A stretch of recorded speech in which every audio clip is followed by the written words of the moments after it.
Namaskar. Welcome you all, and as we can see today in this video we will be discussing MTP December series 1. So expecting all of you must be ready with your paper, pen and calculator of course. So let's begin with the first sum. You all have seen it. It's quite simple. We always expect the actual papers to start with such kind of sums.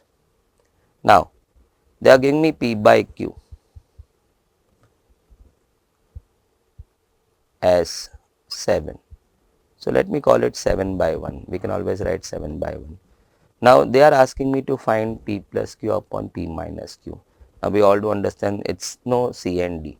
So if I apply componendo and dividendo, we get to see P plus Q upon P minus Q. But as we all know, it has to be done on either side of the ratios. So it will be done on this side also, 7 plus 1 upon 7 minus 1. That happens to go 8 by 6, which on reduction will be 4 by 3. So the option A is the correct answer. Moving to the next one, sum number 2. They are giving me x by 2, y by 3 and z by 7 are equal to something. Then they are expecting me to find the value of that. So let's equate this to 1. So if I equate it to 1, then I can see my x going 2, the y going 3. In normal course, we always happen to equate it to k. You can very well in this sum also write k, but if you are going to equate it to k, then why not equate it to 1 then? So that we get no x, y, z ka no subtle values, simple values. Now let's get into what we are supposed to find. 2x minus 5y plus 4z upon 2y.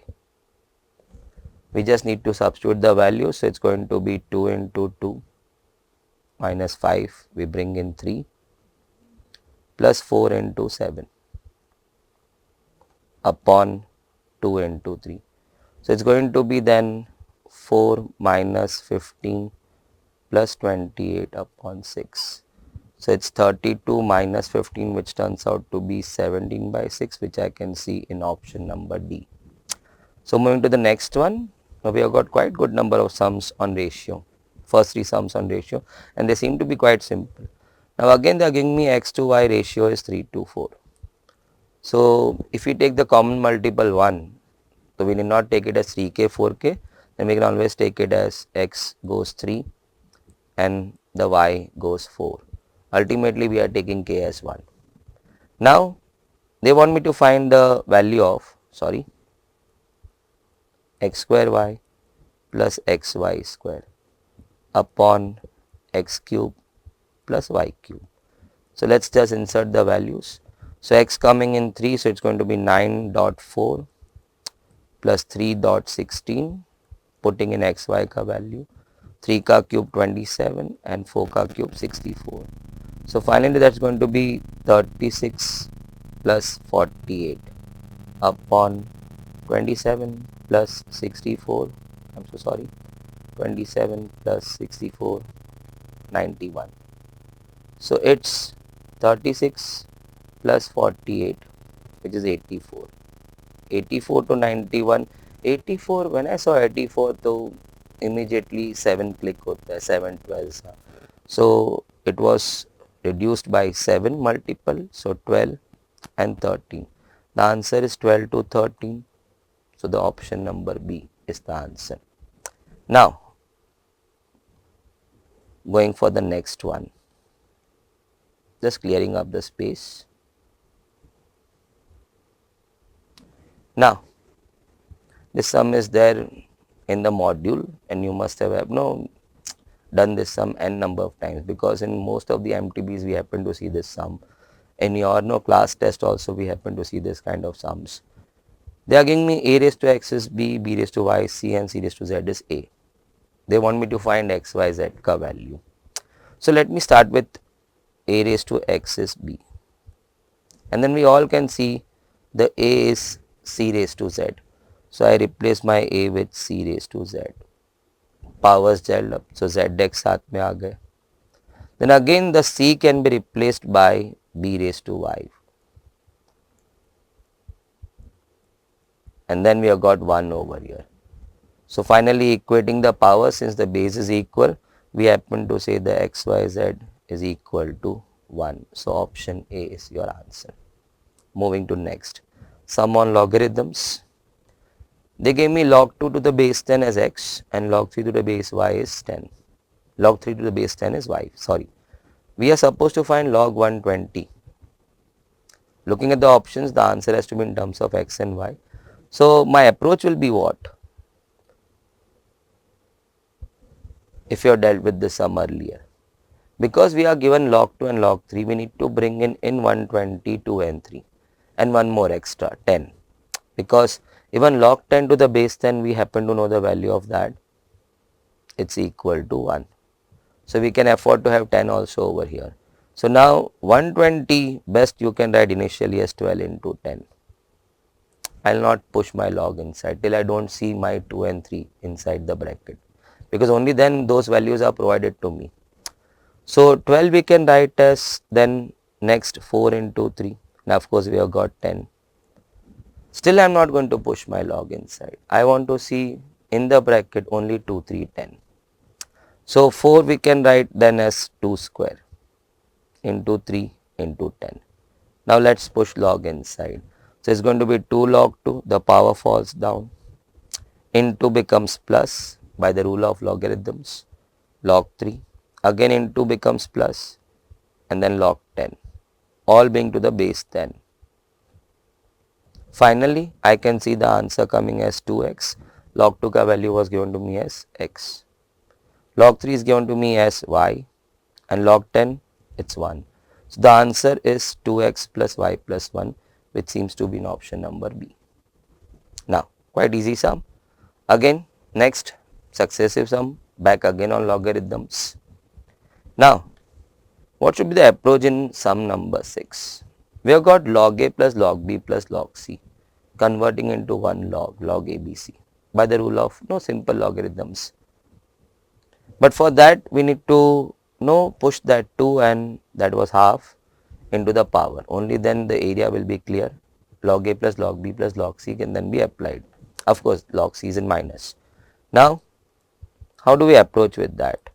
So I had 2 log 5 to the base 10 plus log 8 to the base 10 minus half log 4 to the base 10.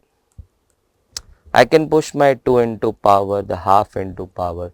So I see log 25 to the base 10, log 8 to the base 10, and half in the power is equivalent to root. No, if I have got x raised to half, we do understand that's root x. So half in the power, it then becomes a root. So finally we have got log 25 plus log 8 minus log 2. So we can apply the log ka rule, basic rule. It's going to be log of 25 into 8 upon 2. Now we do all understand what rules we are applying over here. Let me just put it over here. Log a plus log b happens to become log ab, and similarly log a minus log b happens to become log of a upon b. So we had to apply both the rules over here because we had minus also. So log of 25 into 8 upon 2. Now that's going to be log 100, which you can write it as log of 10 square, of course to the base 10. Power falls down, log 10 to the base 10 it's 1, so answer happens to be 2. Check. So quite easy sums. I hope the sum was clear. Now let's move into the next one, but before we move to the next sum, I'll have to just clear my area. So now sum number 7. They all seem to be right now in this MTB, they all seem to be quite standard sums, not so challenging. Hope the journey carries on in the same thing till sum number 40, 41st questions on maths. Now they gave me this expression and then they want me to find that. So I can see what they have asked me to find over here, it doesn't contain log. So I need to get rid of log. No, in my batches I always explain the best way to get rid of log is get to this kind of state. Log a is equal to log b and you can get rid of log. So let's take efforts to do that, to reach to this point. Now I start with log of a plus b upon 4. It's equal to half. Now here I see log a plus log b. So I can apply log ab. The 2 what I see on this side, I can push it over here. From here I can push it over here. So finally what I am seeing is I got log of a plus b upon 4 ka square, and over here I got log ab. So I can get rid of log now. Finally a square plus 2ab plus b square, and upon 16 I parcel it on the other side, 16ab. So a square plus b square ultimately turns out to be equal to 14ab when I push my 2ab on the other side. Pushing that ab in the denominators, I happen to see what was asked to me, a upon b plus b upon a upon b plus b upon a, and the answer turns out 14. It's again option number B. So quite easy. As I said, they all seem to be quite standard sums. So let's keep moving. It's a simple journey up till now. We do all expect के exam में start ऐसा मिले, तो nothing better than that. It just gives you the immense boost to go आगे. Now, before I click this sum, I just need to reveal few points about C and D. I hope few of you must have heard about it. A upon B, when you apply C and D on that, of course we need two sides ratios में we apply C and D. But if you apply C and D over here, we all do understand that it's going to be A plus B upon A minus B. That is something which everybody knows, A plus B upon A minus B after applying C and D. But if I apply C and D over here, you happen to go back to the start point A upon B. Let me show you. You apply C and D on this. So it's going to be A plus B plus A minus B, right? And down it's going to be A plus B minus A minus B. So if you open the brackets, you happen to see 2A, and down when you open the brackets, A subtracts and B plus B gets added to give you 2B. You are back to A upon B. Just to summarize what I just delivered right now, second point is something which I do happen to see that very few have heard about this. This common thing was heard by everybody. On applying C and D, the A upon B happens to become A plus B upon A minus B. But if you apply C and D once again on this, you happen to reach back home from where you started. You happen to reach back to A upon B. Now this is something what I am going to beautifully use over here in this solving. So let's start. If you see, I have got A plus B upon A minus B. So if I apply C and D, I have to reach back to A upon B. So I will be going back to root of x plus 5. Can I just remove that so that you can see it easily? Upon, root of x minus 16. But as I said, it has to be applied on both the sides. So 7 plus 3 upon 7 minus 3. Now I think you need to understand this point. We already had A plus B upon A minus B. So when I thought of applying C and D, componendo and dividendo, I was supposed to go back to A upon B. So I reached to A upon B. Simultaneously on the other side also, we had to apply C and D. So that's going to become 10 by 4, which ultimately will reduce to 5 by 2. Now since I want to reach to x, we'll have to square on both the sides. So x plus 5 upon x minus 16, and I'm going to reach to 25 by 4. Cross multiply, it's going to be 4x plus 20, and that's going to be 25x minus 25 into 16, that's going to be 400. So 4x on subtracting on this side will leave me with 21x, and minus 400 when I shift on this side, it gets added 420. It was an easy cut of 20. The x turns out to be 20. The option is B. Now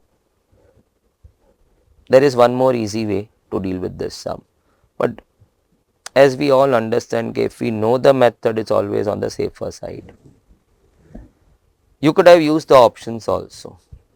From all these 4 options, I just happen to see one beautiful option, no, setting into the equation, as in if you see 20, not because I knew the answer 20, it's because 20 when you fit into the square root in the above equation, in that equation, it happens to beautifully adjust itself. Let's put 20 inside the equation. So 25 root will be 5.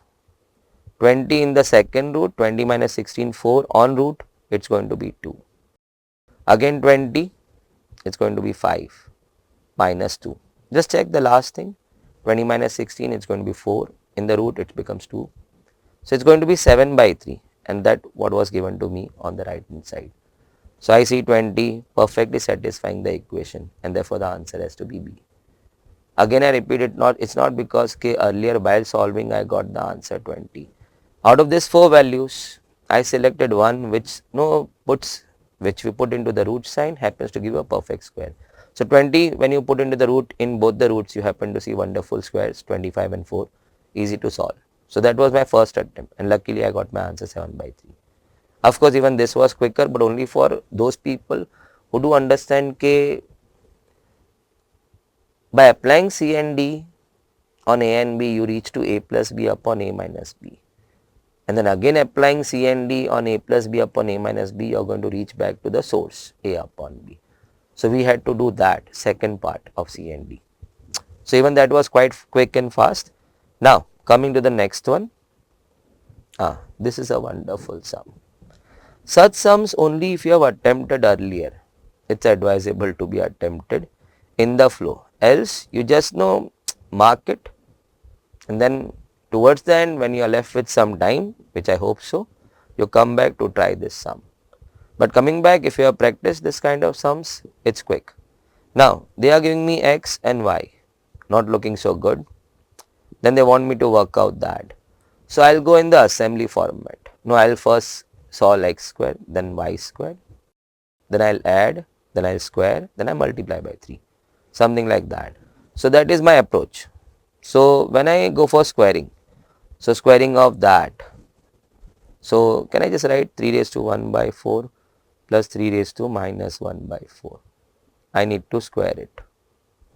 So when I go a square, is going to be 3 raised to 1 by 2, check. If you go 3 raised to 1 by 4 ka square, ultimately you'll end up with 3 raised to 1 by 2 plus b square will be 3 raised to minus 1 by 2, and then 2ab, a square plus b square plus 2ab. 2ab mein when I work out 2ab, check, 2ab ka working. So it's going to be 2 into 3 raised to 0, which is going to be equal to again only 2. So I am left with only 2 over here. Based on this, writing y square, I would never square it, because x and y में फर्क कितना था, खाली minus का. So y square में ultimately the answer will be a square plus b square the same, and minus 2ab will lead to minus 2. So now coming back, I have to now go for x square plus y square. I am just following the trail. First I finished off x square. Let me just, okay. First we finished off x square, then we finished off y square. Now I am going for x square plus y square. So 2 will cancel out, and this part is going to get doubled because we have got the same thing. So let's say a and a, it becomes 2a. So it's going to be 2 into 3 raised to half plus 3 raised to minus half. They to get cancelled on addition. Now square of that. Now you may be thinking how he is deciding all the things. I am not deciding. They asked me to find out that. I started with x square, next then with y square, then adding x square plus y square. I am done up till here. Now they want me to square it. So I am going for the square. So 2 ka 4 ho jayega, and this bracket ka square. So again let's apply square of that. So it's going to be 3 raised to 1 a square plus 3 raised to minus 1 b square. Just check, 3 raised to half ka square, it's going to be 3 raised to 1. Now plus 2ab. So when I work 2ab, 2 into 3 raised to half into 3 raised to minus half is going to be 2 into 3 raised to 0, which is again going to be 2. So basically again I have got 2 over here in 2ab ka no solving. So just check a square then b square and then the 2ab leaves me only with 2 because no 3 raised to 0 1 ho jata hai. Finally it's going to be 4 into 3 plus 2 5 plus 1 upon 3. But hold back. You can finish off this. 4 into 16 by 3 and that's going to be, I am so sorry, 64 by 3. I am really sorry, 64 by 3. But then that was not the end. You are not supposed to find only the square. You are supposed to find 3 of that. So we push in 3, it gets cut, answer is 64. So do happen to check that once again, just rewind play and check the entire solution. Just to summarize, we finished off x square. X and y में there was only a sign का फर्क. No, if you see that's plus and this is minus. So based on x square का answer, I could immediately write y square का answer without showing any working. Having done with that, we then went on for x square plus y square. So 2 gets cut and no, if I just say this as a and a, so I am seeing a plus a becoming 2a. Now having done with that, we had to square that. So squaring on both sides. Again a plus b ka square, a square, b square and 2ab leading only to 2. Working out that 3 plus 2 5, 1 by 3, no 15 by 3, 16 by 3 sorry, and we landed up to 64 by 3. But then we were supposed to find 3 into x square plus y square the whole square. So ultimately multiplying 3 on both sides, you are left with only 64 as the answer. So quite comfortable. Now coming to next sum. They are equations. They are coming from equations. Again quite no common sum if you just check in. Roots of this given equation, no, I have been given equation as 4x square minus 6x plus p. So my first duty is to mark my a, b and c. Taking the equation as ax square plus bx plus c, I just happen to write abc. Now the roots are in the ratio 1 by 2. So if we just say the roots are alpha beta, then the roots are in the ratio 1:2. Let's work out. First of all, I can hit alpha plus beta minus b by a. These are some common steps which we happen to take into account when we solve equation ka sum. Alpha plus beta. First of all, when I see equation ka sum, my first attempt is always, can I solve that equation? Now this was not solving the equation because they are asking me to find p over here. So equation is actually half incomplete. So it was not solving for the roots. So next, what max you can do with equation? You can find sum of roots and product of roots, alpha plus beta, alpha beta. So I am just gearing up with those few things, standard things which I can do. Then after writing all the things, we may find out okay, what next we are supposed to do in the sum. Alpha plus beta minus b by a. So if I put in b and a ka value, it comes out 6 by 4. Just check that, which can again be reduced to 3 by 2. Similarly, I run in alpha beta, the product of roots, which is c by a. So I fix in c and a, p by 4, alpha beta. Now one more thing I was given, the roots are in the ratio 1 by 2. So I can always say the 2 alpha is equal to beta on cross multiplying.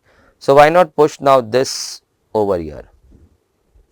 So alpha plus 2 alpha, 3 alpha turns out to be 3 by 2.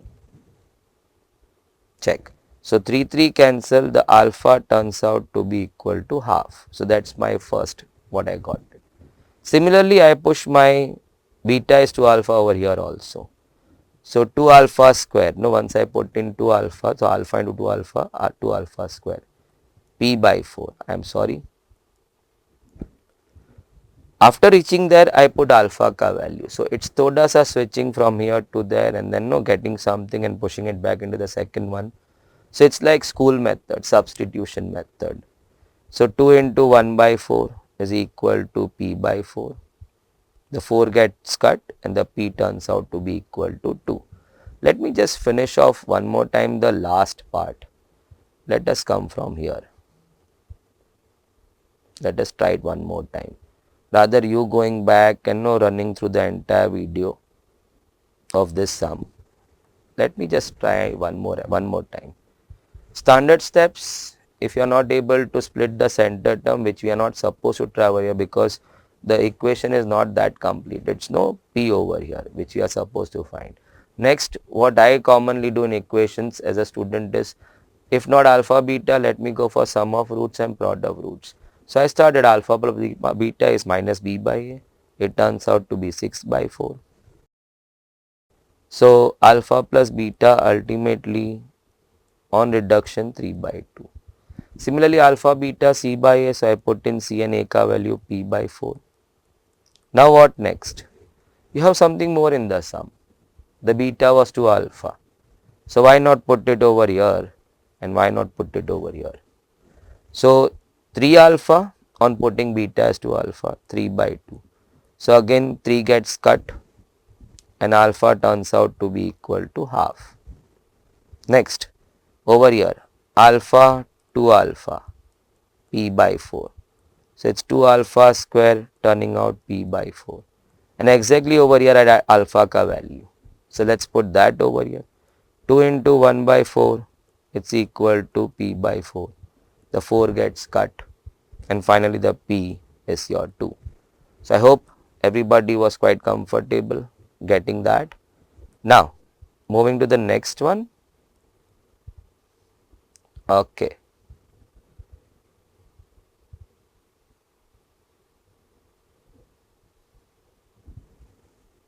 It's again a nice sum.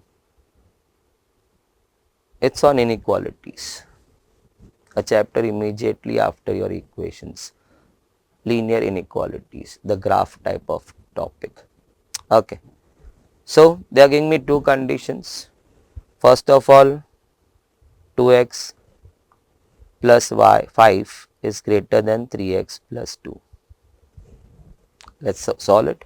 So 2x over here on subtracting I get x and 2 over there when I subtract I get 3. So I landed x is less than 3. Let me write in the correct way, x is less than. I am not switching sides, I just read it in the correct way, x is less than 3. Now working the other equation, let's see what do we get from that. 2x minus 3 is less than equal to 4x minus 5. So subtracting 2x on the other side, if I push 2x over here, it's going to be 2x.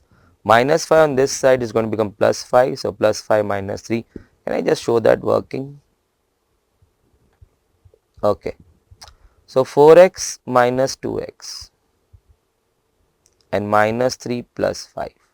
So finally 2 is less than equal to 2x, or you can say 1 is less than equal to x. Now we need to club this. X on one end has to be greater than equal to 1, check that. On the other end it has to be less than 3 from here. So finally I see my x needs to be somewhere from 1 to 3 ke beech mein. Now look at the question. X takes which of the following value? Meaning which of this happens to fall into this range of x? I can see only 2. 4 goes out of the range, minus 4 also goes out of the range, minus 2 also goes out of the range. So only 2 falls in the given range of x. So finally the answer turns out 2. Now a word of caution, a word of caution. Now I had shifted the terms keeping in mind that I will avoid forming minus sign.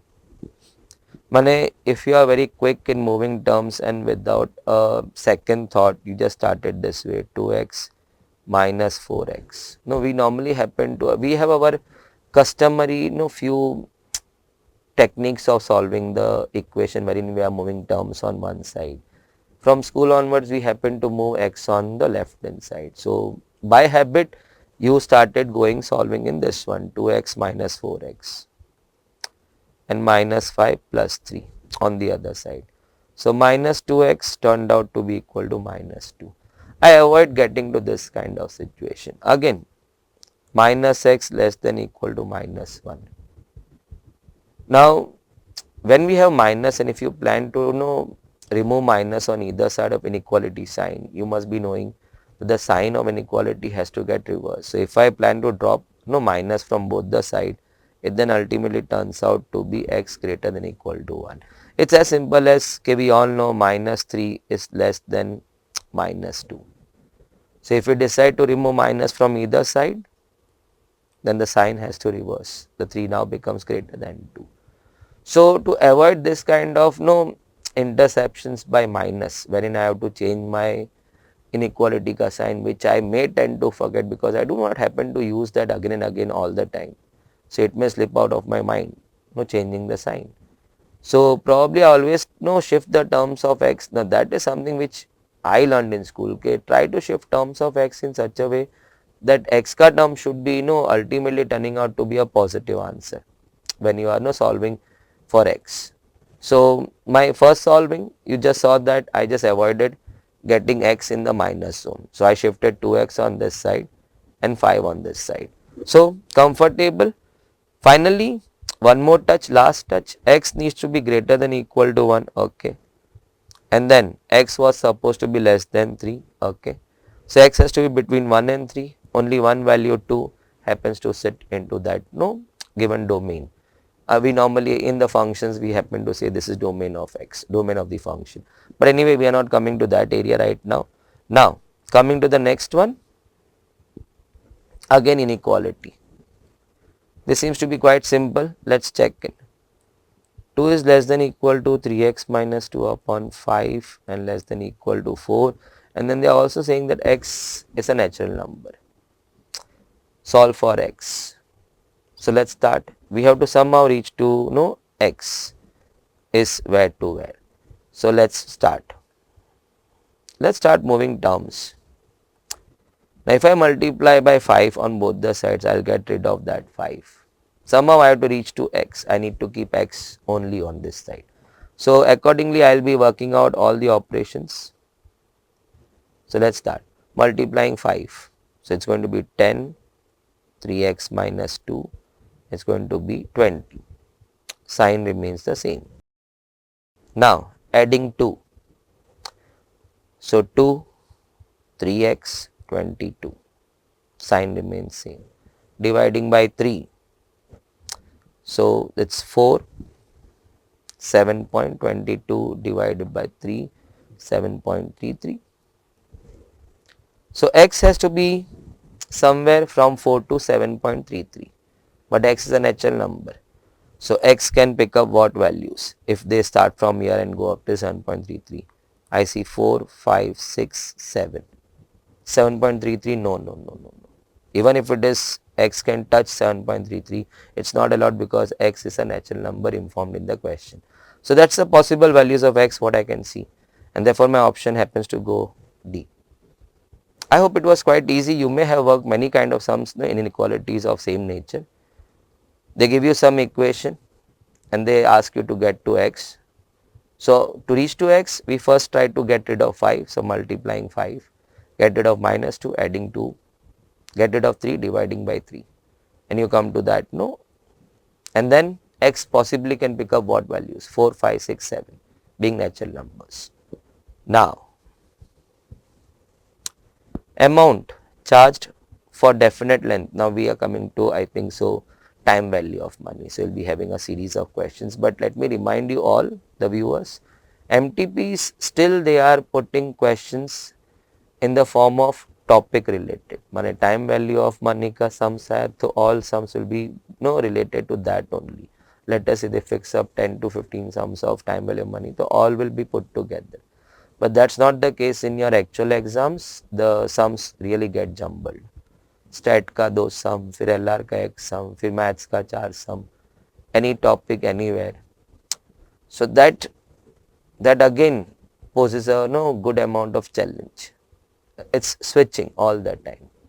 So by third sum of time value of money, you are completely in grip of that the topic. So your flow starts moving quick. But they don't want that also to happen. Some kind of, what do you say, juggling test over there. Are you able to keep yourself stable? It's possible. Amount charged for definite length of time for using a principle, generally on year basis. I think the answer has to be interest. If you are using somebody's principle, then what will be charged to you? You'll be charged what? Interest on that. Free में तो कोई किसी को कुछ नहीं देता. So you are using my principal, I need to charge you interest on that. Simple answer.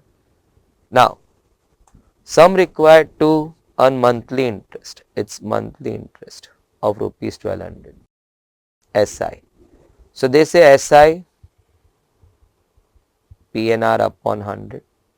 How much interest I need to earn? 1200. For that I need to put in some money P. Month, it's a monthly interest. So the period is 1 by 12 and the rate applied is 18 by 100. So now my calculation, it will be 1200 and then multiply by 1200, then divide by 18. It's going to be 80,000. So you need to invest 80,000 to earn an interest of 1200 every month at the given rate of 18%. Easy sum.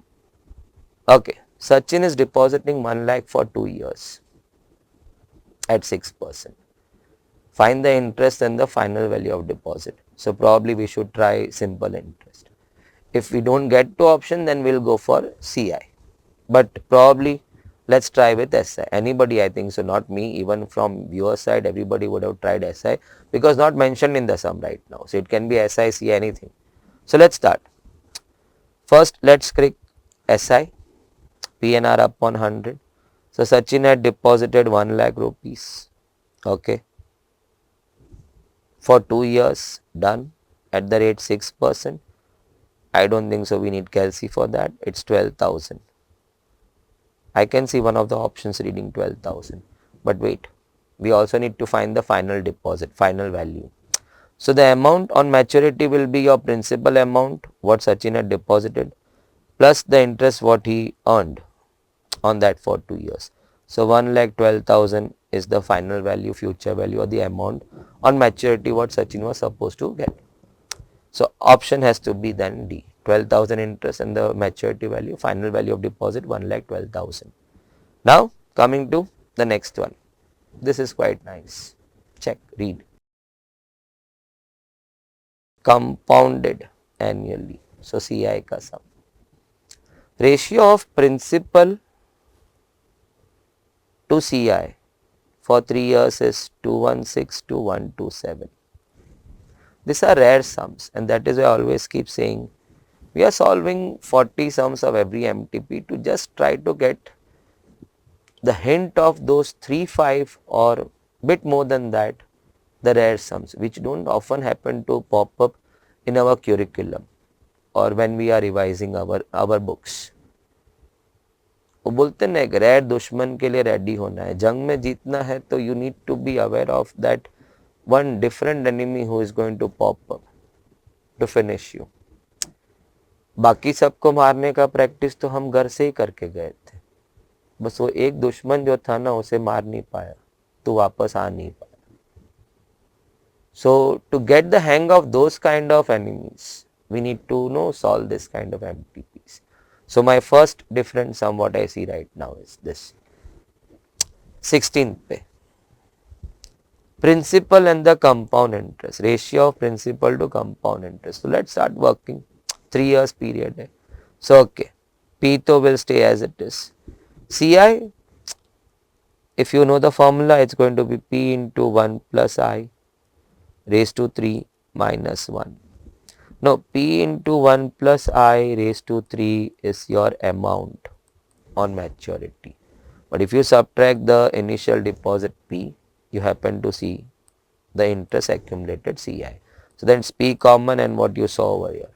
It's equal to 216 upon 127. So P gets cut. Now I would like to go for invertendo because I need to reach to interest rate. That term I would like to see in the numerator. So invertending or invertendo on both the sides, it's going to be 127 upon 216. Now let me shift minus 1 over here plus 1. On cross multiply it's going to be 216. So it's going to be 127 plus 216, 343. So 1 plus I the whole cube has turned out 343 upon 216. Now here comes your indices. On the left hand side, I have got cube of something. So if I can write this as cube of something, nothing better than that. So maybe your school ka knowledge, 343 7 का cube and 216 is 6 का cube. कहते कुछ तो छोटी मोटी चाकू तो तू जेब में लेके चलना चाहिए ना. So थोड़े बहुत क्यूब्स तो you should know remember up till at least 8 cube, 9 cube, 10 cube, up till 10 cube तो याद रहना ही चाहिए. 7 cube 343 and 6 cube 216. So I can write this as 7 by 6 the whole cube. So cube is gone finally. So 1 plus I is equal to 7 by 6.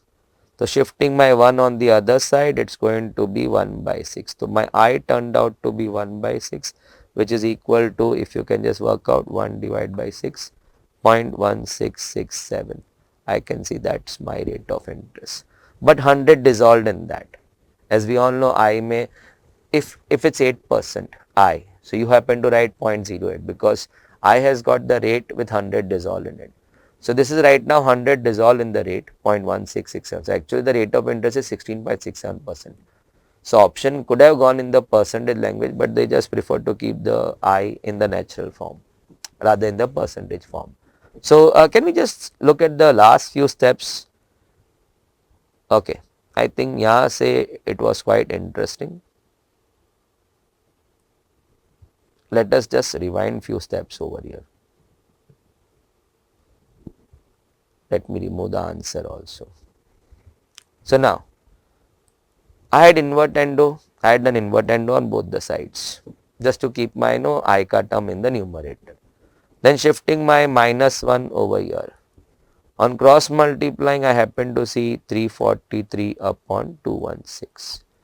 Now that was 1 plus I the whole cube. So if I can write this as something ka cube, that will be nothing better than that. So then 1 plus I the whole cube, as I knew this as 7 by 6 ka cube, it makes my job simple. So now 1 plus I was 7 by 6. So finally we can say the I is equal to 7 by 6 minus 1, which is equal to 1 by 6, which is equal to 0.1667 recurring. So finally my I ka answer I got it. Quite simple, but a sum unique in its nature. We don't see so often this kind of sums when we are solving from the module or our class ka books. So of course we are never going to see this kind of sum during revision also. And I would like to also share one more thing, when we are solving a particular topic during the course of the curriculum, you are in the best sublime form, and as time passes that topic somehow deteriorates. So in revision, when self-revising or revising through some notes or through some classroom lectures or through some this kind of lectures, we just try to see that the damage is minimum. Whatever max we can retrieve, what we had done in those days while doing this topic, we retrieve it maximum. That's why apna old generation always used to say, keep solving maths daily, because it deteriorates. Now coming back, 17th. CI on 8,000 for 6 months at 12% payable quarterly. So I am supposed to find compound interest on 8,000 for 6 months. So I am just putting my amount for 6 months, 12% per annum payable quarterly. 12% per annum payable quarterly. So quarterly rate lag jayega 3%. That is 0.03. So that's my I. So let's apply CI का formula. अभी ऊपर ही देख करता. It's going to be P in the bracket 1 plus I the whole raised to n minus 1. Okay. How much amount you had put in? 8,000. Rate of interest applied is quarterly rate of interest because compounding is done quarterly, which is 3%. So 1.03. We have already discussed the I is 0.03. Raised to how many times? You have kept your money 8,000 in the system for 6 months. And quarterly ke hisab se, it then happens to get compounded 2 times. So raised to 2 minus 1. So finally on the calci, 1.03 into equal to, I am done with square, minus 1 and then into 8,000 It's equal to 487.20. That's my option A. Check. Now, a very common sum. In fact, if you have practiced multiple number of times, many of you may be knowing the answer also. Annual birth rate, it's 39.4. Death rate is 19.4. But if anybody knows something about demography, mortality rates and birth rate, it's always on 1000. So it was quite nicely mentioned over here that rates what you see and the birth rates what you see, they are in thousands. They are on 1000. So 39.4 in 1000 population comes in and सामने 19.4 perishes out. Unfortunately they die. So 1000 में 39.4 अंदर आ रहे हैं and 19.4 system से बाहर जा रहे हैं. So net 20 stay हो रहे हैं. So the net growth rate is 20 on 1000 if I am not wrong. Over a population of 1000, 39.4 enters via birth and 19.4 leaves via death. So net how many stayed in, or net how much the population has gone up? 20 on 1000. So which ultimately turns out, if I remove 1 0, 2 on 100. So the growth rate is now 0.02, or you can say 2% net growth rate. So coming back, what's the question now? I want my population to double at the rate of 2%. Rate of 2% is something what I have finished off calculating. 20 on 1000 is the growth rate. So 2 on 100, which is 2%. At this growth rate, in how many years your population is going to be doubled? So let's start. Let's apply compounding a formula. A is equal to P 1 plus I raised to N. It's like money. You want your P to become no double. So let's say my population was P. I want my population to become 2P at the rate of 2%. So 1.02. In how many years is that what I need to find? So cancelling the P, the 2 is equal to 1.02 raised to N. Now we all know. What we are going to do is, it will be easy for you. For me, I'll have to count. So 1.02. I have to work out what? 1.02 into equal to. I'll keep pressing equal to. That means I'm going for raising the power till I reach to 2. So into equal to. I'm done with square. 6, 7, 8, 9, 10, 11, 12, 13, 14, 15, 16, 17, 18, 19, 20, 21, 22.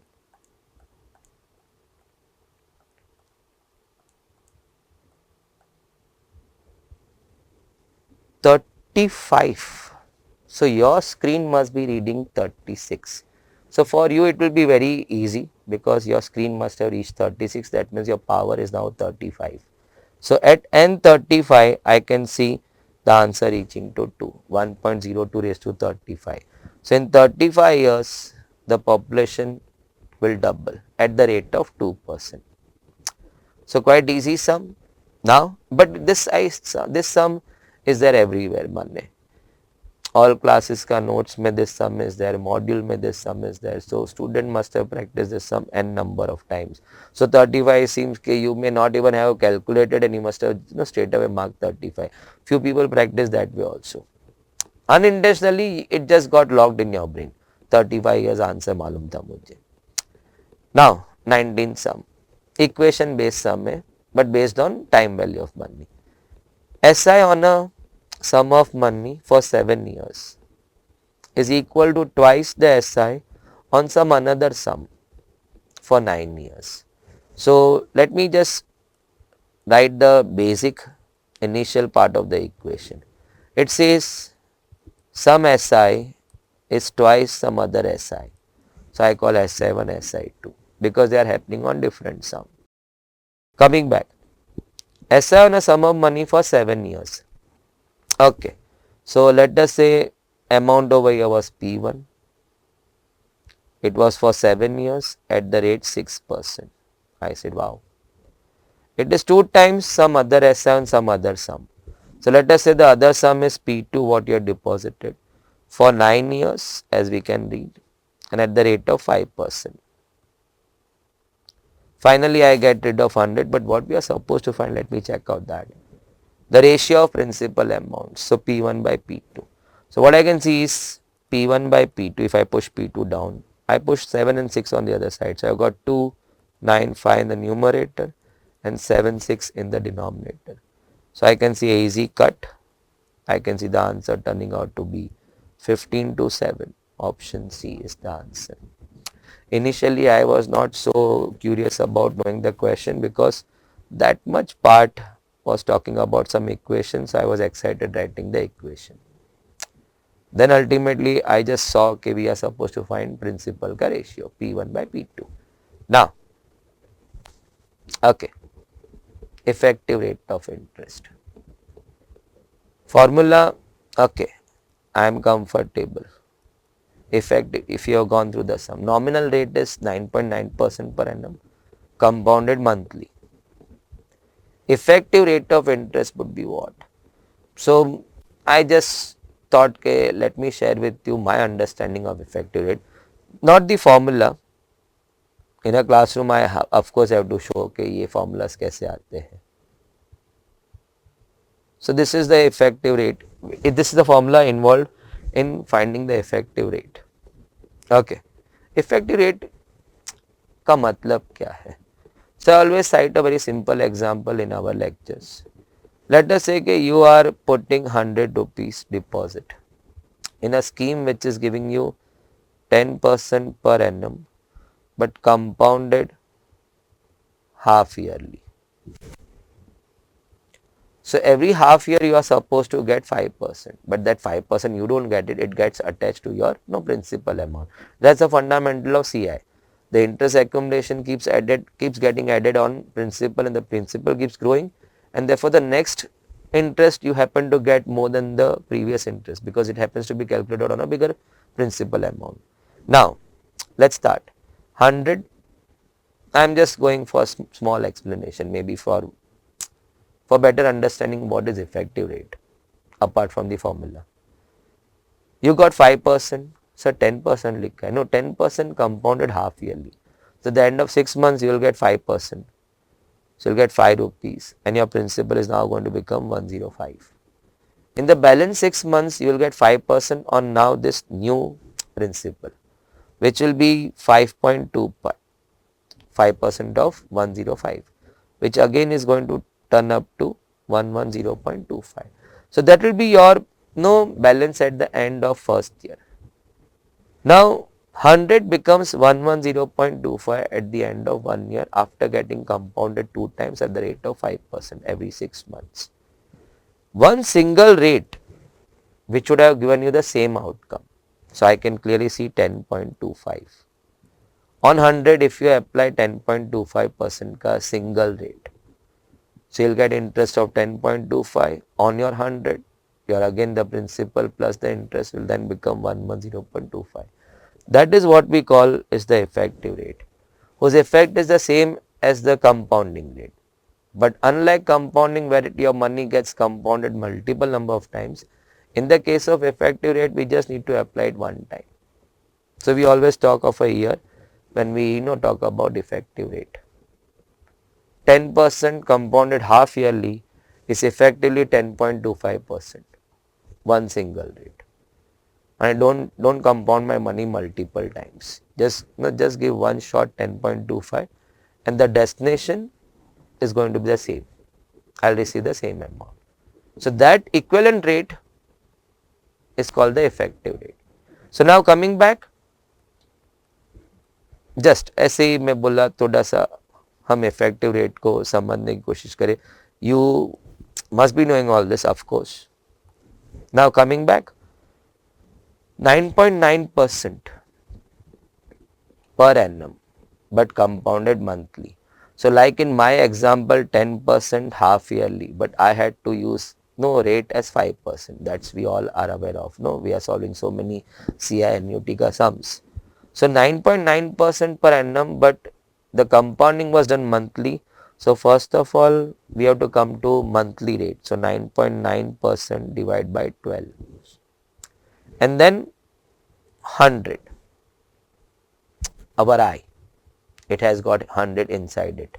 So 9.9 divided by 1200, and that's equal to 0.00825. So that's my I. Check 9.9 के 12 टुकड़े, but that was percent.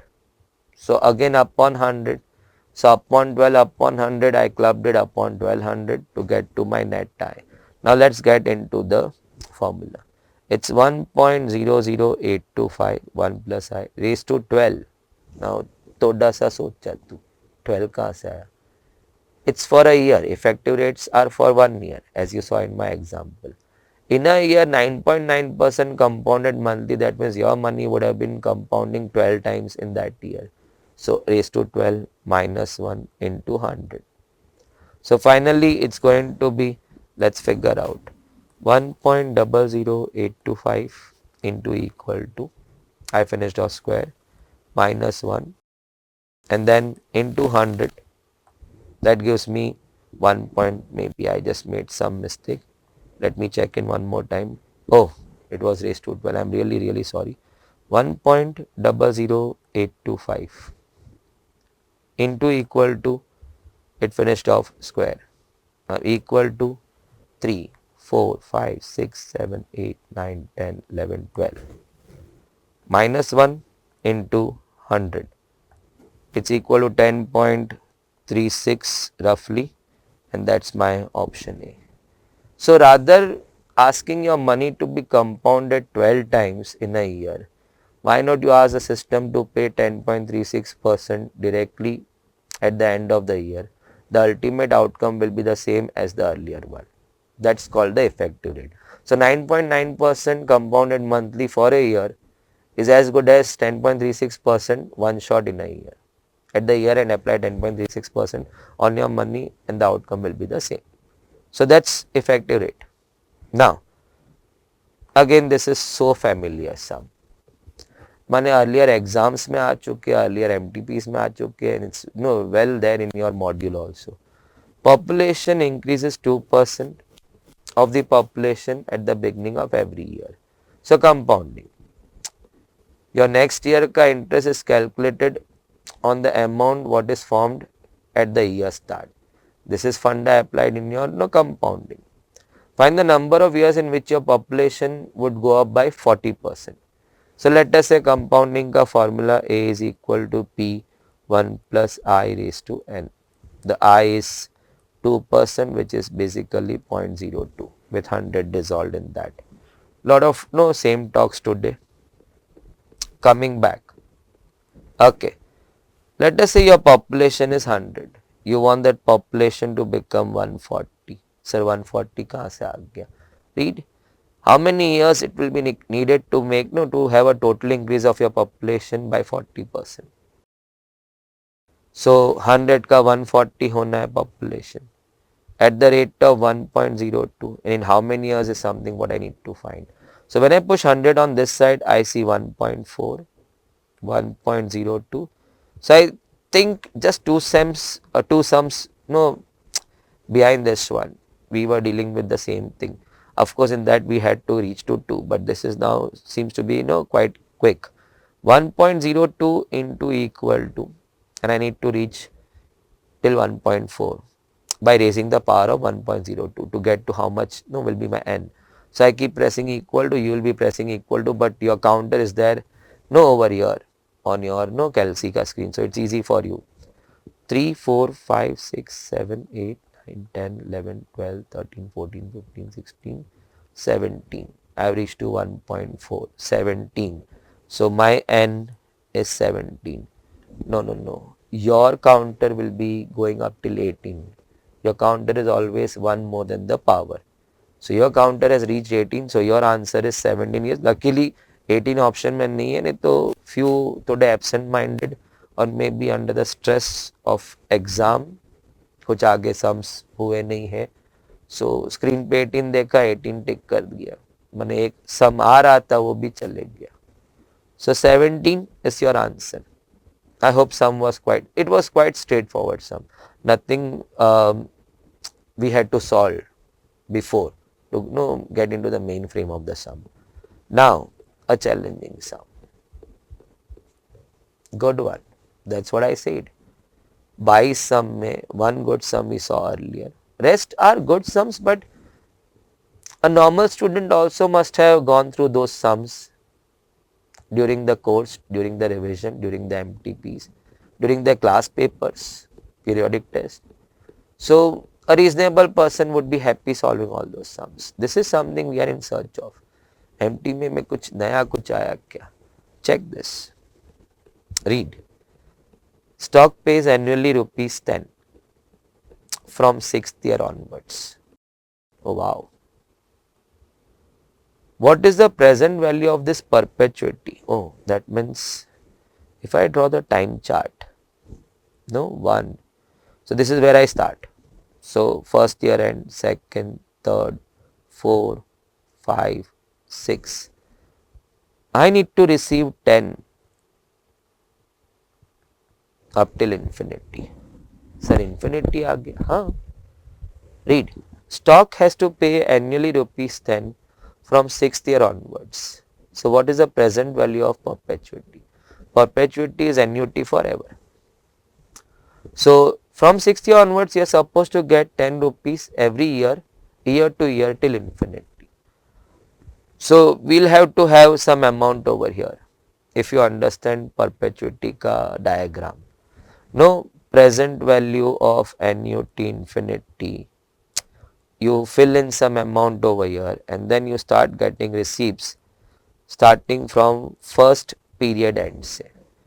So if you want to get no amount from here, you'll have to pay some amount over here, which is calculated of course by R upon I.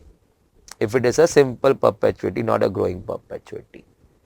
So no, if you want to receive R, you have to put in amount over here, which we calculate by R by I. So going back, I had to receive from 6th year onwards 10 rupees till infinity. So I need to first figure out that at the 5th year end pay, my money has to be how much, which will then supply me 10 rupees coming from next year end say. From first period end say, I'll start getting 10 rupees till infinity. So it's going to be present value of annuity infinity, which is R by I. So I need to receive 10 rupees and the return what I was expecting was 20%. So 0.2, 20 by 100, please check for yourself. And then it's going to be 10 divided by 0.2. I'm so sorry. It's 500. I'm so sorry. Let me just check that. 10 divided by 0.2. It's going to be 50. So that means your money had to be 50 over here. And that 50 will take care of paying you 10 rupees from coming year and say which is 6th year onwards. Till infinity. That's what they had asked me. But that 50 was supposed to be formed at the end of 5 years. And you had to deposit your money over here. So now it becomes a simple compounding ka sum. Your P invested at the time 0. After 5 compoundings have to become 50, which will then provide you 10 rupees from next year onwards, say, which is 6th year onwards, say. So I see a very simple now calculation. P into 1 plus I raised to 5 has to become 50. Your P invested over here at the start after 5 compoundings have to become 50 rupees. So P into 1 plus I raised to 5 has to become 50. So it's going to be P into 1.2, rate is 0.2, raised to 5 is equal to 50. So no, I am not going to push. See, there are two ways of solving. Either you solve P is equal to 50 divided by 1.2 raised to 5, or you can solve over here itself, reciprocal. For that you'll have to use your memory. No, you calculate 1.2 raised to 5 by pressing your equal to up till the screen reaches 6 and then put that in your memory, M plus, and then 50 divided by MRC. Or else, let's start this way. 1.2 into equal to square 3, 4, 5. So you reach there. Now we have reached to that value. Now if we pull it down, we can then go for multiply over here. To pull it down, to pull it in the reciprocal, to pull it in the denominator, I have my no but no over here. You don't have it, but you can use divide equal to, as I have been always talking in MTPs in my batches. Divide equal to is one easy way of getting rid of m plus.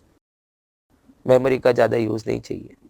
So for me on the कैलसी एक सुविधा extra मेरे लिए है, तो आपकी सुविधा वो स्क्रीन का नंबर है, वो मेरे पास नहीं है. So 1 by x, so that means this has gone down in the denominator. From there I go cross multiply into 50 and my answer is 20.09. My answer of P is 20.09, which is 20.1 as per the option. Check that please. So you deposit 20.1 over here. In 5 years it's going to become 50, and 50 बनने के बाद 6th year onwards से that amount will keep paying you 10 rupees forever year to year. Was a very nice sum. So always make a note of it. What I always suggest, if you have started MTPs quite early, that means maybe let us say another month and a half yet to go in your exam. So it's not that this is the last time you are referring your annuity ka sums. You may have to repeatedly keep referring your notes. Now you may not turn up repeatedly solving this MTP again. Now that doesn't make sense at all. Rather you should be trying more other MTPs then. So this nice sum needs to be incorporated somewhere in your notes which you are going to regularly refer till the date of your exam. So this sum in particular seems to be quite different. So why don't you put that in your annuity में perpetuity के notes में. Okay, I referred this sum, this was the solution. So always when you are solving an MTP, just keep your notebooks ready. कुछ एक नया sum दिक्का, please enter that sum that very moment over there. Rough sketch, just put this sum over there, finish off a nice little solution what you understood from here. So that when you are referring annuity from that book, which I feel again and again you'll keep referring, or maybe flickering the pages, you will come to know that I referred this different sum. That's so important. Constructive learning. Learning and forgetting is always going to be hand to hand. सवेरे सीखा मैं शाम तक तो भूल गया था क्या सीखा, उसको कैसे करना वो तो छोड़ो, मैं सवेरे का शाम को भूल गया क्या सीखा था.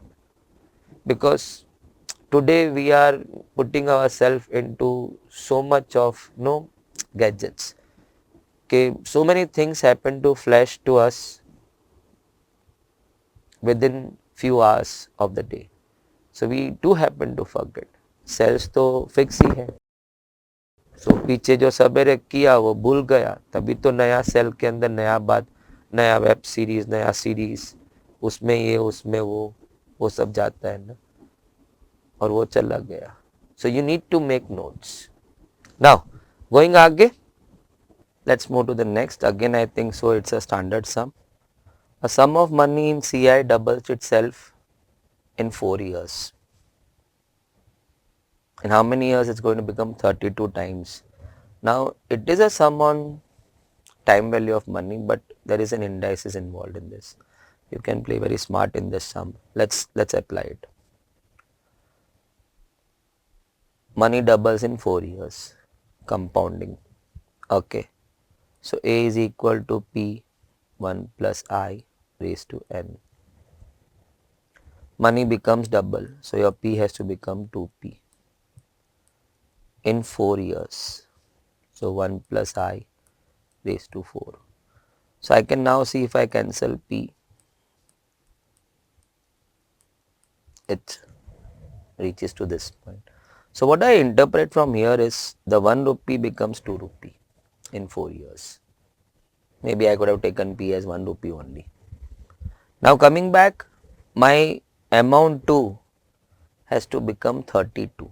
Sir, your money has to become 32 times. So if you are taking your investment as 1 rupee, the outcome has to be 32 over here to make it 32 times. So to make it 32, I'll have to raise 5. 2 raised to 5 is 32. So raising it to 5 on both the sides. So 2 raised to 5, and I have got over here 1 plus I raised to 4, the whole raised to 5. As I said, we'll have to raise squaring on both sides, cubing on both sides. So raising it to 5 on both the sides. So ultimately I got my 32 rupees by putting in 1 rupee. And what I see over here is 20. No, 4 into 5. So now when I see this, in 20 years my 1 rupee is becoming 32 rupees. 20 years. I have seen few students applying two-phase method in this. No, from there they try to pluck out I, the rate of interest, and then using that rate of interest, then they go for a new thing, new equation, and trying to find in how many years it's going to become 32. But if you put in a bit of indices, which was not a big ask from any student, 2 को 32 करना है, तो let's raise it to 5 on both the sides. So 1 is becoming 32 and सामने n के जगह पे I am seeing 20. So it's very clear it takes 20 years to make your 1 rupee 32 rupees. So answer was quick on that. A small use of indices. Now, question. As a student, I myself also was always comfortable solving sums. So when it comes to maths, we don't happen to read the theory involved in the module, or maybe the initial page of our class notes also, because they were all to build the topic. But once the topic is built, we always try to skip that. मुझे सब मालूम है formula कौन सा कहाँ use करना है. I know the language involved in the sum, so now I don't need to, unless and until you are talking about the stats part where theory also is so crucial. Maths में hardly there is any theory. So till date, there have been no many such theory questions being asked in the 40 question set of maths, or for that means LR also. Stats में people are well aware that the theory questions can go unlimited number of questions in that 40 sum ka game. So they do happen to revise the theory also or go through theory also well, but not in the case of maths, and that hurts when such kind of questions come in. Sinking fund factor, that's the first time a student is referring. Sinking fund factor क्या था? Sinking fund मालूम है, लेकिन sinking fund factor is a reciprocal, and when you read the options तो straight, if you are not going इना मीना महीना मो तो फिलहाल तो जाने दो भाई. But one simple question, and it was just there was no solving involved, just a small knowledge of theory, and it was there involved in your sums also. So let's start. Let's construct the whole atmosphere as to what is all this about. Sinking fund factor समझने से पहले, I think we have to understand the future value interest factor. What is that?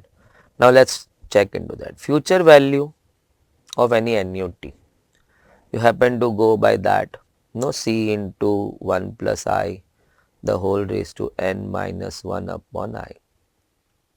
So that's your annuity, which sometimes I refer as A also, but here जानबूझ I am not saying A, I am saying installment as C. Notation, my own notation C. So you keep paying your installments, you keep depositing your installments for n periods, and after the end of n periods you happen to see a wonderful future value on maturity, accumulated value, future value. Now that full term 1 plus I, the whole raised to n minus 1 upon I, it's been referred as A and I.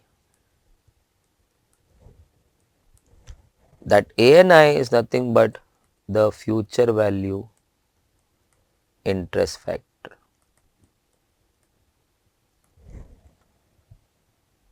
That A and I. So future value interest factor when multiplied with your, I hope you understand A and I, n and I, n is the number of times you are going to pay or C, and I is the rate of interest per period. So those are the details which we need to finish off calculating that. So what do you mean by A and I? Is it some short form? No, it's a value provided to you in the table, in the annuity tables. So even in exams nowadays, in past few attempts we have been observing they are providing you that values in the sums of annuity. So even if you are referring those kind of sums, you are well aware of what is A and I. So that's the future value factor, which multiplied with your installment size will directly give you future value. So what is the advantage of that? Student is not supposed to make this calculation on calculator. he can straight away use the value provided by a and I, which is provided in the sum towards the end, वो given करके extra आता है. So that value multiplied by C and straight away your future value is ready. Now sinking fund में क्या है? Future value is also a sort of sinking fund. If you know the application sinking fund is some target value which you want to realize after some time. Let us say 20 years down the line you need some money, so you start preparing from today itself. So that 20 years down the value, what you need is called the sinking fund value. So that's my future value. How much I need to invest from today, every year to year, let us say yearly example लेते हैं. So every year to year, how much I need to keep aside the amount, that's my installment. That I can find by shifting this over here. So future value or the sinking fund value, what you want 20 years down the line, divide by A and I. 20 years down the line is just a small example for you to understand well. Will give you the installment what you need to keep aside from now onwards for 20 years. And then you will be able to see the target value achieved for multiple purposes. Now in your examples, you have seen debentures redemption, machine replacement. So sinking fund is something what we try to achieve, taking into consideration in future we need to keep the things ready. So now that's the sinking fund value, divide by A and I. It will tell you what's the installment you need to start putting aside from here on for that long period to achieve your target value, sinking fund value. Now A and I ka reciprocal, I can see the reciprocal of A and I. That is your sinking fund factor. So fund value what you wanted to achieve at the end of 20 years multiplied by the sinking fund factor, which is 1 upon A and I, tells you the installment what you need to put aside from today onwards. So normally if you see sinking fund application, they always happen to in the sum tell you okay, this is the value what you have to achieve 20 years, 25 years down the line. How much you need to start putting aside from here for that long period to achieve that value. So target value is always given to you in the question. Multiplied by the sinking fund factor will tell you what? Straight away the installment what you need to keep aside from today onwards. Today means period, first period and onwards, say you have to start putting that aside every year. Year is just an example to reach to the fund value, which we call sinking fund value.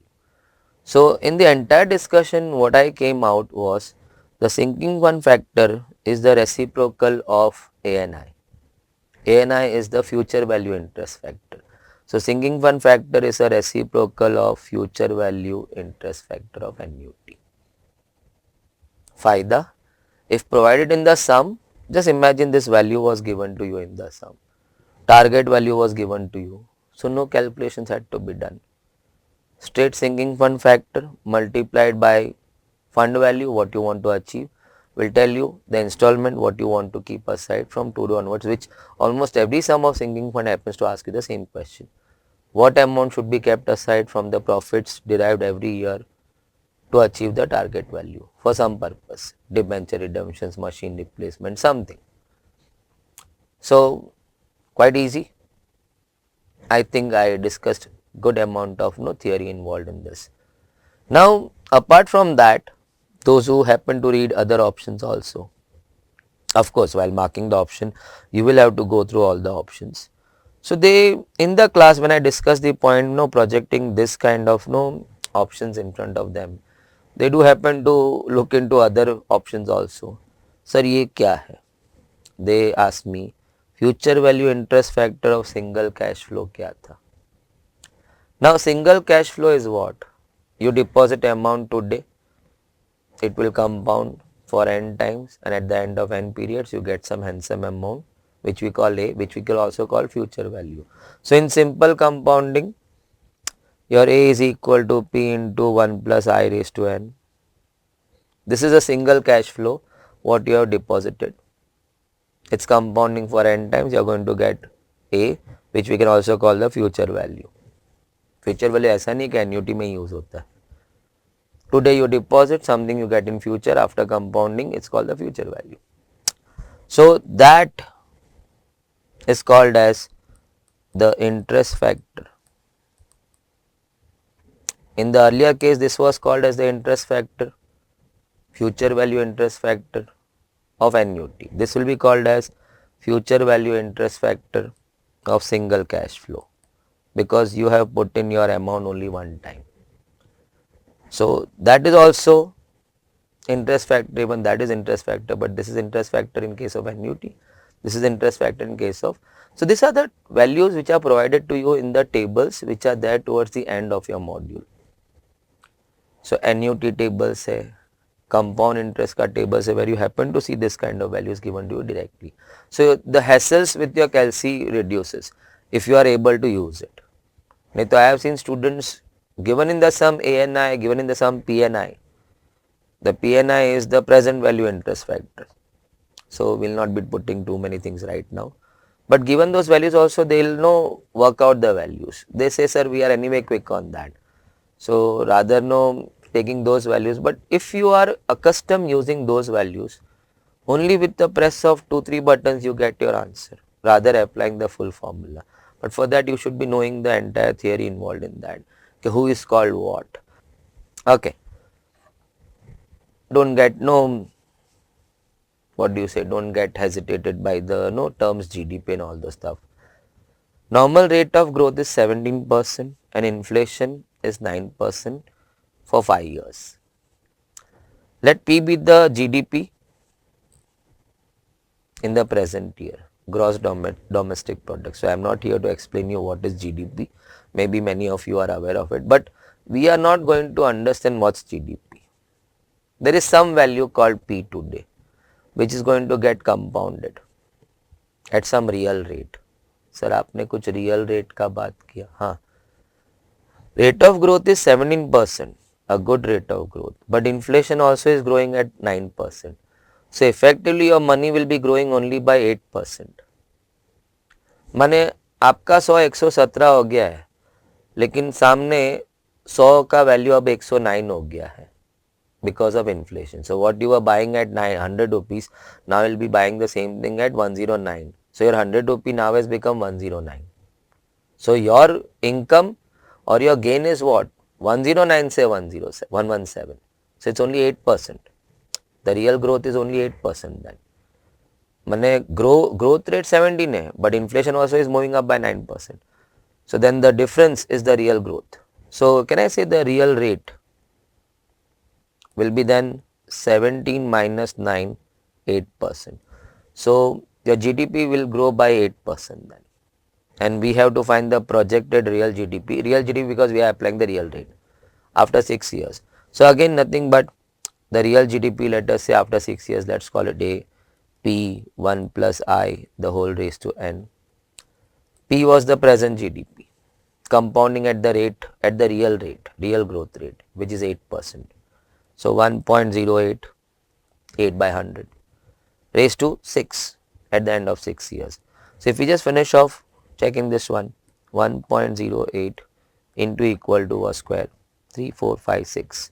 So it's going to be 1.58687 P.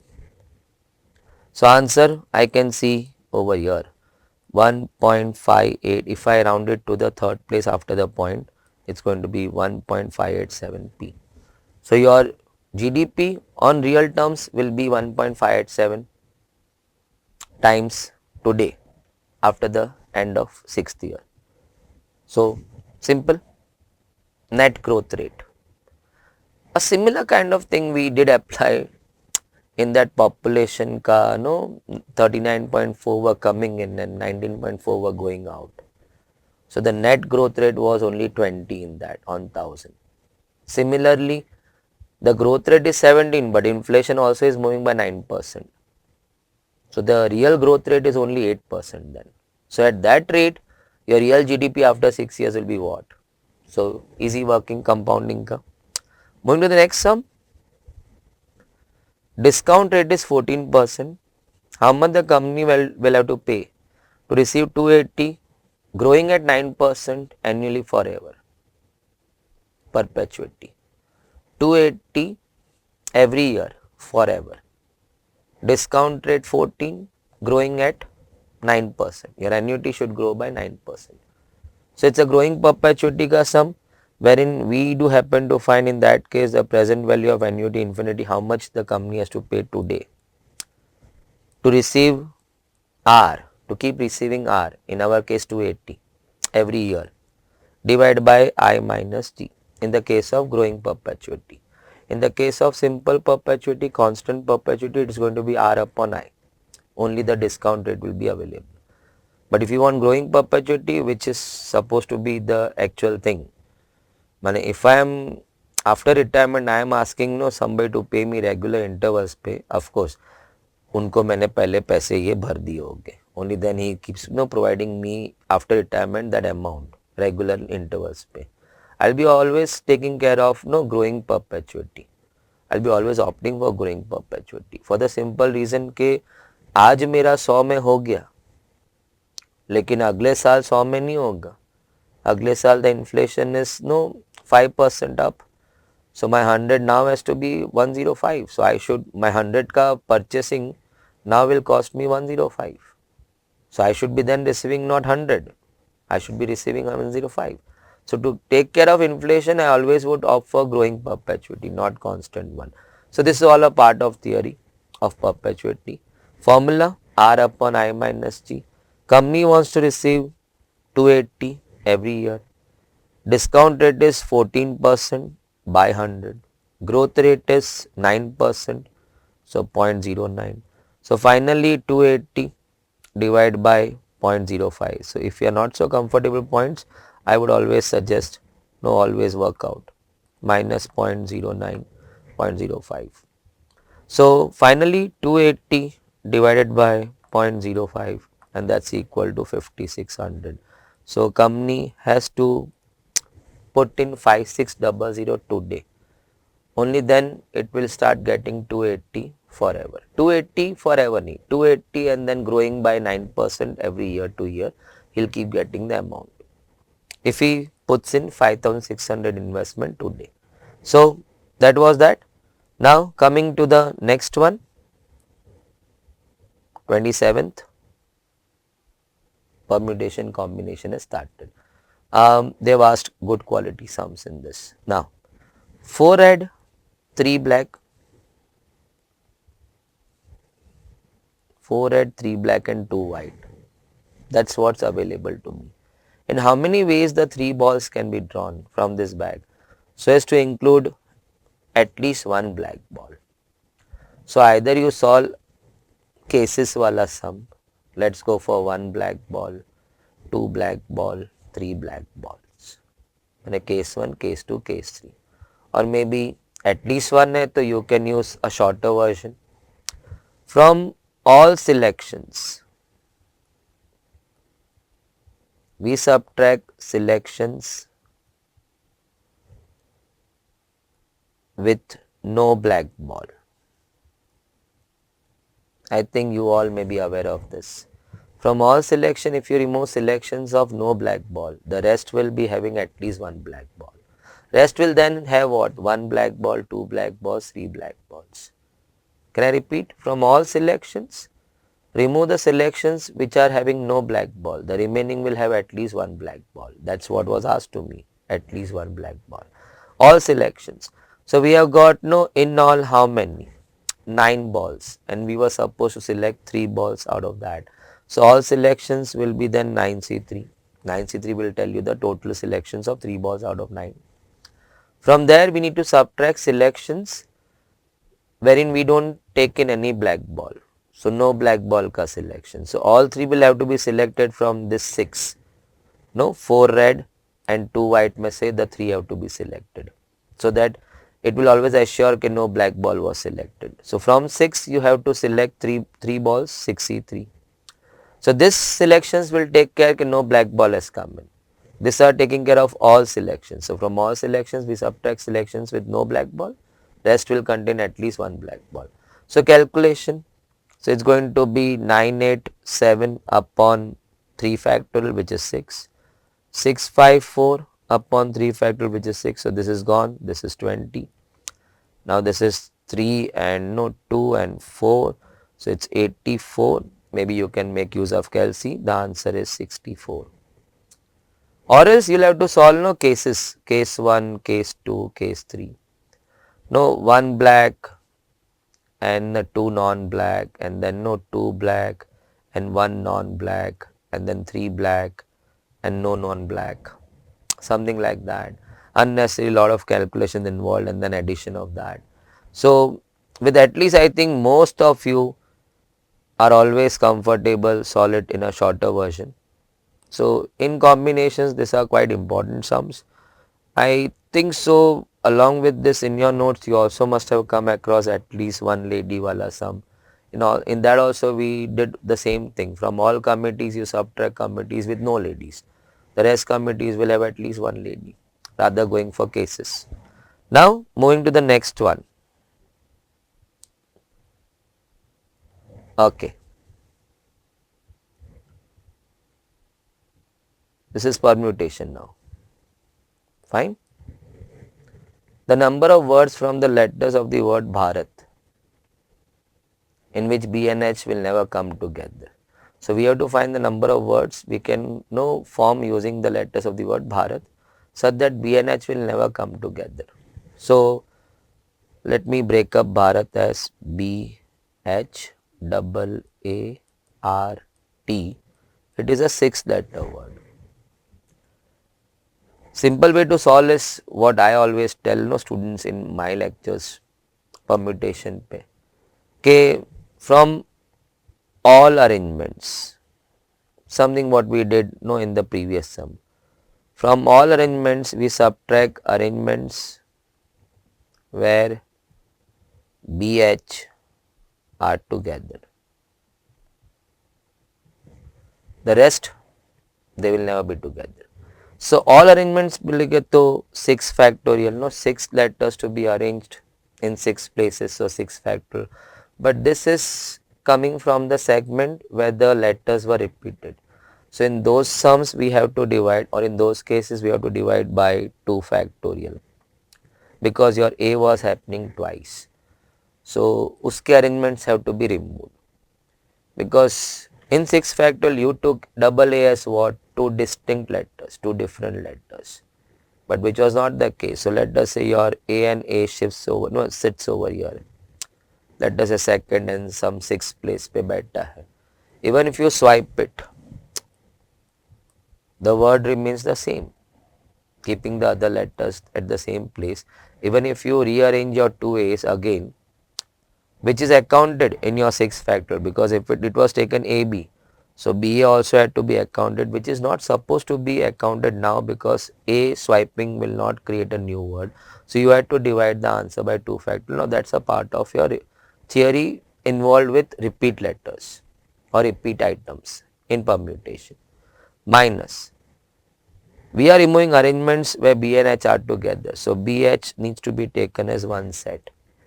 So 1 and 4 more letters. So there are 5 letters. 5 letters, 5 places, 5 factorial. But in that, the A had come in twice. So we had to divide the answer by 2 factorial. Having done with that, we have to multiply your BH ka arrangement. Because having done with that, we then have to move into B and H. They can arrange among themselves in 2 factorial ways. So that gets cut. 6 factorial, it's a oral value 720. As I keep saying, at least up till 8 factorial you should remember, or at least up till 6 factorial anybody remembers. If FI JC kids also happen to remember 6 factorial tak. Divide by 2 minus 120.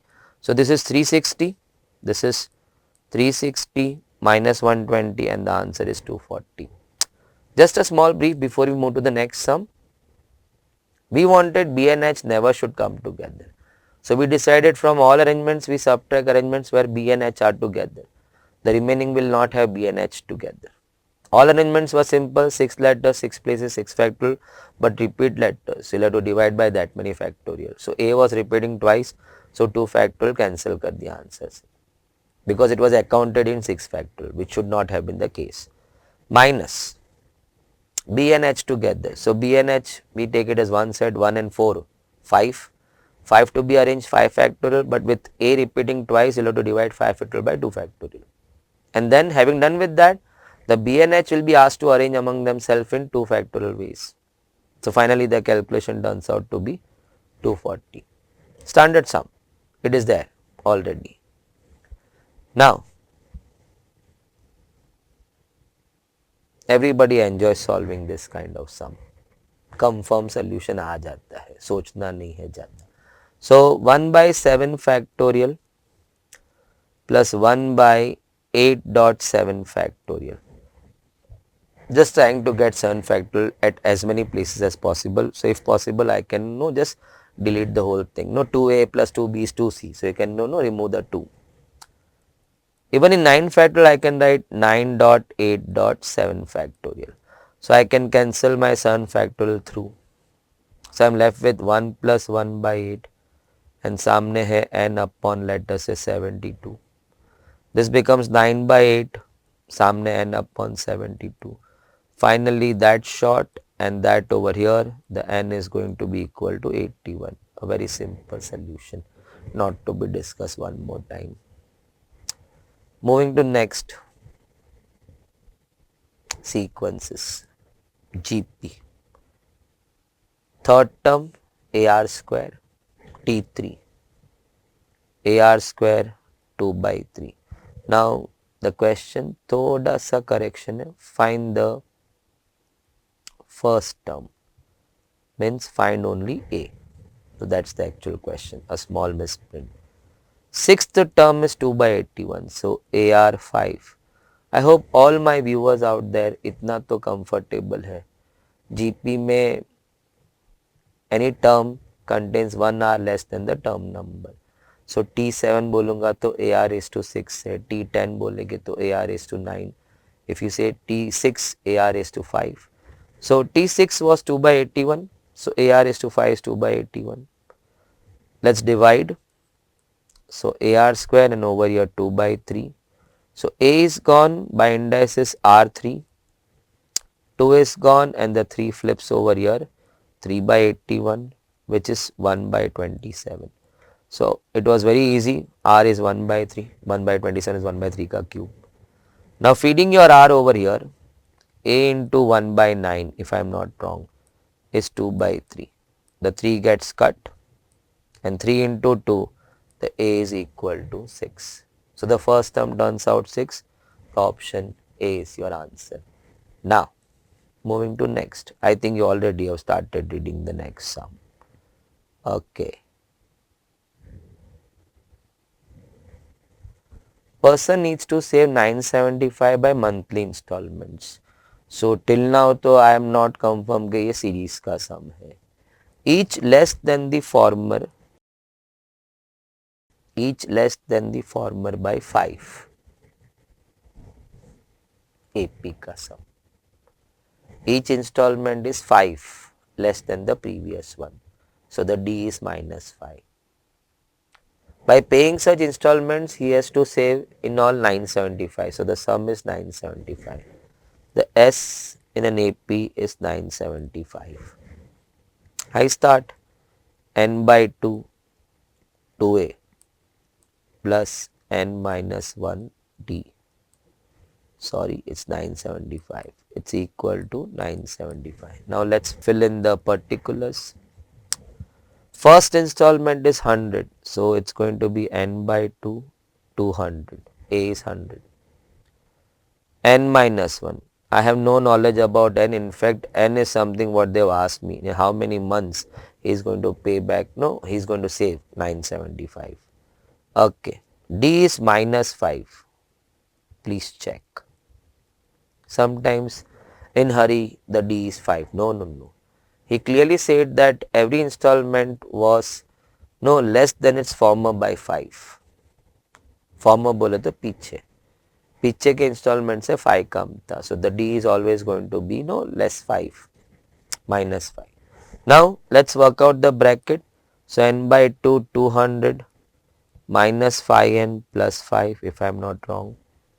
So that's going to be 205 minus 5n. No, you have to work out manual something in this. 5 common. So if I take 5 common, I have got 41 minus n. and that's equal to 975. So now on the calci, I'll know multiply by 2 and I'll divide by 5. So 975 multiply by 2 divide by 5. So finally n into 41 minus n is equal to 390. Do not waste your time in opening the bracket, setting up an quadratic and then splitting the middle term. Gosh, school से कभी नहीं आया. Simple quadratic भी दिया, madam बोला, teacher बोला split the middle term. एक आध क्लास में बाहुबली फट से बोल गया, हम सोचते ही रह गए. पूरा क्लास क्या बोला? हाँ बराबर. For example x square in your school, x square minus 5x plus 6. तू जब तक ये सोचता 2-3, कोई बाहुबली बोल गया, हम सोचते ही रह गए. So all the time we never got a chance to split the middle term. So split the middle term, I always keep saying in the class, DNA issues है, genetic. So rather breaking your head setting up a quadratic and then trying to find the factors, and you couldn't, so you applied your formula method. My goodness, already you have solved this much part of the solution. So now your n, you had provisions, there were 4 n's available to you. Start putting in and see who satisfies 390. So 10 and 31 of course will not be the answer. It goes 310. 15 and 26. So 26 कहाँ से आया? If n is 15 then 41 minus 15 26. So 26 into 15 390. Answer is 15 months. So check that. Easy sum applying Sn का formula. And I think sum is standard, so it's not going to be so difficult for any student to figure out कि ये AP का S का sum है. AP का feel कब आया था? Every installment was 5 less than the former one. D was minus 5. In all, the saving had to be 975. S is 9. Only thing the working. Now always while doing in the class, I always see students thoda sa not reaching to that point. See, looking at the sum, looking at n and n over here, I knew it's going to lend to quadratic if I blow up the entire bracket. So I was always relying on the options while solving the sum. At this point only I came to know that thing. I'll be using option. So for your options to work quickly like this way, you have to dilute your brackets as much as possible. 205 minus 5 n tha, 5 common le yaar. And then shift all the terms over here so that you have only n into 41 minus n, which is so easy to check when you put your n from the options. So make a note of it. Now next sum thoda I feel maybe, see, these are the questions not coming directly from the institute. So it's all suggested kind of thing.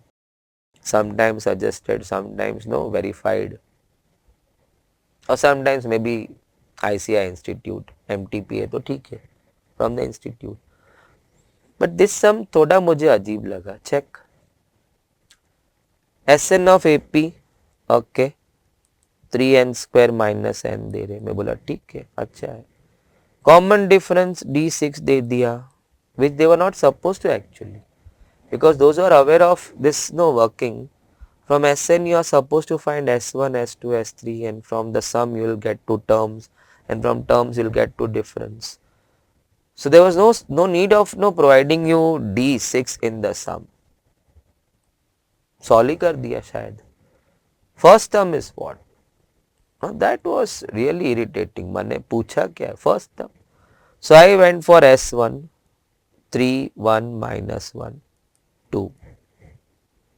S1 is sum of first term, so it's the first term itself. So this is nothing but your T1. Can I repeat the last line? S1 is the sum of first term, which is of course the first term itself. So T1 is 2. The answer is 2. Doesn't make sense at all. मैंने खुद ही solve करके दे दिया है. Moving to next. Okay. Now, again, I think so. If you are reading the sum, normally universe I just make a small box like that. Now there are 300 companies who are using different medias for propagating their products. One is newspaper, the other is radio, and the third is television. 300 companies in all. Now when I just went through the data, N दिया, R दिया है, T दिया है, फिर NNR, RNT, NNT, and then ये भी दे दिया है, NNRNT, companies which are using all three medias to propagate. Find number of companies using none of this media. So we were supposed to find which companies are over here. They use none of the media, neither newspaper nor radio nor television. So the concept was simple, I think so. The working is also simple.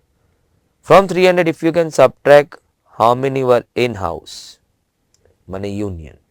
Now what I just redrew right now for you was nothing but N union R union T.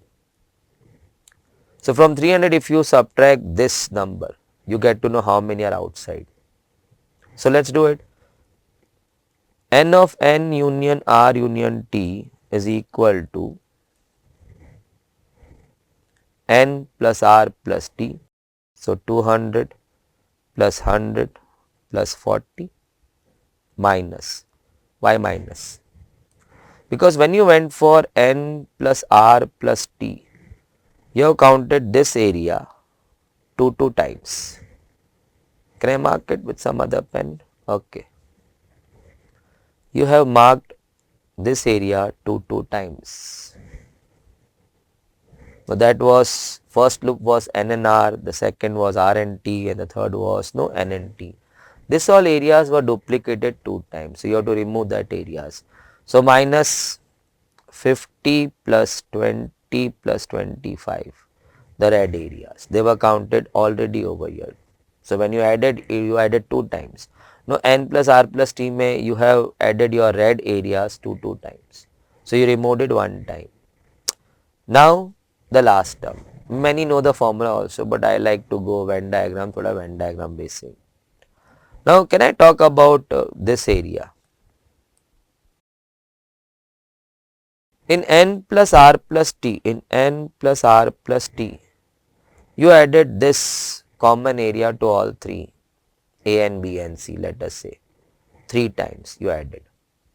N plus R plus T mein you counted this 3 times. When you subtracted the red loops, you removed this 3 times. So by now it is not counted at all. Initially counted 3 times, then after subtracting it was subtracted 3 times. So now counted not even a single time, but it is a part of the family, so had to be counted. So can I say N and R and T? Please check that as per your formula. So now finally it turns out 340 minus 95 and plus 5, because even that was given to me as 5. So it's going to be 345 minus 95. So 345 minus 95, 250. So we have got 250 over here. We have got in this 250. So ultimately we are left with 50 outside. So answer is 50. 50 companies opt for none of the medias to put their products. Quite easy. Now moving to the next one, functions. Sets, relations, functions. Cannot ignore. F of x is given to me, just a second. Okay. Fine. F of x was given to me as x plus 2 and the g of x was 7 raised to x. They want me to find g of fx. So finally we know that is g of fx. Let's bring in fx. So it's going to be x plus 2. I just fitted the function x plus 2 into fx. How I read this is x plus 2 wants to go into g. So let us put it into g. So it's going to be 7 raised to x plus 2. For example, let us say the gx was given to you as 7 raised to x. Now g of 2. So we do understand that 2 wants to get into g. So we push 2 over here. So it's going to be 7 squared. Similarly, x plus 2 wanted to get into g. So I said, okay, move. So 7 raised to x plus 2, which by indices I can write. First of all, though, I started searching answer for that. I started option searching, looking for that answer. I couldn't see anywhere. So now I went for a bit of indices. 7 raised to x plus 2, you can break it as 7 raised to x into 7 raised to 2, which is nothing but 49 into 7 raised to x. I can see that over here. So थोड़ा सा adjust किया था option को. Now again a simple sum था. Fine. Very important question. मैंने in relation I always happen to tell the students that this being a darker side of your relation, nobody happens to look into that, but in the past few attempts, as you will be also looking into those videos, you will find symmetricity, reflexivity and transitivity pe sometimes they happen to ask you 2 to 3 sums, so can't avoid it. Now your R relation has got this set of ordered pairs. It's defined on A, of course. Okay. You need to find out the nature of R. Is it symmetric, reflexive, transitive? If all three, it's equivalence. So let's start. We have 1, 1, we have 2, 2, we have 3, 3. So it is reflexive. No, that's not the only answer, because I would like to study the full thing. As per all the questions what I see in our notes and in the exam, let's discuss the all. Basically with this much I can always move to next question. Reflexive आ गया है, other options भी आ जाता, ठीक है, but then yeah, we have to discuss because equivalence is still pending. माने if all three get tick then it's equivalence. Coming to next, I do understand कि viewers must be knowing what's reflexive. 1 1 2 2 3 3. So if it's A B B, माने your A set as A B C, then the relation should contain this ordered pairs A, B, B, C, C if your relation is defined from A to A, which is the case in this one.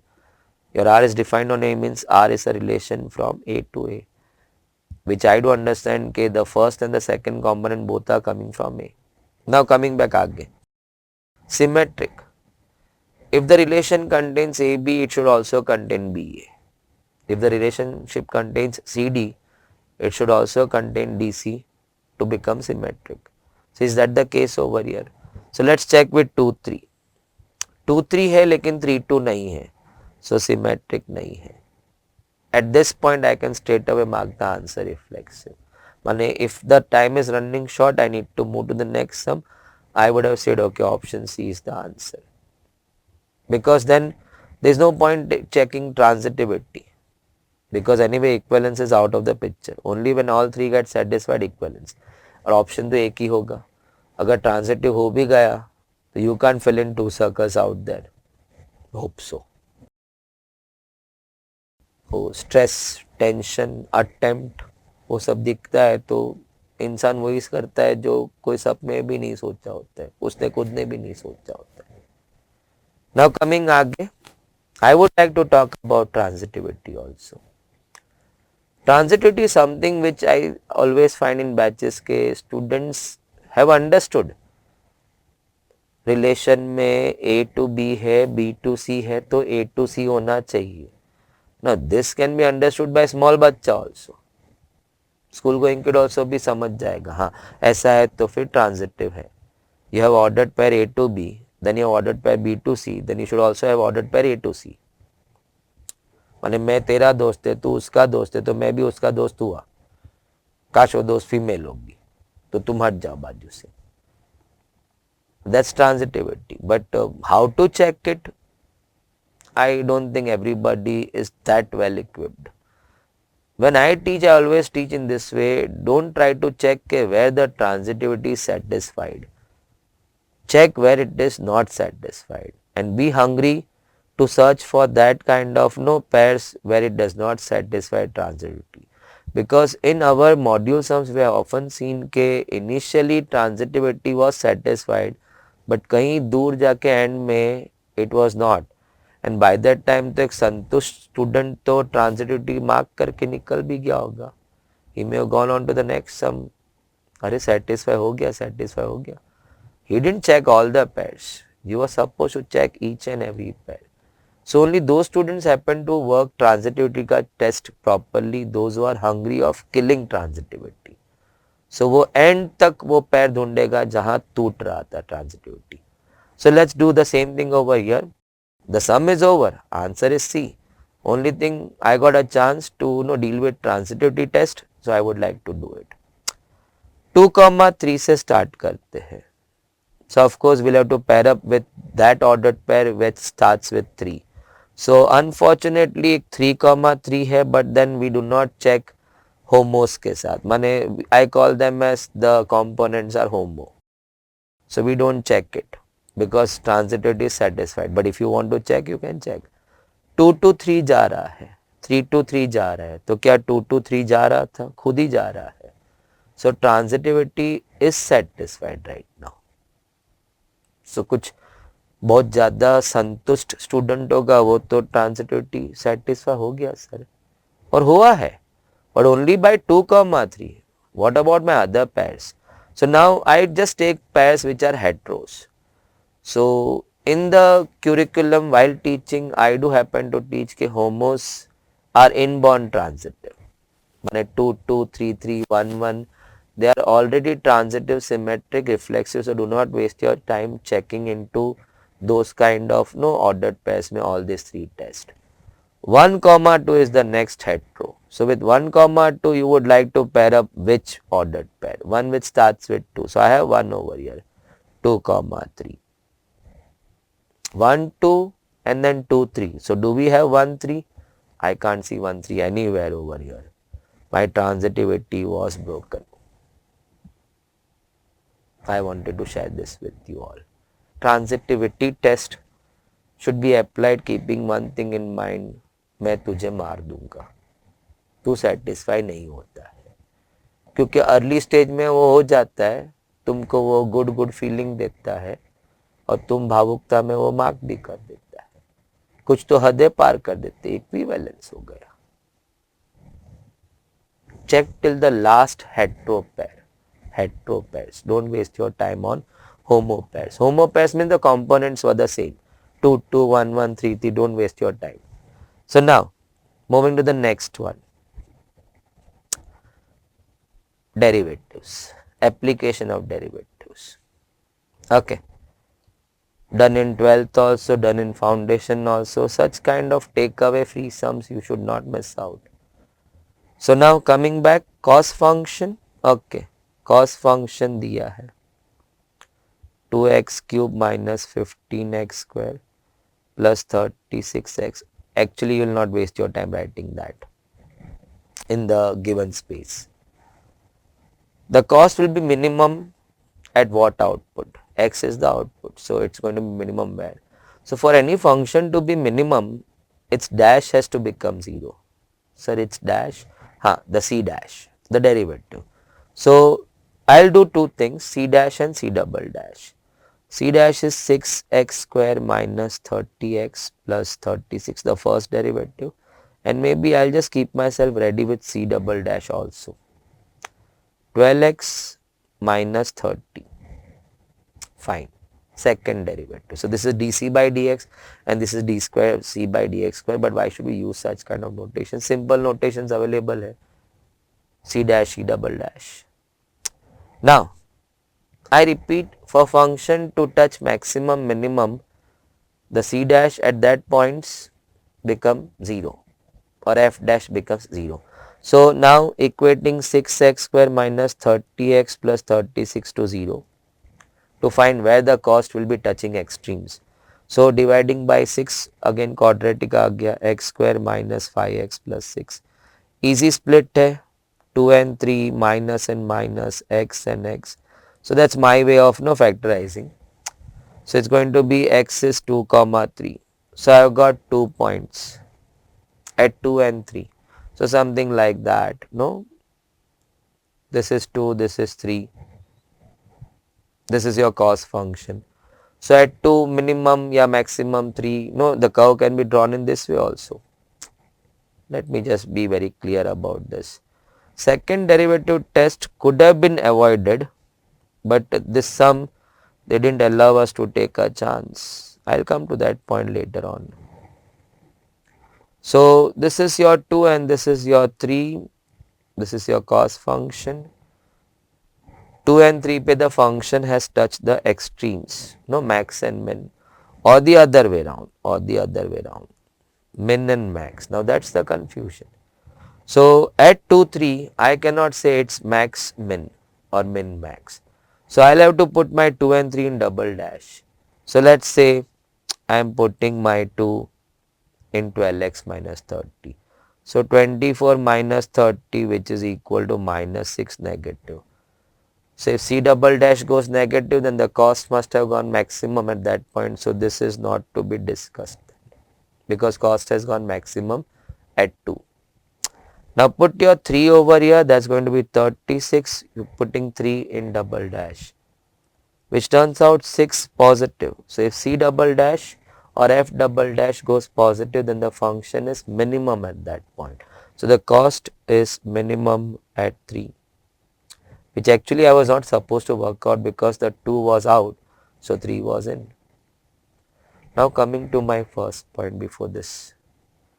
Because I got 2x values, I had to apply my second derivative test. I am talking of speed. If in place of 2, 3, as in what sums module has offered us, at most of the sums over there, we happen to get only single x value. Then where is the point of arguing then? Why should we go double dash? मेरा एक x value आया, आपको cost minimum चाहिए था, चलो उधर ही है minimum. मैं साधु थोड़ी है कि मैं पूरा सम और आप पूरा सम थोड़ी मेरा देखने वाले हो. You are just looking my OMR sheet. So why I should not create the entire atmosphere of solving the sum? Because I got only one x value and you said that cost has to be minimum.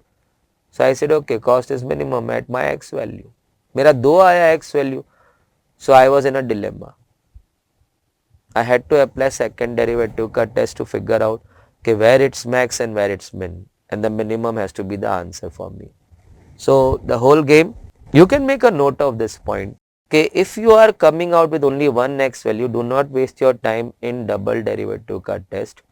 What they say, agree to it. Profit, let us say. You are working on some profit function. Beautiful sum in the module.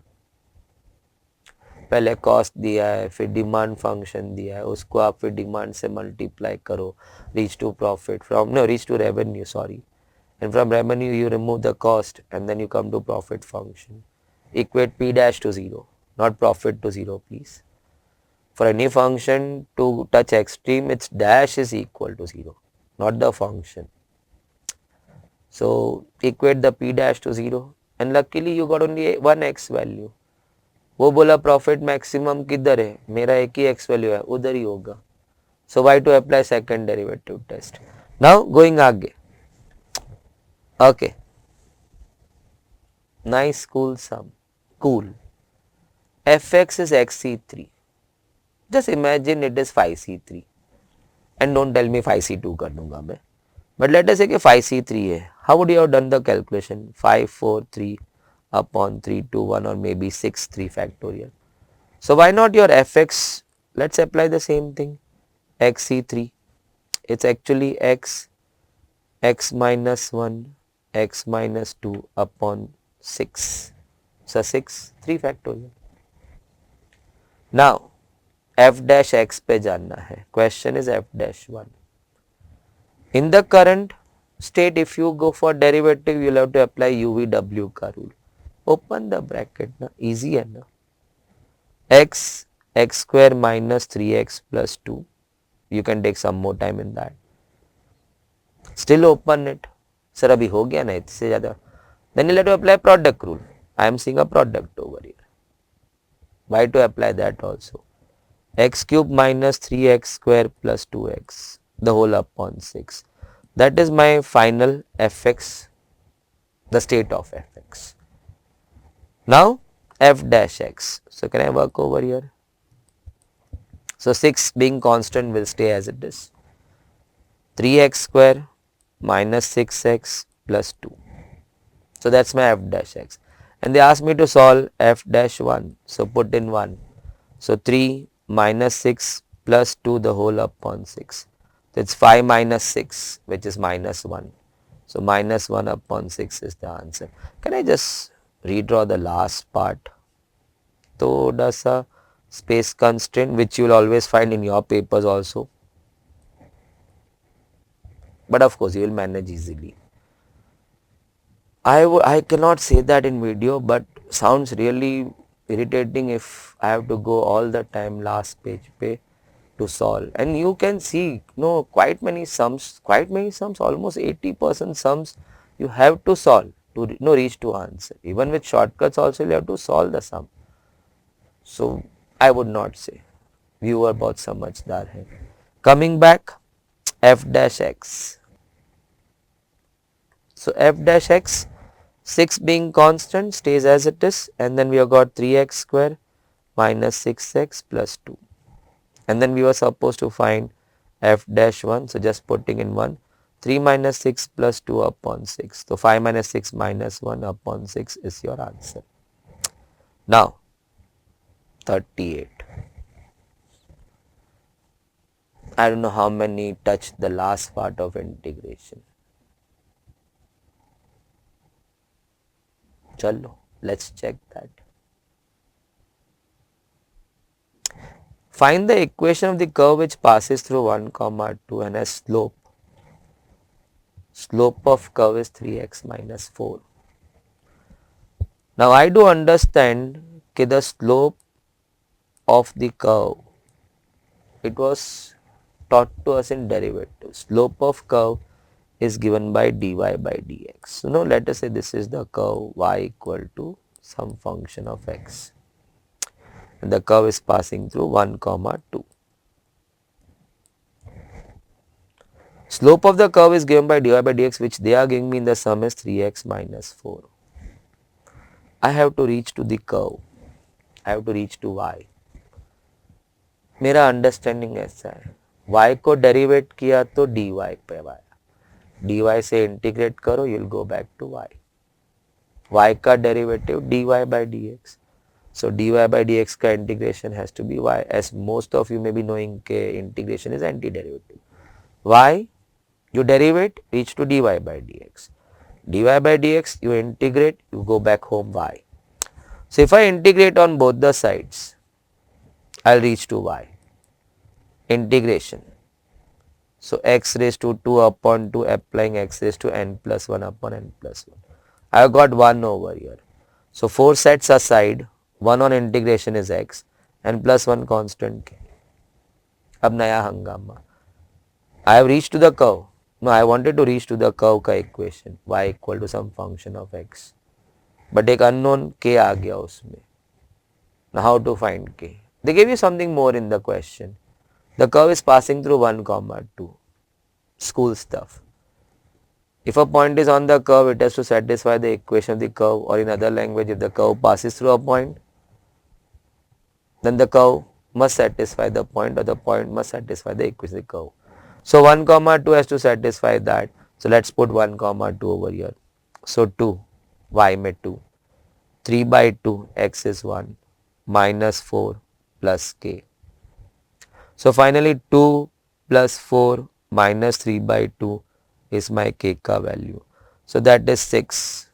Cross multiply 12 minus 3. So k turns out to be 9 by 2. Now you can't hold that value in your pocket. जेब में डाल के थोड़ी घूमेंगे. So put it back. Somebody was waiting. 9 by 2 रख दिया. But now that equation was settled a bit to match with your option. See, you are almost done with your solution. But then thoda sa you'll have to multiply through by 2. Now I am eyeing on this kind of options. So multiplying by 2 throughout. That's gone. Multiplying by 2. So finally your answer turns out 2y is 3x square minus 8x. Can I come back on that point? See, you had reached to what? 2y is equal to 3x square by 2 minus 4x plus 9 by 2. There are multiple ways. I am sorry, it was y that time. Now, we had to settle it. So either you finish off LCM on the right hand side, it's going to be 3x square minus 8x plus 9 the whole upon 2 and the 2 then over here. So you can see your option A is the answer for that. Now, once again a small brief. Get me the curve. So get me y equal to some function of x. Whose slope? So slope of curve is given by dy by dx. So straight away dimag chala. This is dy by dx and I need to reach to y. Integrate. Y on differentiating took you to dy by dx. dy by dx on integration has to take you back to y. So integrating both sides. Then only one small hangama ek k aa gaya. K find करने के लिए use the information. The 1 comma 2 being on the curve has to satisfy. So put 1 comma 2, get your k, put it back. Totally juggling of terms and you can see your equation in a nice quick way. Now, moving to 39. Okay. I think very much same. It's good. Same concept, some back to back. Doesn't happen so frequent in your actual papers. But sometimes भगवान बहुत ज़्यादा मेहरबान है या फिर शैतान बहुत ज़्यादा मेहरबान है. Because one who doesn't know that point, integration का end, we have got only 3-4 sums of this type. How can somebody miss? And sometimes many students I have seen, they skip integration. They have that mindset, too big और एक ही सवाल आता है, एक दो ही सवाल आता है. इंटीग्रेशन से भी ज़्यादा इरिटेटिंग और भी बहुत सारे टॉपिक्स है, उसके भी 2-3 सवाल ही आते हैं. ऐसे एक काम करो, किट्टी बनाओ, अटेम्प्ट देने ही मत जाओ. ये भी नहीं करना, वो भी नहीं करना. Integration at foundation level comes at very sublime level, humble sums, not too much demanding. So even those who have done integration in 12th or maybe at some other level, they should always keep in mind कि वो level का integration नहीं है. Yes, if you go to additional question bank, you do happen to see 1 or 2 sums थोड़ा extra demanding, fine finesse in integration wala students only can attempt those. But chal yaar, I can take a chance of that much. Why full topic for that? इससे ज़्यादा dreadful and ज़्यादा irritating topics आगे है बहुत सारे. वो तो नहीं छोड़ा, तो फिर ये क्यों छोड़ दिया? Because एक प्रथा था, derivatives integration, 4-5 questions. अरे 4-5 questions. All India level पे ask how many students are just left back in the score of 190 to 200. Then you will realize the importance of these 5 questions, which were actually take away for free tha. So believe me, with respect, I am not saying derivatives integration is mane ABCD kind of stuff. No. But with respect to many other topics, this seems to be ABCD kind of stuff. Can't throw it off. Even the beginners can do it. आपने आगे भी बहुत सारे topic beginner जैसे ही किया था ना. For example ratio proportion में हाफ द सम्स ऐसे थे which I didn't even tackle at school also, but now I am so comfortable. So that time you never cried मैं ऐसा रेशियो प्रोपोर्शन किया ही नहीं है, मैं ऐसा इंडाइसिस देखा ही नहीं, मैं किया ना, and I am comfortable in that. This will be much more better than that. So now coming back, बहुत भाषण हो गया. 39. वो classroom teachers can't help it, need to keep them engaged in few things. Slope of tangent. Now let me disclose one thing. Curve ka slope is the tangent ka slope. It's one and the same. So they say gradient of curve, they say slope of tangent. They all mean nothing but dy by dx. So when you are asked to find slope of tangent or slope of curve, it's basically dy by dx. Such a easy thing. क्योंकि let us say in short, if I try to explain you, let us say ये curve का आपको slope, you want to find the slope of this curve or the gradient of the curve, you have to draw the tangents, you have to keep drawing the tangents, and the tangent का slopes happen to tell you the slope of the curve. So they say the slope of curve is nothing but the slope of tangent drawn to the curve at that point. So now they are asking me to find the slope of tangent to this curve at x2. So again I have to work out dy by dx at x2. So x2 will be put after dy by dx. Now I think we all know it's u upon v. So quotient rule, we go v square. Okay. In the numerator, it's v into derivative of u minus u into derivative of v.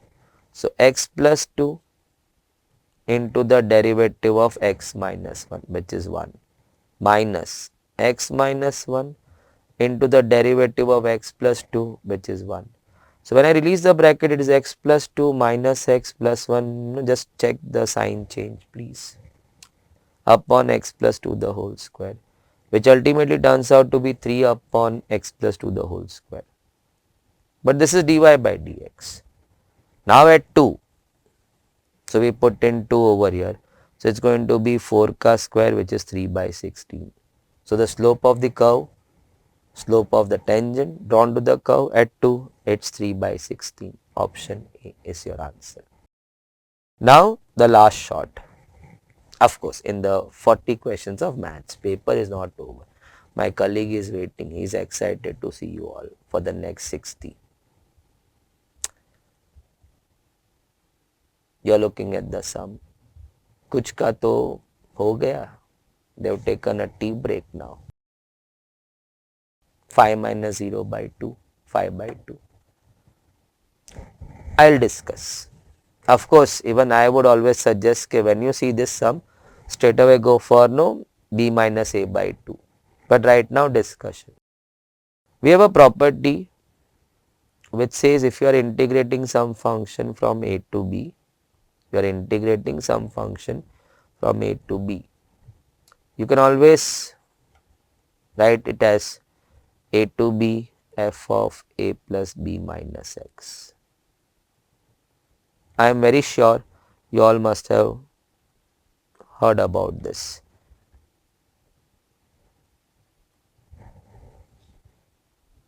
How do I read the properties? I can change my x to a plus b minus x. Still the answer will remain the same, is something what the property said. Can I repeat that? I read the property in this way. You can change your x in the function by a plus b minus x. So in our sum we were integrating from 0 to 5 a function which we can see over here. You can write the same thing as integrating from 0 to 5 f of 5 minus x. Now you may be wondering, of course not everybody, कुछ ने तो already ये solve करके रख दिया. I am so sorry. So how I read is we can change x to 5 minus x. So let's start. So I was in the question given integrate from 0 to 5 this function. Okay.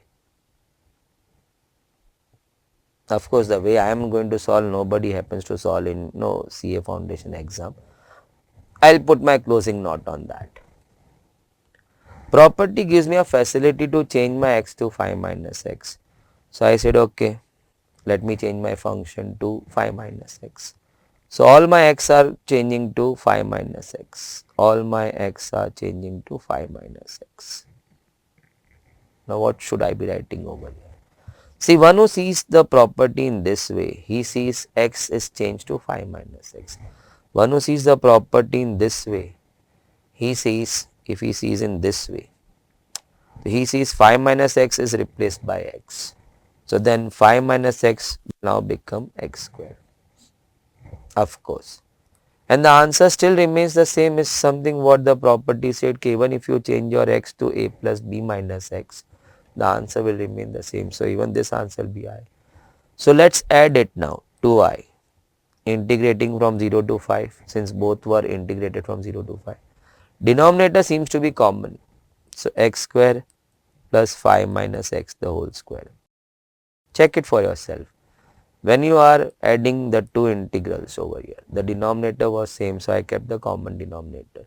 So I have to just add the numerators now in the numerator. It gets cut. So you are now integrating only one. Which one integration is x from 0 to 5.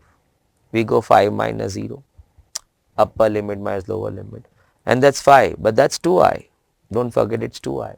So the answer is equal to 5 by 2. Now if you see this step, so most of the students have solved no, let us say 4-5 sums, they realize that all the time ये property apply करने पे it's going to get cut. We always are going to happen to integrate 1, which is x. Again we are going to go b minus a, and then that was 2i, so divide by 2. So the standard answer then becomes b minus a by 2. So same sum, let us say you are integrating from 2 to 7. This straight away happen to write the answer 5 by 2. b minus a divided by 2.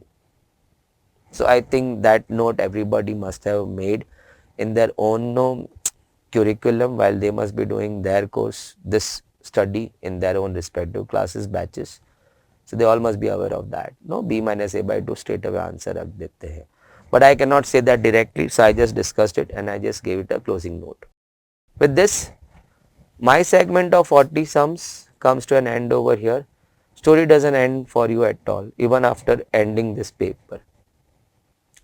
Again, my simple suggestion to all the viewers out there. First of all, when you are watching this MTP, either there are two ways.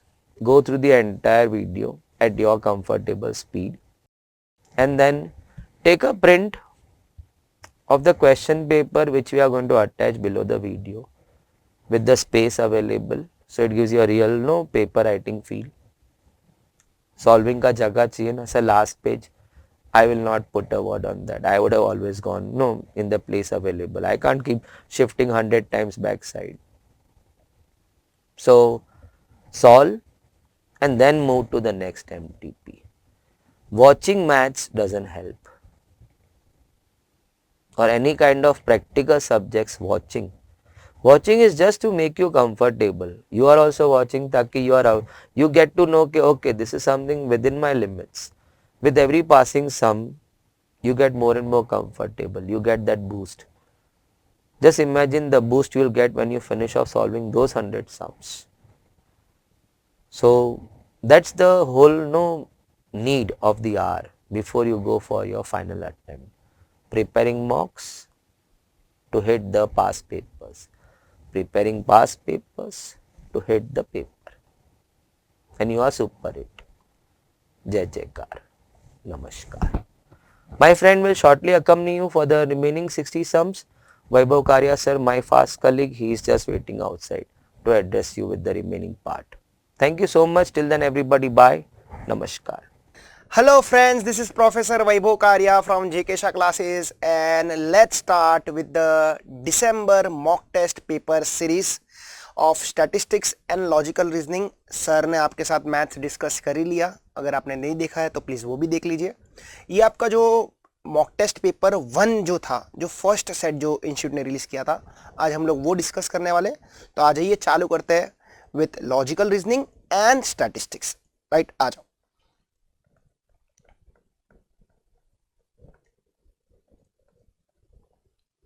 So, सबसे पहले यहाँ से बेटा 41 से logical reasoning start हो रहा है.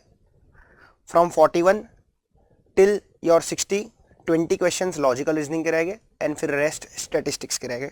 Exams में ऐसे नहीं आते. एग्जाम्स में वो लोग 5-6 क्वेश्चन मैथ्स के देंगे, फिर 2-3 क्वेश्चन एलआर के देंगे, फिर वापस 5-6 स्टैट्स के देंगे, वैसे करेंगे. ठीक है, पर मॉक टेस्ट पेपर में वो लोग ऐसे ही निकलते हैं. 40-20-40 रेशियो में वो लोग दे देते हैं 100 क्वेश्चंस. सो बेसिक से आपका ये क्वेश्चन है कोडिंग डिकोडिंग का, question number 41. So let's start. 20 is written as 863985, 11 is written as 323039, then 12 can be coded as क्या, राइट? तो चलो लिख लेते हैं, फ्री का 1 मार्क है, वसूल कर लेते हैं, एग्जाम में भी ऐसे क्वेश्चंस देखे जाते हैं, राइट? 20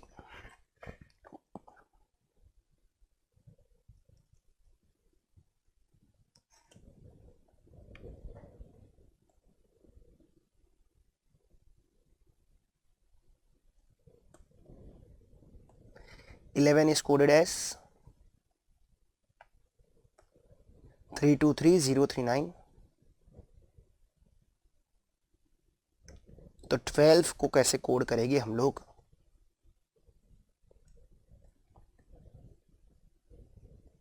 तो टी के लिए वो लोग ने देखो क्या दिया हम लोग को, टी के लिए दिया है वो लोग ने 8, तो हम लोग भी यहाँ पे लिख देंगे 8।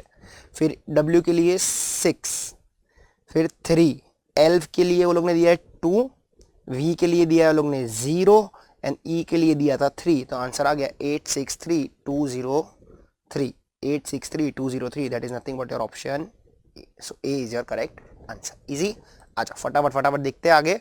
42, find the next number of the series 7, 23, 47, 119, 167 and उसके बाद का नंबर हम लोग को फाइंड आउट करना है, वो आपका रहेगा question mark.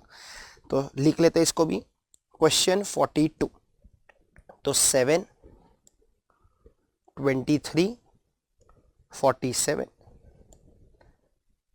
119, 167 and question mark.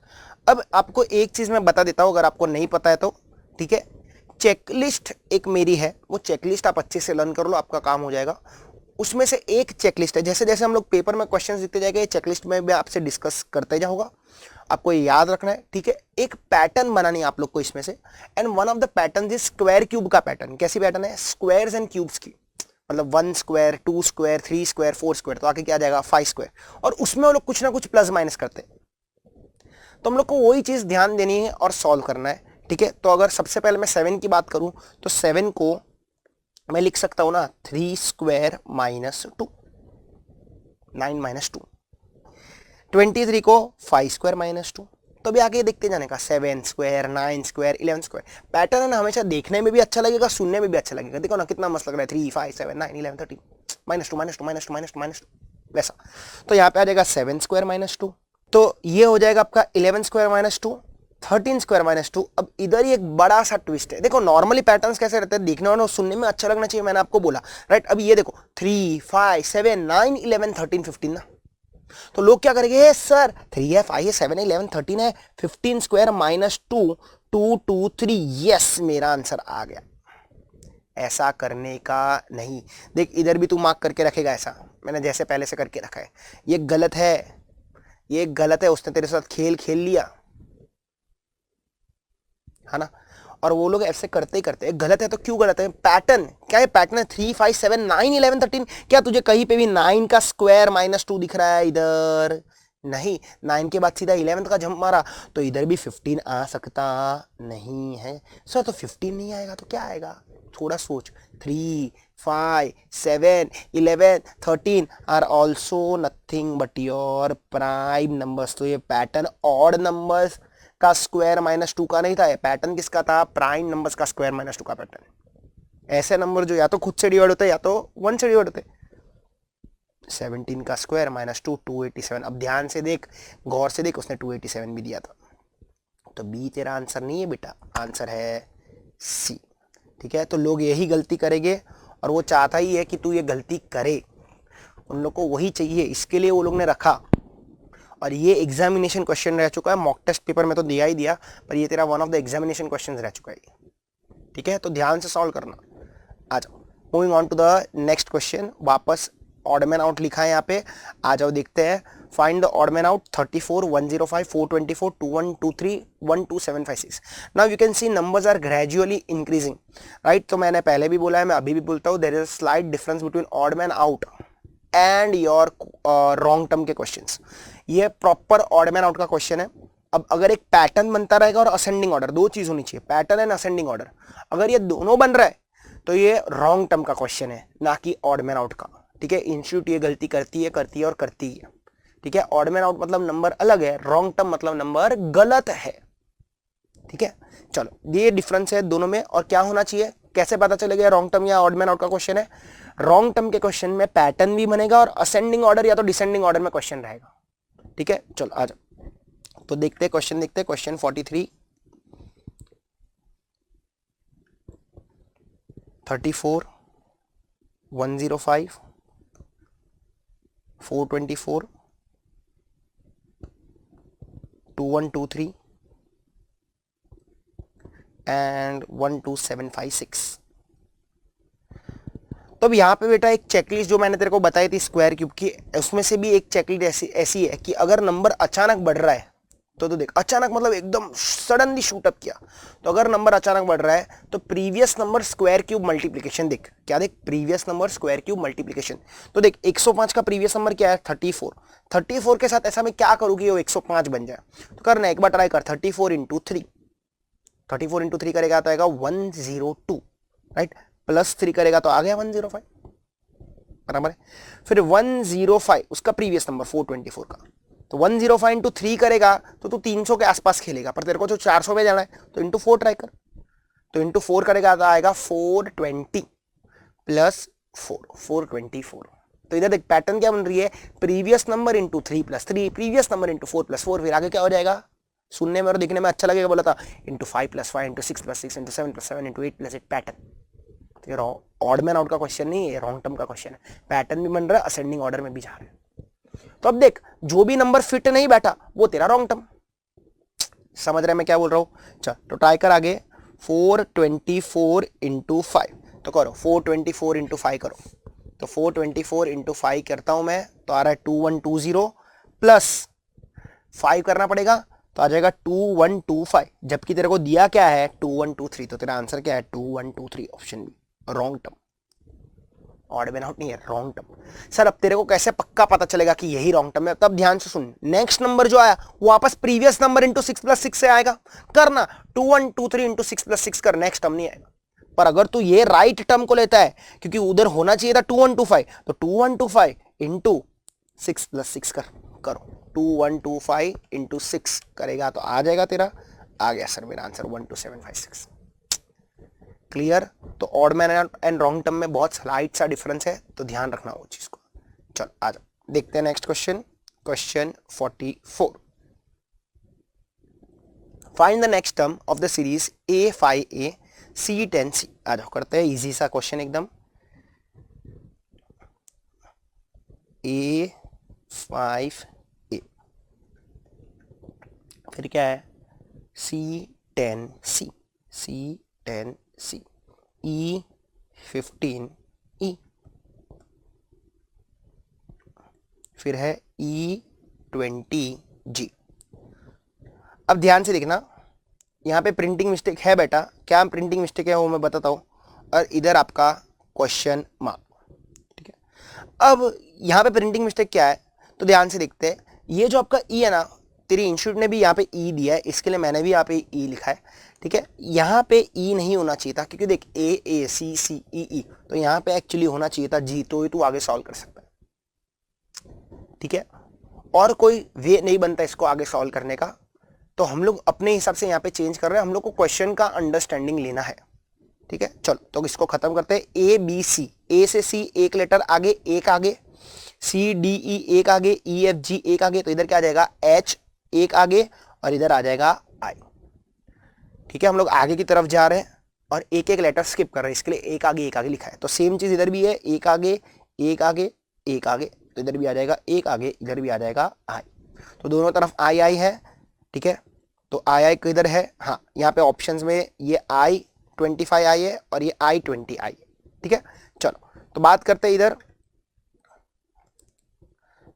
तो 5 से 10 प्लस 5, 10 से 15 प्लस 5, 15 से 20 प्लस 5, तो 20 से प्लस 5 क्या आ जाएगा 25, तो I25 that is nothing but your option A. Clear, easy, एकदम इजी बच्चे जैसा था, खाली वो प्रिंटिंग मिस्टेक इंस्टीट्यूट का आप लोग ध्यान रखोगे। Question 45, find the next term OPQ QPO NML KJI HGF and a dash. तो सबसे पहले है QPO, आ जाओ लिख लेते हैं QPO,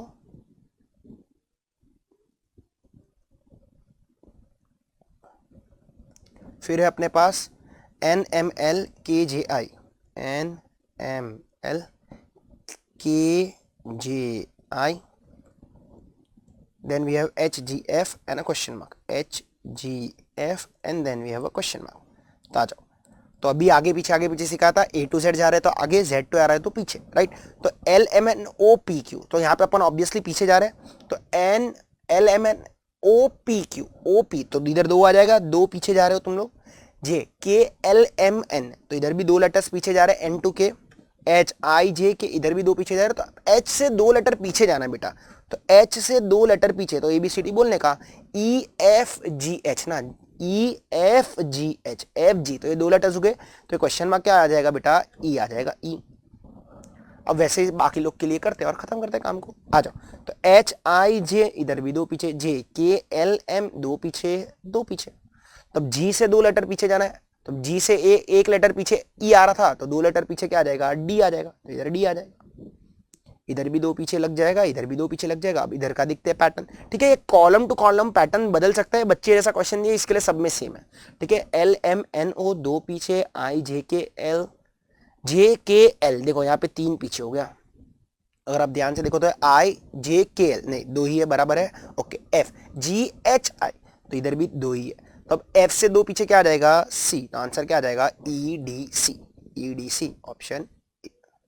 आपको कुछ भी करके पैटर्न देखना है, क्योंकि मैंने ऐसे भी पैटर्न देखा कि वो लोग पैटर्न किधर भी बदल देते हैं. अब तेरे को लग रहा है 0 पीछे, 1 पीछे, 2 पीछे, फिर तेरे को क्या लगेगा, अरे वाह आगे 3 पीछे होगा, नहीं, वो लोग फिर वापस रिपीट करते हैं, 0 पीछे 1 पीछे 2 पीछे, 0 पीछे 1 पीछे 2 पीछे. तो लोग पैटर्न किधर भी चेंज करते हैं. प्लीज उसको टाइम बचाने के लिए, 5 सेकंड बचाने के लिए छोड़ना मत, आप मिस्टेक करके आ सकते हो. Question 46, play is written as 823. अब देखिए यहाँ पे भी प्रिंटिंग मिस्टेक है इंस्टीट्यूट ने जो किया है, क्योंकि तेरे पास प्ले 4 लेटर का वर्ड है, जबकि तेरे को डिजिट खाली 3 ही दिए, ठीक है. तो अब इसमें क्या करना चाहिए सर, मेरी माने तो अपन एक बार देख लेते हैं, अगर कोई ऑप्शन मिला तो मार्क कर देंगे, वरना अपन ने पहले ही इसकी अंडरस्टैंडिंग ऊपर के क्वेश्चन से ले ली थी. देख ये 41 क्वेश्चन, ठीक है, सिंपल मैपिंग का ही क्वेश्चन है. अब इंस्टीट्यूट ने क्या लेटर नहीं दिया है, कैसे दिया है, वो अपने को पता यहाँ पे चल रहा नहीं, right. So you can simply check, अगर मिल रहा है तो ठीक है, वरना जाने दे. देख लेते एक बार, लिख लेते हैं. 46, प्ले इज रिटन एज 823. फिर आगे क्या लिखा है, राइम इज रिटन एज 49367.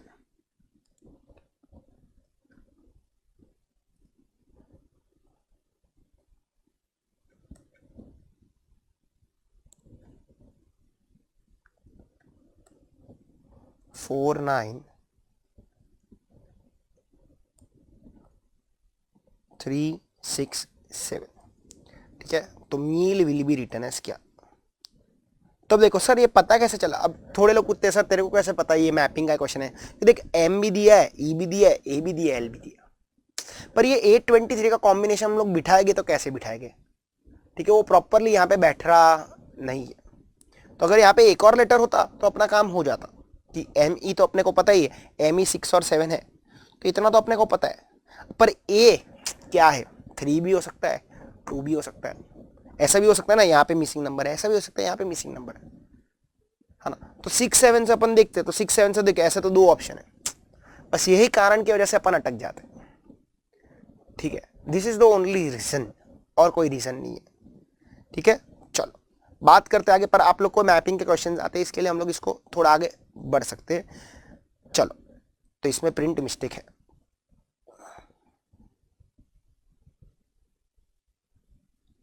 आ जाओ बढ़ते हैं नेक्स्ट क्वेश्चन की तरफ. 47, the length and breadth of a room are 8 meters and 6 meters. A cat runs along all the 4 walls and finally along a diagonal order to catch a rat. How much total distance, बहुत important है, total distance is covered by the cat. चलो आ जाओ. तो क्या बोलता है, suppose मैं एक कॉर्नर से चालू करता हूँ वॉल की, ये वॉल है, यहाँ से बिल्ली और चूहे का खेल चालू हुआ, टॉम एंड जेरी चालू, भाग रही है भाग रही है भाग रही है भाग रही है भाग रही है भाग रही है भाग रही है, 8 मीटर्स कवर किया. फिर वॉल है ना, तो वापस इधर 6 मीटर्स कवर किया. फिर वापस यहां से 8 मीटर कवर किया, टोटल डिस्टेंस पूछा टोटल, और यहां से वापस ये 6 मीटर कवर किया, और फिर फाइनली क्या बोलती है, फाइनली एक रन लेती है। तो देख इतना टोटल डिस्टेंस में ये तो ऐड हो ही जाएगा, 8 प्लस 6 प्लस 8 प्लस 6, पर और भी कुछ उसने रन किया। क्या किया, डायगनली रन किया, एक डायगोनल पे यहाँ पे पहुंच के रन किया। तो ये भी तो तुझे फाइंड आउट करना पड़ेगा ना, ये डिस्टेंस भी तो ये डिस्टेंस कैसे मिलेगा, ऑब्वियसली पाइथागोरस थ्योरम से। तो और कैट ने कितना रन किया, प्लस कहने से स्क्वायर रूट ऑफ, अब ये दो साइड कोई भी ले ले, ठीक है, 8 6, उधर भी 8 6 इधर भी 8 6, तो पाइथागोरस अप्लाई करूंगा तो 8 स्क्वायर प्लस 6 स्क्वायर, ये टोटल डिस्टेंस हुआ। तो करो 14 प्लस 14 28, और प्लस स्क्वायर रूट ऑफ कितना हो जाएगा, 8 स्क्वायर 64 प्लस 36, तो ये square root of 100 that is nothing but 10, तो 28 प्लस 10 विच इक्वल्स टू कितना मीटर्स, 38 मीटर्स।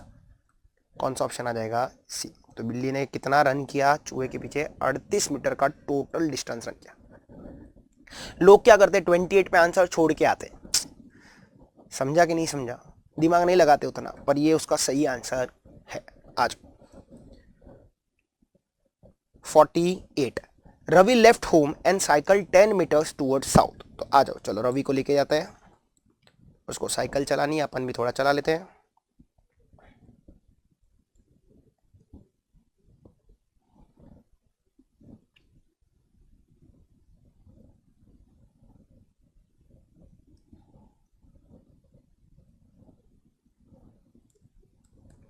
तो यहां से रवि ने साइकिल चलाना सपोज चालू किया, और कहां पे चल रहा है, 10 मीटर साउथ की तरफ जा रहा है, ठीक है। यहां पहुंच के उसने 10 मीटर वो साउथ में पहुंच गया, ये उसका स्टार्टिंग पॉइंट था। फिर रवि ने क्या किया देखो तो, देन टर्न राइट। तो साउथ का राइट बेटा क्या आता है, तो याद रखना, मैं वापस बोल रहा हूं, अगर आप लोग देखना चाहो तो रिवीजन लेक्चर्स पहले अपलोडेड है, उसमें मैंने समझाया भी है। तो साउथ का राइट अगर मुझे चाहिए तो साउथ का राइट कैसे मिलेगा, तो याद रखने का क्लॉकवाइज घूमने का। कैसे घूमने का, clockwise, right hand equals to clockwise. तो साउथ का राइट, वेस्ट का राइट, नॉर्थ का राइट, ईस्ट। नॉर्थ का राइट ईस्ट, मतलब अगर नॉर्थ में जा रहा हूं मैंने राइट मारा तो मैं ईस्ट में जा रहा हूं, ईस्ट में जा रहा हूं राइट मारा तो मैं साउथ में जा रहा हूं, साउथ में जा रहा हूं राइट मारा तो मैं वेस्ट में जा रहा हूं। क्लॉकवाइज घूमने का, क्लॉकवाइज। वरना तो ऐसा हाथ फैला के भी खड़ा हो सकता है, बहुत लोग ऐसा हाथ फैला के खड़े हो जाते हैं, हे मैं साउथ में हूं, मैंने राइट मारा, मैं उधर जाऊंगा। ये सब नहीं करने का, थोड़ा दिमाग से पढ़ने का और काम खत्म करने का। नाम ही ये सब्जेक्ट का नाम है लॉजिकल रीजनिंग, पे लॉजिकली पढ़ने का। वापस एक बार, clockwise right, anti clockwise left. मतलब अगर मैं तेरे को ऐसा बोलूं, मैं साउथ में जा रहा था और मैंने लेफ्ट मारा, तो मैं कौन सी दिशा में जाऊंगा, एकदम बराबर में ईस्ट में जाऊंगा, लेफ्ट, एंटी क्लॉकवाइज। क्लियर, मतलब मैं ईस्ट में जा रहा हूं, मैंने लेफ्ट मारा तो कहां पे जाऊंगा मैं, नॉर्थ में। वैसे तो चलो बोलो, साउथ से राइट क्या आ जाएगा आपका, वेस्ट। वेस्ट में कितना गया वो, 5 किलोमीटर। ये भी किलोमीटर ही था, मीटर नहीं था, ये भी लिखते रहना साथ साथ में अच्छे से, ठीक है। अब 5 किलोमीटर वो गया यहाँ पे। फिर उसने क्या किया, 5 किलोमीटर जाके वो भी वेस्ट में जा रहा है, याद रखना। Then again turn right and cycle 10 kilometres. फिर वापस वो राइट गया और उसने कितना चलाया साइकिल, 10 किलोमीटर चलाया। तो यहां से वापस राइट, तो अब भी सिखाया वेस्ट का राइट मतलब क्लॉकवाइज। तो वेस्ट से क्लॉकवाइज कौन सा डायरेक्शन है, देखना, वेस्ट से क्लॉकवाइज कौन सा डायरेक्शन है, नॉर्थ है। मतलब वो यहां से किधर जाएगा, 10 किलोमीटर वापस नॉर्थ में गया। ये भी 10 है और ये भी 10 है, दोनों 10 10 है, 10 किलोमीटर। ओके, फिर उसने क्या किया, after this he turn left and cycle 10 kilometre. अब वो जा रहा था नॉर्थ में और फिर वापस लेफ्ट गया, तो नॉर्थ का लेफ्ट, वेस्ट। वेस्ट में कितना चलाया उसने साइकिल, 10 किलोमीटर का चला। ओके, तो मतलब वो भी वो वेस्ट में जा रहा है। क्या बोलता है, how many kilometres will have to cycle to reach his home straight. अगर उसको वापस उसके घर पहुंचना है तो वापस कितना किलोमीटर उसको साइकिल चलाना पड़ेगा। तो अब एक बात समझो, यहाँ पे है ना, यहाँ पे ये पॉइंट पे, ठीक है, एच पे पहुंच गया ऐसा समझ। अब यहाँ से इसने इधर किया एंड, उसको घर यहाँ से यहाँ वापस जाना है, तो कितना चला रहेगा, तो ये 10 किलोमीटर तो उसने साइकिल चलाया ही चलाया, प्लस ये 5 किलोमीटर भी रहेगा ना, ये वाला 5 किलोमीटर देख, ग्रीन कलर देख, तो ये 10 प्लस ये 5, टोटल साइकिल उसने कितना चलाया घर पहुंचने के लिए, 15 किलोमीटर। कौन सा ऑप्शन है बेटा, बी। क्लियर, समझा सबको। चलो देखते हैं 49, Hari in order to go to university started from his house which is in east. Hari ने अपने यूनिवर्सिटी जाना है और वो उसका घर है ईस्ट में, वहां से वो चलता है and comes at a crossing and came to a crossing. तो अपन वापस ऐसा डायग्राम बनाते हैं और हरी को चलाते।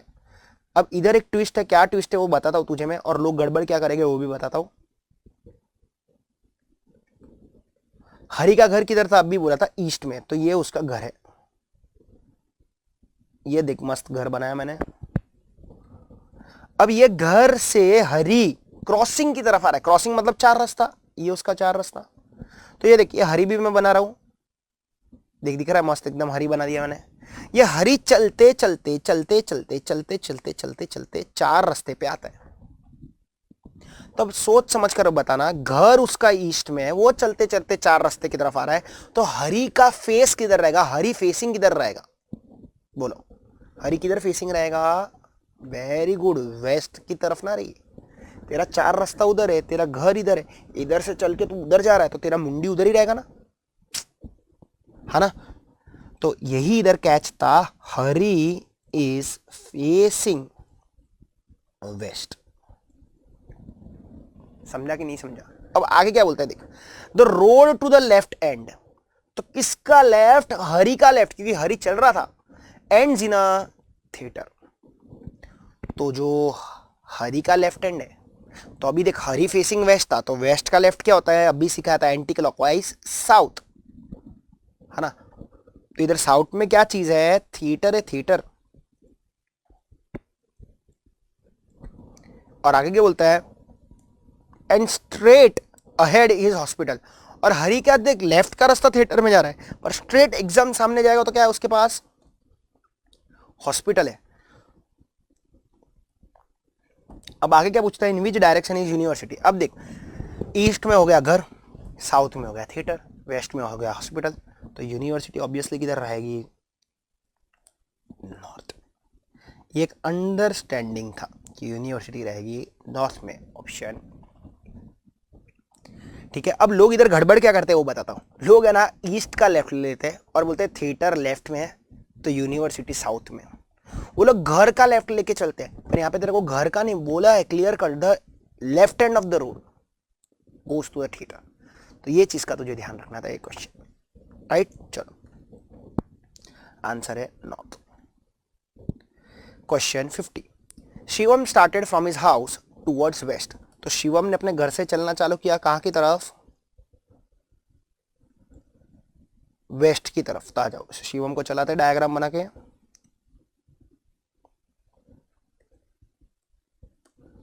Shivam started from his house towards west, तो उसके घर से उसने चलना चालू किया वेस्ट की तरफ। थोड़ा सा उसको वेस्ट में चला लेते। फिर शिवम ने क्या किया, after walking a distance of 15 metres he turn to the right and walked 10 metres. तो ये जो उसका घर से वो डिस्टेंस चला ना, कितना का चला था, 15 मीटर का। फिर इसके बाद उसने क्या किया, राइट टर्न मारा। तो अभी अपन थे जा रहे थे वेस्ट में, अब भी सीखा था वेस्ट का राइट क्या आता है, नॉर्थ। तो नॉर्थ में वो कितना गया, 10 मीटर गया, लेके जाओ उसको 10 मीटर नॉर्थ में। तो शिवम पहुंचा इधर किधर। He then again turn right and walked 5 metres. और उसने एक वापस राइट मारा और 5 मीटर चला। तो एक बात बता, वो जा रहा था नॉर्थ में, तो नॉर्थ में जा रहा था 10 मीटर, और फिर वहां से उसने वापस मारा राइट। तो नॉर्थ का राइट क्या था बेटा, ईस्ट। तो यहां से गया ईस्ट में 5 मीटर। अब याद रखने का कि वो ईस्ट में जा रहा था। आगे क्या बोलता है, after this he turn to his right at 135 degree. अब यही तो मैं तेरे को पहले सिखाया था, राइट में 135 डिग्री घुमा, वो जा रहा था ईस्ट में, और ईस्ट से उसने 135 डिग्री का टर्न लिया। देख ईस्ट का 90 डिग्री का जो टर्न आता है ना बेटा, वो साउथ का आता है, कि ये देखिए सारे एंगल्स कितने के हैं, 90 के है ना, और उसने 135 का लिया। तो और 45 डिग्री ये ले लिया रहेगा, मतलब वो ये डायरेक्शन में जाता रहेगा। इन शॉर्ट वो किधर जाता रहेगा, साउथ वेस्ट में। पर वो खड़ा किधर था अभी, वो ये पॉइंट पे खड़ा था ना। तो यहां से बेटा तेरे को अब साउथ वेस्ट जाना है 10 मीटर। समझा कि नहीं समझा, वापस एक बार रिपीट कर रहा हूं, वापस एक बार। मैं राइट मार रहा हूं, मैं जा रहा हूं ईस्ट में, तो ईस्ट का राइट तो साउथ होता है, पर ये तो 90 डिग्री ही लिया। देखना ईस्ट और साउथ के बीच में कितना है, 90 डिग्री का खाचा है ना, पर उसने कितना लिया था, 135 डिग्री लिया था। तो और 45 डिग्री लिया, तो साउथ से और 45 डिग्री राइट की तरफ घूमेगा, मतलब वेस्ट की तरफ घूमेगा, तो क्या आ जाएगा, साउथ वेस्ट। तो ये पॉइंट से जा रहा है किधर, साउथ वेस्ट पे। वो ये पॉइंट से जा रहा है 10 मीटर किधर, तो भी 10 मीटर। और ये एंगल तो देख सकता है कितने का बना तेरा 135 का। सर कैसे 135 का बना? ये देख, मैं थोड़ा अब जूम इन करता हूँ, ये देख वो ईस्ट में ऐसे जा रहा था ना, ये देख ये एंगल देख 90 एंड 45 बन गया एंगल 135 डिग्री क्लॉकवाइज का। समझा सबको? सर अगर लेफ्ट बोलता तो फिर मैं उल्टा घूमता, ईस्ट से 90, देख 90 90 खेलने का, ईस्ट से 90 नॉर्थ, नॉर्थ से 45 नॉर्थ वेस्ट, अगर लेफ्ट बोलता तो। चलो तो इधर देख पूछा भी है, वही पूछा इन which direction he should go, तो अभी देखा कौन सा डायरेक्शन में जाना चाहिए, south west, option B south west. और याद रखने का एक और चीज मैं तेरे को बताता हूं मस्त वाली, बड़ी दिशा का 90 हमेशा बड़ी दिशा लेने का और छोटी दिशा का 90 हमेशा छोटी दिशा लेने का। सर इसका मतलब क्या? तो देख नॉर्थ का 90 ईस्ट, नॉर्थ का 90 ईस्ट, बट नॉर्थ ईस्ट का 90 साउथ ईस्ट, क्योंकि तू छोटी दिशा है ना, नॉर्थ ईस्ट द छोटी दिशा, तो उसका 90 ईस्ट नहीं रहेगा, उसका 90 क्या रहेगा, साउथ ईस्ट। समझा कि नहीं समझा? ठीक है, तो याद रखने का बड़ी दिशा का 90 बड़ी दिशा, छोटी दिशा का 90 छोटी दिशा, 4 बड़ी दिशा 4 छोटी दिशा, तो कौन सी भी दिशा में हो उस दिशा का 90 डिग्री का टर्न लेने का। क्लियर? चलो आज question 51, if a into b means a is to the south of b, a plus b means a is to the north of b, a percentage b means a is to the east of b, a minus b means a is to the west of b, then in p percentage q plus r minus s in which direction is s with respect to q। तो बात इधर करते हैं अब question 51 में, तो हम लोग को एक इक्वेशन दिया है p percentage q plus r minus s, और यहाँ पे हम लोग को दिया था a परसेंटेज b, तो हम लोग को दो दो को देखना है, सिंबल को समझना है और आगे सॉल्व करना है, राइट।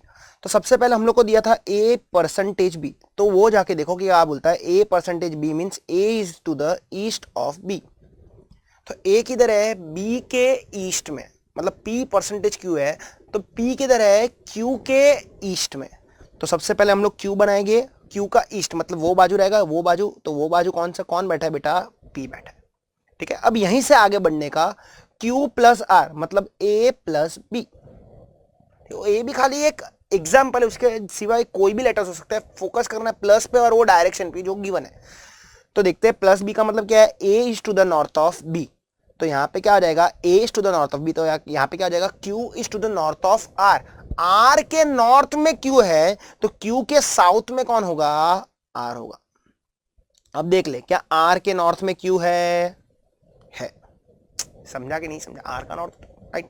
चलो आ जाओ आगे, r माइनस एस मतलब a माइनस बी, तो क्या बोलता है ध्यान से देख, a माइनस बी क्या बोलता है, a minus B says a is to the west of b, b के वेस्ट में a है, तो r माइनस एस मतलब s के वेस्ट में r है, अगर s के वेस्ट में r है तो r के ईस्ट में s है, तो r का ईस्ट उधर रहेगा, तो s किधर आ जाएगा, इधर। अब देख ले क्या s के वेस्ट में r है, हाँ s के वेस्ट में r है, समझा कि नहीं समझा। चलो अब क्या पूछता है, पूछा था in which S is in which direction with respect to Q, Q के हिसाब से एस कौन से डायरेक्शन में, तो क्यू इधर था, तो ये क्यू का north east south and west, तो क्यू के हिसाब से एस कौन से डायरेक्शन में है, साउथ ईस्ट। कौन सा ऑप्शन है साउथ ईस्ट, ऑप्शन बी। समझा कि नहीं समझा। तो a plus B, a minus B, वो a भी एग्जाम्पल है, तुझे फोकस करना है प्लस पे और उसके सामने गिवन डायरेक्शन पे। क्लियर। चलो आ जाओ देखते हैं next question 52। a p r x z s are sitting in a row, तो आ जाओ, तो सबसे पहले हम लोग उसको कितने लोग हैं वो देख लेते हैं, 1 2 3 4 5 और 6 लोग हैं, तो 6 लोग बना देते हैं, कुछ नहीं बोला है तो वो लोग नॉर्थ फेसिंग रहेंगे, 1 2 3 4 5 6, और नॉर्थ फेसिंग रहेगा ना, तो ये साइड रहेगा लेफ्ट और वो साइड रहेगा राइट। ठीक है, आगे क्या बोलता है देख, S and Z are in the centre, S और जेड की तरह सेंटर में, सेंटर में। सर क्या कुछ भी बोलता है, 6 का सेंटर थोड़ी निकलता है, हम लोग ने मीडियन में पढ़ा है, तो समझा नहीं। एस और जेड सेंटर में मतलब जो बीच की दो प्लेस है ना वो एस और जेड की है। तो अब देख एस और जेड कितने अलग अलग वेज में बैठ सकते हैं, एस जेड ऐसे भी बैठ सकते हैं और ऐसा भी तो पॉसिबल है ना, जेड एस। ठीक है, ये अलग पॉसिबिलिटीज है, देख सेंटर में हो गए वो लोग। आगे क्या बोलता है वो तेरे से, तो आगे वो लोग बोलते हैं तेरे से A and P R at the ends, तो बोलता है ए और पी एंड्स पे। तो अब देख ए पी भी हो सकता है, पी ए भी तो हो सकता है, ए पी हो सकता है, पी ए भी तो हो सकता है। मतलब यही सेंटेंस से बेटा तेरे 4 पॉसिबिलिटीज बने, एस जेड जेड एस, मतलब ए पी बीच में एस जेड, पी ए बीच में एस जेड, ए पी बीच में एस जेड, पी ए बीच में जेड एस। समझा कि नहीं समझा, समझा कि नहीं समझा? तो ये 4 पॉसिबिलिटीज तेरे बने, ये 2 लाइन से, ये पॉसिबिलिटीज ही तेरे को साथ साथ में लिख के खत्म करना है, तो तेरा आंसर जल्दी जल्दी आएगा। अरेंजमेंट है, पॉसिबिलिटीज जितनी है सारी साथ में ही खत्म कर, देख कितना फटाफट आंसर आता है। आगे क्या बोलता है, R is sitting to the left of A, जिधर भी ए है ना उसके लेफ्ट में आर है। अब देख अगर ए इधर बैठा तो क्या लेफ्ट में आर को बैठने की जगह है? नहीं है, कटा। इधर ए है तो क्या लेफ्ट में आर के बैठने की जगह है? मतलब ये वाला भी कट जाएगा ना अपने आप। तो या तो P dash S Z R A हो सकता है, या तो P dash Z S R A हो सकता है। 2 पॉसिबिलिटी कट गई। आ जाओ आगे क्या बोलता है, देख बस खत्म खत्म। तो अब बचा x, तो या तो तेरा x इधर होगा या तो तेरा x इधर होगा। तो बेटा ये क्वेश्चन के एक अरेंजमेंट नहीं है, 2 पॉसिबल अरेंजमेंट है। ये भी करेक्ट है, ये भी करेक्ट है, दोनों करेक्ट है। अब बात इधर करते हैं, who is to the right of p, p के राइट में कौन है? तो देख इधर भी x है, इधर भी x ही है, x हर जगह पे है, जिधर बोलेगा उधर है, x इज कांस्टेंट। समझा कि नहीं समझा, समझा कि नहीं समझा? Clear sir? तो फिर यार ऐसा 2 अरेंजमेंट ऐसा चलता है? हाँ दौड़ता है, क्वेश्चन कुछ भी बना सकते हो लोग। ये तो तेरा नसीब अच्छा है कि ऐसा ही क्वेश्चन बनाया कि तेरा आंसर दोनों जगह पे x ही आ रहा है, चेंज भी कर सकता है, ऐसा भी दे सकता है। Who is third to the right of p, p के थर्ड राइट में कौन है? तो पहला राइट x, दूसरा राइट s, तीसरा राइट z। तो z और s दोनों सही है। मतलब देख ऑप्शंस कैसे देंगे वो, तो तेरे को ऐसा कुछ देंगे ऑप्शंस में। करते हैं ऐसा, एग्जाम में ऑलरेडी कर चुके हैं जून 2022 के पेपर में। s z a s और z। स्मार्ट लोग ए मार्क करेंगे, वेरी स्मार्ट लोग जेड मार्क करेंगे, और जो मेरे पास पड़े हुए ना वो लोग डी मार्क करेंगे, जो कि सही है। समझा कि नहीं समझा? तो ऐसी मस्ती लोग करते हैं, इसके लिए मैं बोलता हूँ पॉसिबिलिटी साथ साथ में लेके चलो। ये चैप्टर में लोग मार क्यों खाते हैं? कि वो लोग है ना ऐसा समझ के चलते हैं कि भाई हर एक क्वेश्चन का एक ही सही आंसर होता है। नहीं रे, देख इधर 2 भी निकल सकते हैं। Seating arrangement, all about possibilities. ठीक है, चलो नेक्स्ट क्वेश्चन देखते हैं 53। Shyam, Satish, Amar and Pawar are playing cards. ऐसे तो जुआ खेलना बुरी बात है, खेलना नहीं चाहिए, ठीक है चलो, पर इधर खेल रहे हैं तो अपन देख लेते हैं, गेम देख लेते हैं। Amar is to the right of Satish, who is to the right of Shyam. Who का मतलब होता है बेटा, हिंदी में बोलते हैं इसको हम लोग जो। अमर सतीश के राइट में, सतीश जो श्याम के राइट में, ठीक है। Who is to the right of Amar, Amar के राइट में कौन है, ये अपना क्वेश्चन है। चलो अब ये क्वेश्चन की अगर मैं बात करूं, सर ये लीनियर अरेंजमेंट है, सर्कुलर अरेंजमेंट है, कैसा है? देख ऑब्वियसली ये लीनियर अरेंजमेंट तो हो नहीं सकता, पत्ते तुम लोग लाइन में बैठ के नहीं खेलते, ऑब्वियसली टेबल पे या नीचे बैठ के खेलते हो। तो ये जो अरेंजमेंट बनेगा ये तेरा सर्कुलर अरेंजमेंट बनेगा, और वो भी कैसा, सब लोग फेसिंग द सेंटर रह गए, चारों के चार। ये तेरा अंडरस्टैंडिंग था जो तुझे समझना था। अब आगे क्या बोलता है, समझ बात को। बोलता है Amar is to the right of Satish, जिधर भी सतीश बैठा है ना उसके राइट में अमर बैठा है। सपोज सतीश इधर बैठा है, तो सतीश उधर दिख रहा है, उसका राइट मतलब वो बाजू हो जाएगा, तो वो बाजू कौन बैठा है, अमर। अब आगे क्या बोलता है, Satish who is to the right of Shyam, Satish किधर है, श्याम के राइट में। तो अभी असली देखो, श्याम ऊपर नहीं बैठ सकता है कि उसके राइट में तो ये जगह खाली हो जाएगी, तो श्याम इधर बैठेगा। तो अगर श्याम इधर बैठा तो देख ले, क्या श्याम के राइट में सतीश है? श्याम, क्या श्याम के राइट में सतीश है? तो बचा कौन, चौथा लड़का कौन बचा था, पवन। तो पवन इधर बैठ जाएगा, खत्म, game over. Who is to the right of Amar, Amar के राइट में कौन है, अमर का राइट ऊपर जाएगा, अमर के राइट में कौन है, पवन है। सी, इजी। चलो आ जाओ देखते हैं नेक्स्ट क्वेश्चन, क्वेश्चन 54 क्या बोलता है। In a line P is sitting 13 from the left, left से 13वें प्लेस पे P बैठा है। Q is sitting 24th from the right and third left of P. How many people are sitting in the line? तो एक बात समझ, मैंने तेरे को बोला था ये तेरा लेफ्ट, ये तेरा राइट, तो अपन समझते हैं लेफ्ट से P बैठा है 13th प्लेस पे, इधर बैठा है P. Q बैठा है 24th from the right, right से 24th पे बैठा है कौन? Q बैठा है.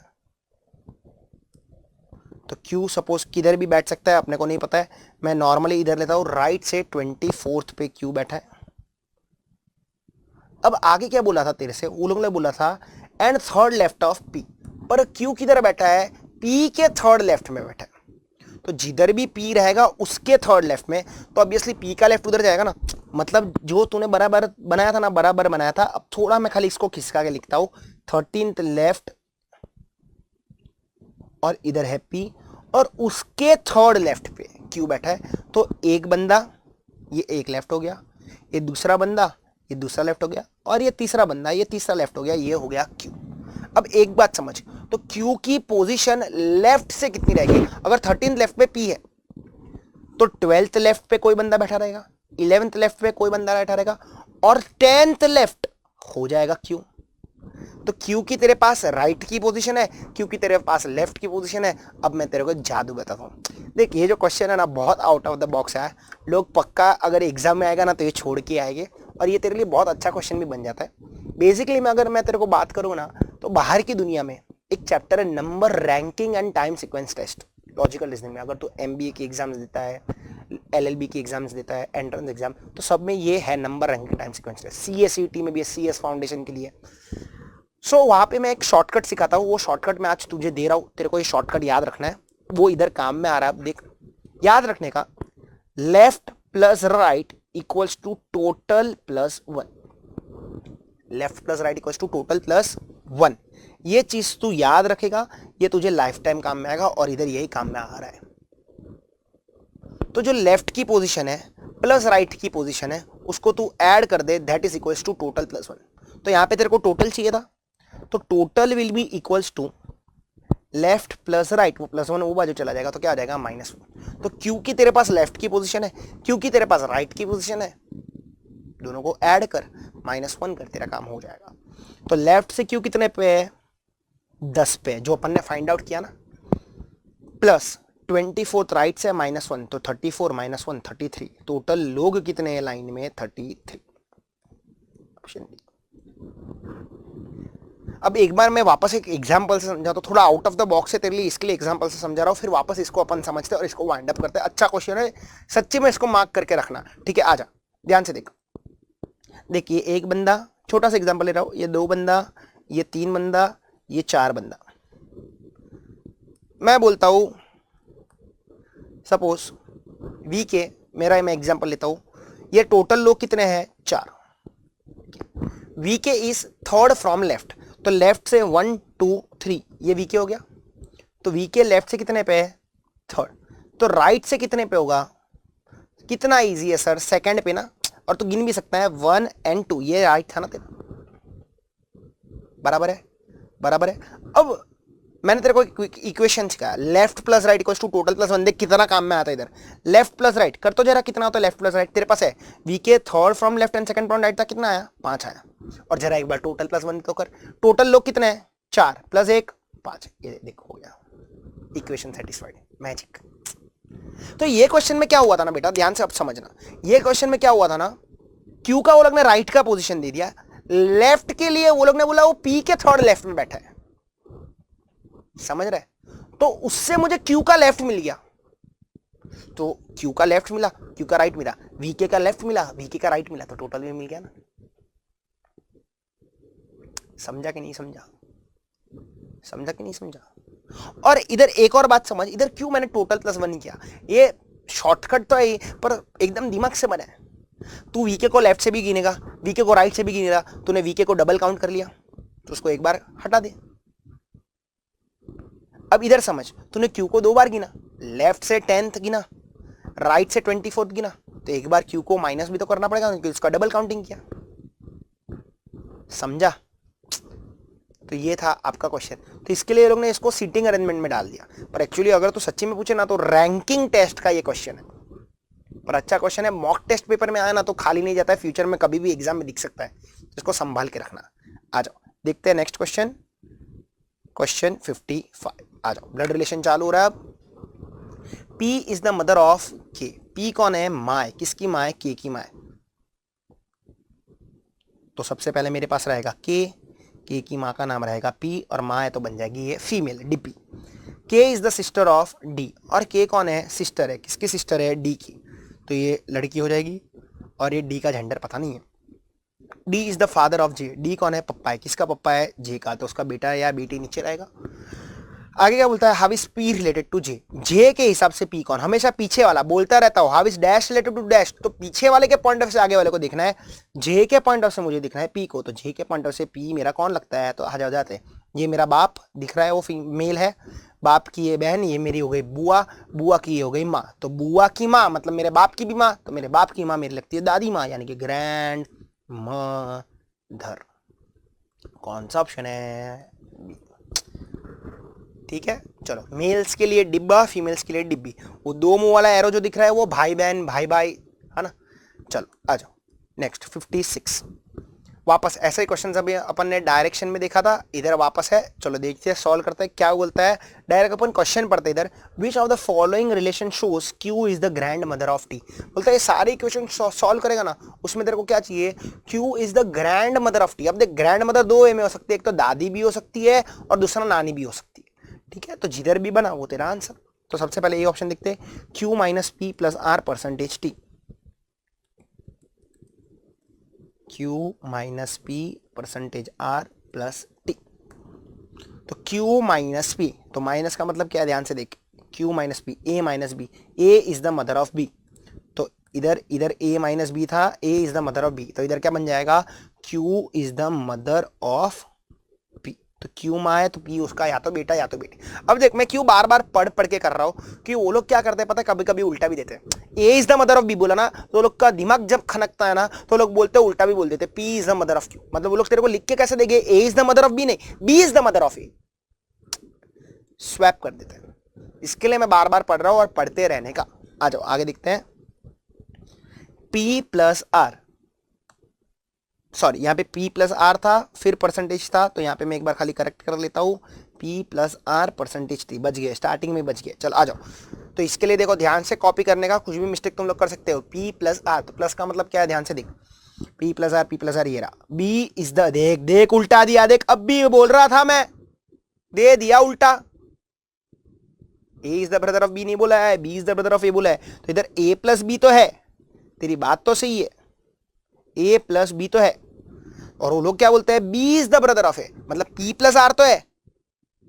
तो यहाँ पे जो पीछे वाला है वो भाई है, मतलब R is the brother of P, तो P रहेगा और R उसका भाई रहेगा। तुम लोग क्या करते? Q mother, P R, P is the brother of R, तुम लोग ऐसा कर किया था, ये गलत है। उसने B is the brother of A बोला है, जो पीछे वाला है वो भाई है, तो इधर P प्लस आर में पीछे कौन है? R है। संभालना, R percentage T, A percentage B, A is the father of B। देख इधर वापस सीधा दिया, A इज द फादर, मतलब R is the father of T। अब तेरे को डिटरमाइन क्या करना था? Q is the grand mother of T। Q is the grand mother of T, तो या तो मेरी दादी होनी चाहिए या तो मेरी नानी। चलो देखते हैं, ये मेरा पप्पा, मेरा बाप, ये मेरे बाप का भाई भी हो सकता है, बहन भी हो सकती है। जेंडर अपने को पता नहीं है, तो भाई भी हो सकता है, बहन भी हो सकती है, और ये उसकी माँ।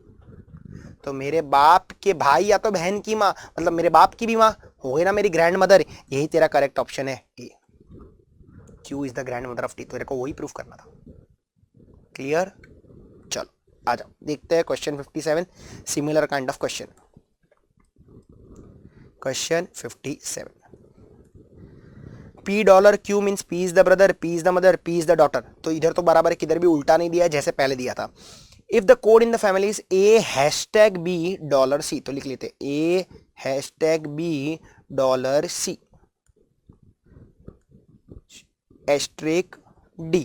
तो आगे पूछता क्या तेरे से वो, then who is the father in them, तो इसमें से बाप कौन बनेगा, तो आ जाओ देखते हैं। ए हैशटैग बी मतलब पी हैशटैग क्यू का मतलब क्या है, पी इज द मदर, तो ए हैशटैग बी मतलब A is the mother of B. फिर बी डॉलर, डॉलर का मतलब क्या है, ब्रदर, तो डॉलर का मतलब है ब्रदर, तो B is the brother of C. Okay, फिर C into D, C into D क्या मतलब, C is the daughter of D, C बेटी है, किसकी बेटी है, डी की, तो सी बेटी है। तो अब ध्यान से देखना, ए माँ थी, उसका बेटा बेटी बी सी है ना, तो ऑब्वियसली ये कौन बन जाएगा, उसका पति बन जाएगा, और डी बन जाएगा बाप। तेरे को वही पूछा था बाप कौन है, option A that is D, D is the father. Clear, सबको क्लियर? ओके, क्वेश्चन 58 एंड 59 बहुत ही बढ़िया क्वेश्चन है। देखते हैं, अगर मैं एग्जाम में रहता मतलब सेट करता पेपर तो ये पक्का क्वेश्चन पूछता। आ जाओ ध्यान से समझते हैं, और कितने क्या ट्विस्ट वो लोग ने दिया है वो भी समझते हैं। There are 7 members A B C D E F G and H in a family. There are 2 fathers, लिख लेते हैं साथ साथ में, काम में आएगा अपने को आगे। There are 2 fathers, 2 पप्पा जी हैं। 1 mother, एक माता जी है। 2 sisters, 2 बहनें हैं। and 4 brothers, और 4 भाई हैं। ये इंफॉर्मेशन आपको गिवन है। अब आगे वो लोग ने वापस सेम लाइन रिपीट किया है, तो इग्नोर कर सकते हैं। इंस्टीट्यूट ने, हम लोग ने सेम चीज़ का कोई चेंजेस नहीं किया है, राइट। पढ़ते हैं और समझते हैं। E is a sister in law of D, तो ई कौन है, सिस्टर इन लॉ है, तो मतलब ये फीमेल रहेगी। किसकी सिस्टर इन लॉ है, डी की, ठीक है।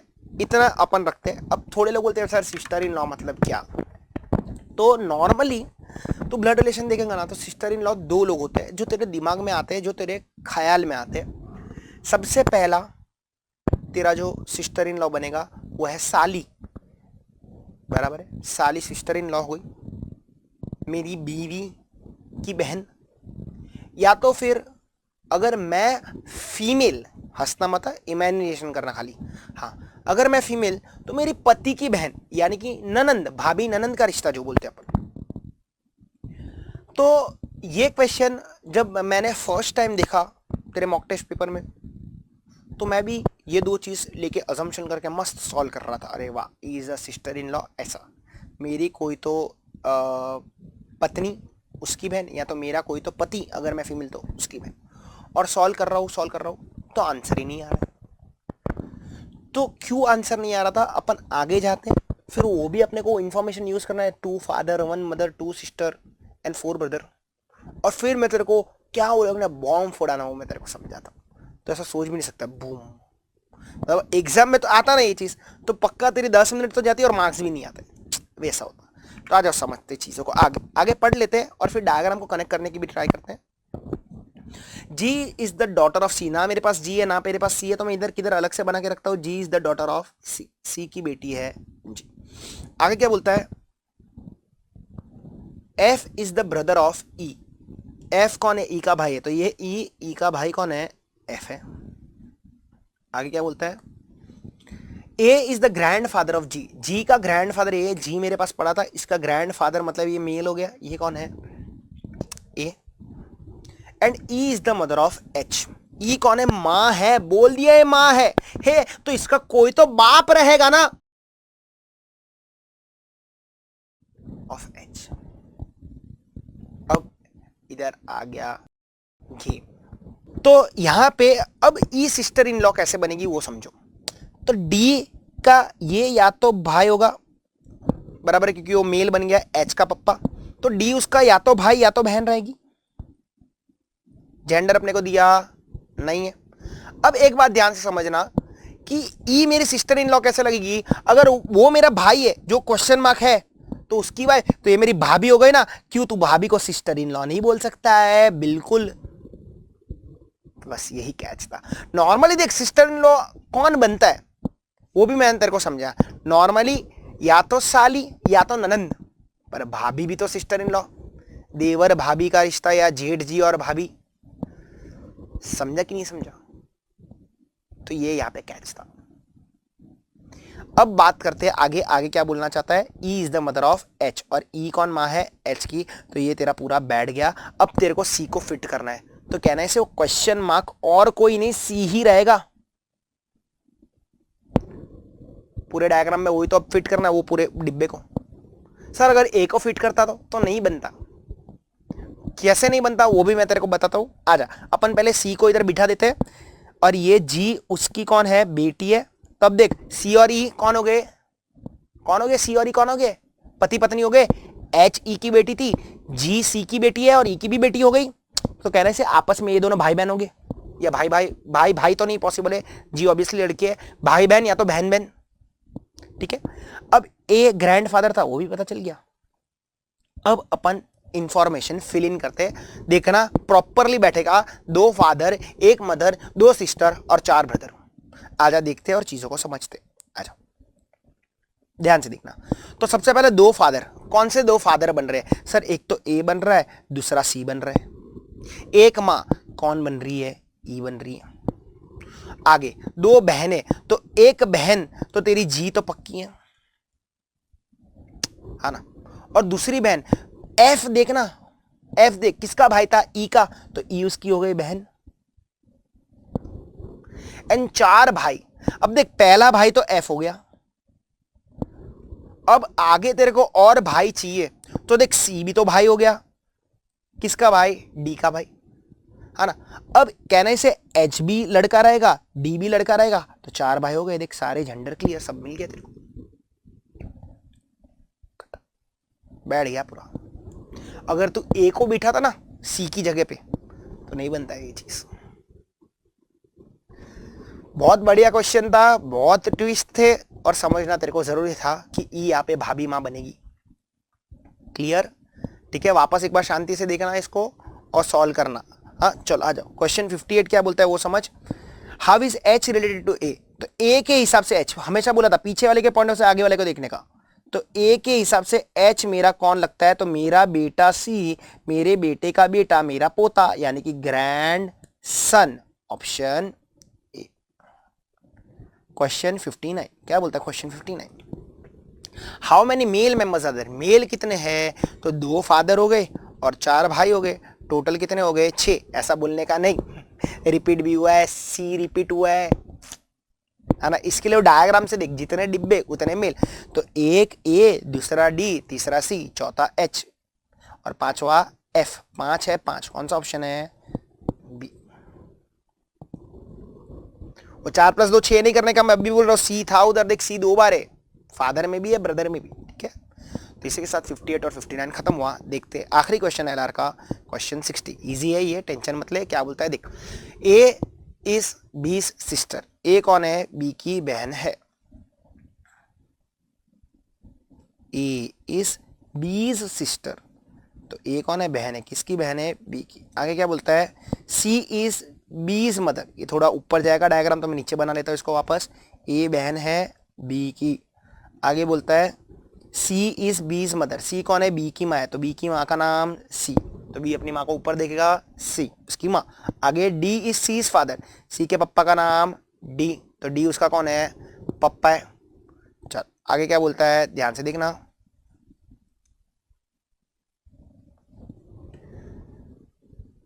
ई इज डी's मदर, ई कौन है, डी की माँ है, तो डी की माँ का नाम ई, और डी की माँ है ई। खत्म, डायग्राम खत्म। आगे क्या बोलता है, then how is A related to D, वापस पीछे कौन है, डी, डी के पॉइंट ऑफ से ए को देखो, तो डी के पॉइंट ऑफ से ए को मैं देखता हूँ, ये मेरी बेटी की है, मेरी बेटी, तो बेटी की बेटी होती है ग्रैंड बेटी, ग्रैंड डॉटर।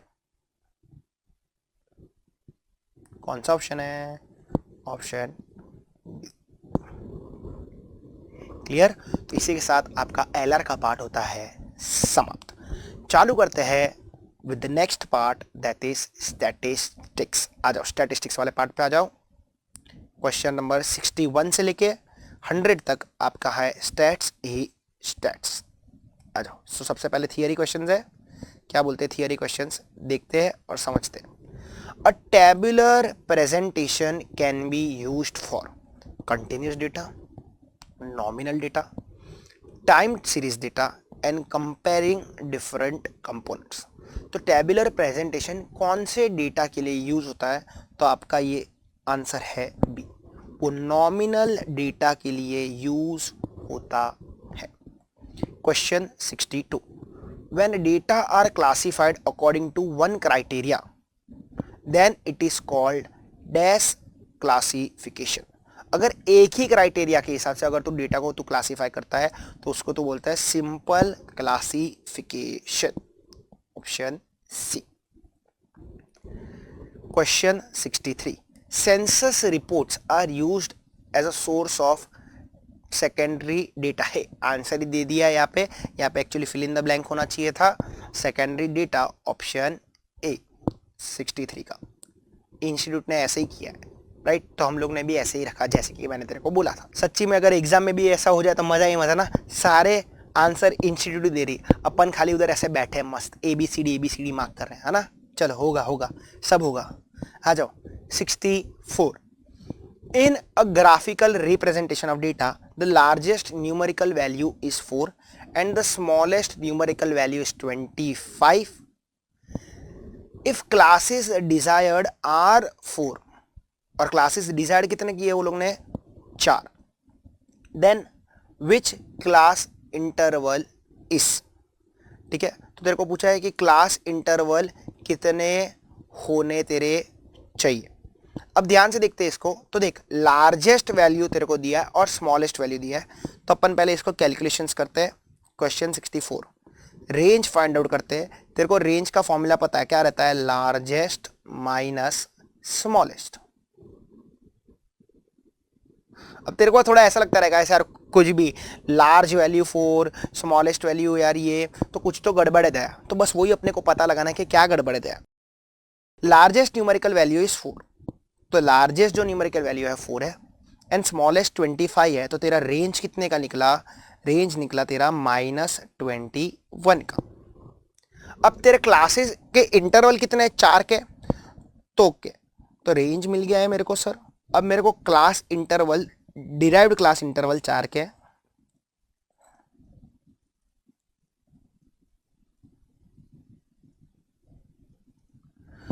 तो अब मैं क्या करता हूं, मैं पता लगाता हूं कि भाई कितने क्लास इंटरवल तेरे बन सकते हैं, नंबर ऑफ क्लासेस कितने बन सकते हैं अगर इनटू दिस इंटरवल्स। तो -21/4, तो मैं करता हूं 21 डिवाइड बाय 4, तो ये तेरा आ जाएगा -5.25। अब देख सबसे पहली बात, तेरे क्लासेस नेगेटिव नहीं हो सकते। डेसिमल तो ठीक है क्योंकि अपन कैलकुलेशंस कर रहे हैं इसकी। तो अब तेरे को पूछता क्या है कि भाई कौन सा तेरा क्लास होना चाहिए, तो अब नंबर ऑफ क्लासेस कितने होने चाहिए, तो एक ही ऑप्शन बचता है वो है 5, तो नियरेस्ट वो ही है। तो आंसर क्या रहेगा? ऑप्शन बी रहेगा तेरा आंसर, ठीक है? समझा आप लोग को?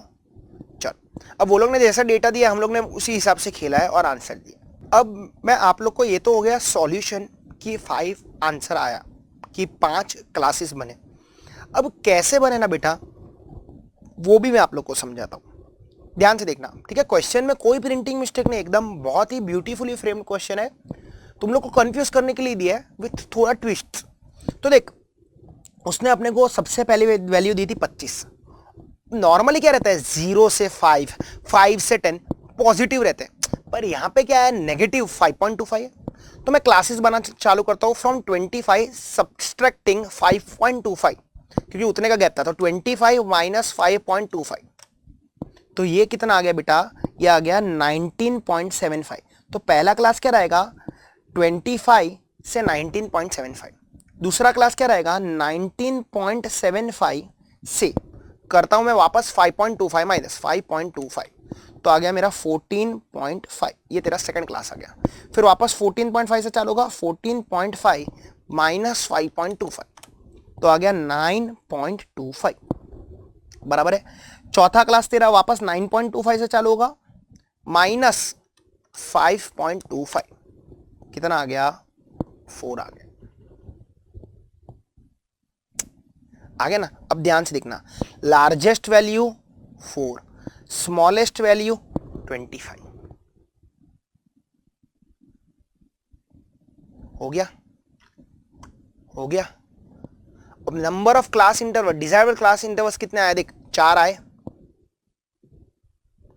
4 आए देख, 4 क्लासेस हुए, पहला क्लास, दूसरा क्लास, तीसरा क्लास, चौथा क्लास, 9.25 से 4 वाला। समझो चीजों को, आ जाओ देखते हैं आगे। 65th सॉल्व करते हैं, क्या बोलता है। A student marks in 5 subject S1, S2, S3, S4 and S5 are 86, 79, 90, 88 and 89. If we need to draw a pie chart to represent this marks, what will be the central angle for S3? अब पाई का तेरे को पता है, circle का total कितना रहता है 360, बराबर है, तो इंटू 360 डिग्री तो तेरे को करना पड़ेगा। अब तेरे को S3 चाहिए, तो तुझे कैसे मिलेगा, S3 का कैसे मिलेगा, क्वेश्चन 65 का S3 का कैसे मिलेगा। सबसे पहले S3 की वैल्यू देख, S3 की वैल्यू कितनी दी है तेरे को, 90 दी है, 90 upon the total value into 360, तो टोटल वैल्यू कितनी है, करो कैलसी पे करो, 86 प्लस 79 प्लस 90 प्लस 88 प्लस 89, तो टोटल आ गया 432, 432 और ये 90, तो करते हैं सॉल्व और आंसर लाते हैं।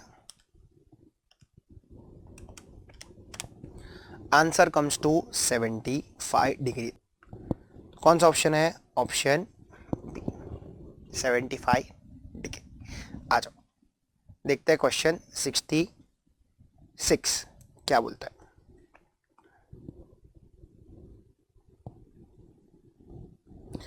The median of the following numbers which are in an ascending order is 25। तो बोलता है मीडियन कितना है, 25 है, और असेंडिंग ऑर्डर भी दे दिया है, तो तू हमसे चाहता क्या है भाई, find the value of x। तो हम लोग को x की वैल्यू फाइंड आउट करनी है, और यहाँ पे हम लोग को डेटा दिया है 11, 13। तो सबसे पहले गिन लेते हैं ये ऑड ऑब्जर्वेशन है कि इवन ऑब्जर्वेशन है। तो सबसे पहले 11, 1 2 3 4 5 6 7 8 9 10, 10 है, मतलब ये इवन है, n तो तेरा इवन है, इवन। तो इवन के लिए क्या फॉर्मूला था, याद कर, median will be equals to n by 2th term plus n by 2th plus 1 upon 2, उसका एवरेज है ना, राइट। तो अपन ये करेंगे तो 10 डिवाइड बाई 2 आ जाएगा 5th term plus 6th term का average will be equals to median दिया था, कितना दिया था 25। तो 5th term plus 6th term देख लेते क्या है, 5th है x प्लस 2 और ये x प्लस 4, और ये 2 को मैं उधर लेके जाता हूं, तो 50 will be equals to x plus 2 plus x plus 4। तो ये हो जाएगा 2x plus 6 equals to 50, 2x equals to 44, x equals to 22। 22 is the correct answer, option. ये सेम क्वेश्चन तुम्हारे मॉड्यूल में भी पढ़ा हुआ है, सेम डिट्टो क्वेश्चन मॉड्यूल में पढ़ा हुआ है, राइट। चलो आ जाओ 67th। The mean salary of group of 50 persons is 5850. Later on, it is discovered that salary of one has wrongly been taken in 8,000 instead of rupees 7,800. Find the correct mean salary. Correct mean क्या रहेगा वो तेरे को पता ना लगाना है। तो चलो आ जाओ। तो सबसे पहले तेरे को गलत मीन मिलेगा, गलत मीन से गलत सबमेशन x मिलेगा, उसको कैलकुलेट कर और आंसर ला। तो x बार जो अभी आया है वो रॉन्ग वाला है ना, गलत वाला x बार है ना, तो गलत वाला x बार कैसे आया, गलत सबमेशन x ले लिया तूने, अपॉन n कर लिया। तो आ जाओ, तो गलत फाइंड आउट करते, 50 लोग थे तो लोग है 50, wrong summation x find out करना है, और तेरे को मीन दिया था, मीन कितना दिया था 5850। तो कर लो, रॉन्ग सबमेशन x पता कर लो, wrong summation x equals to 5850 into 50, तो आ जाएगा 2,92,500, राइट।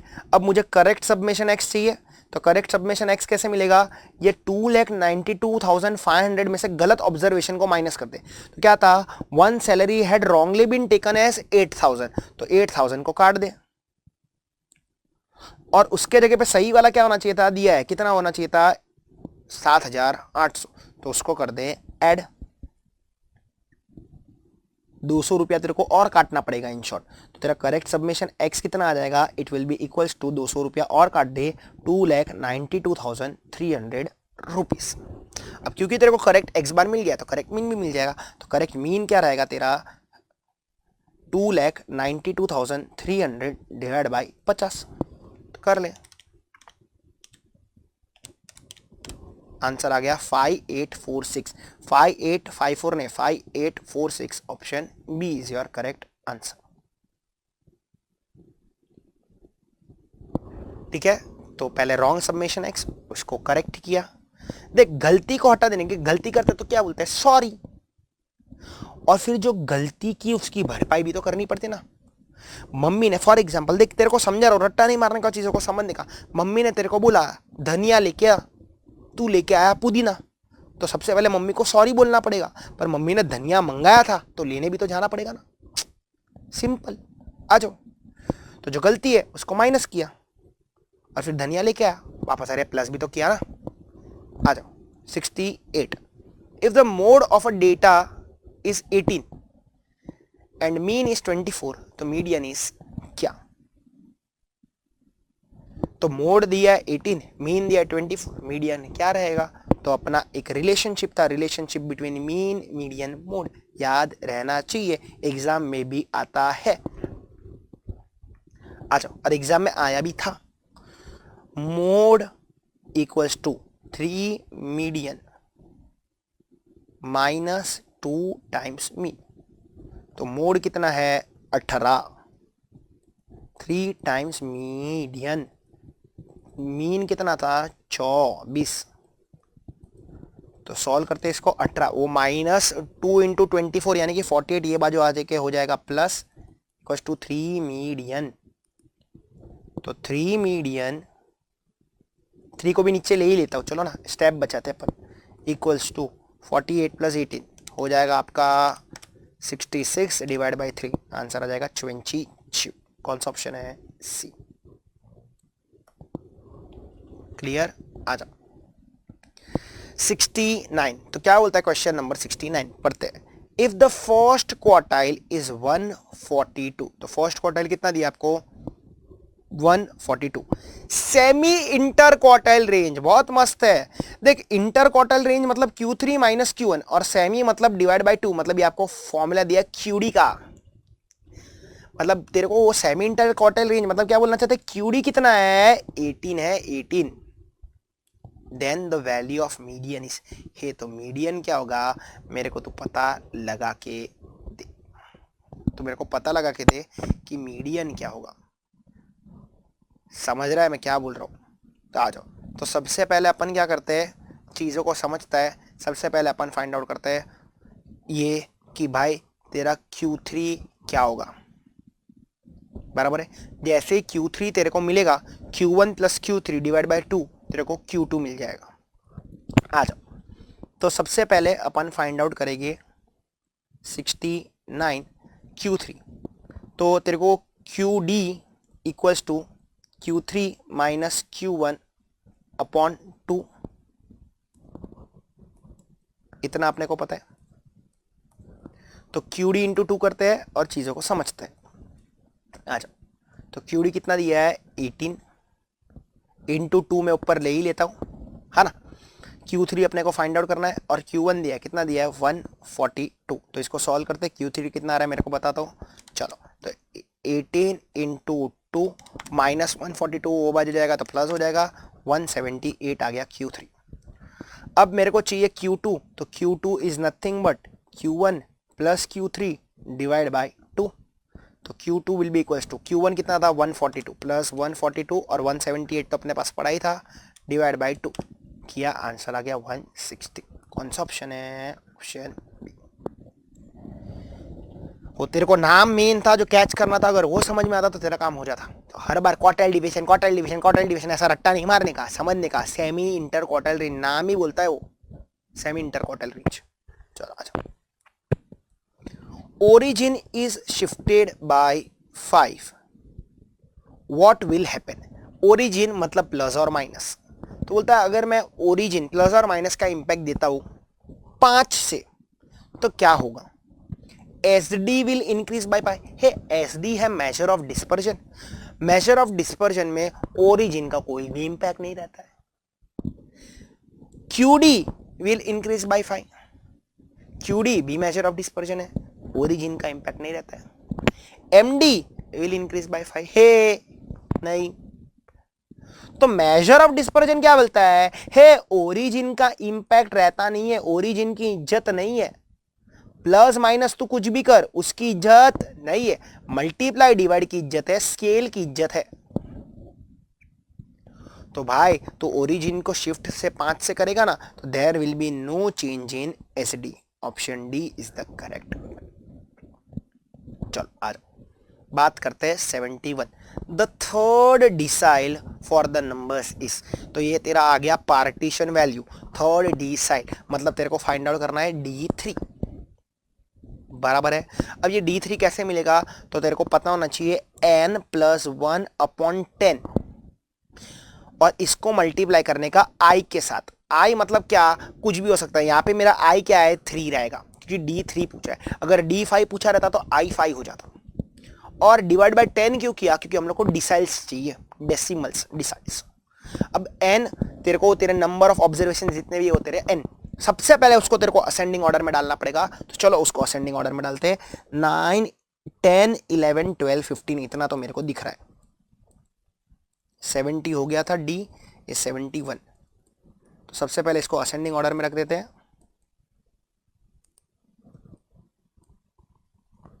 9, 10, 11, 12, 15, 18 इतना तो मैंने दिखा था.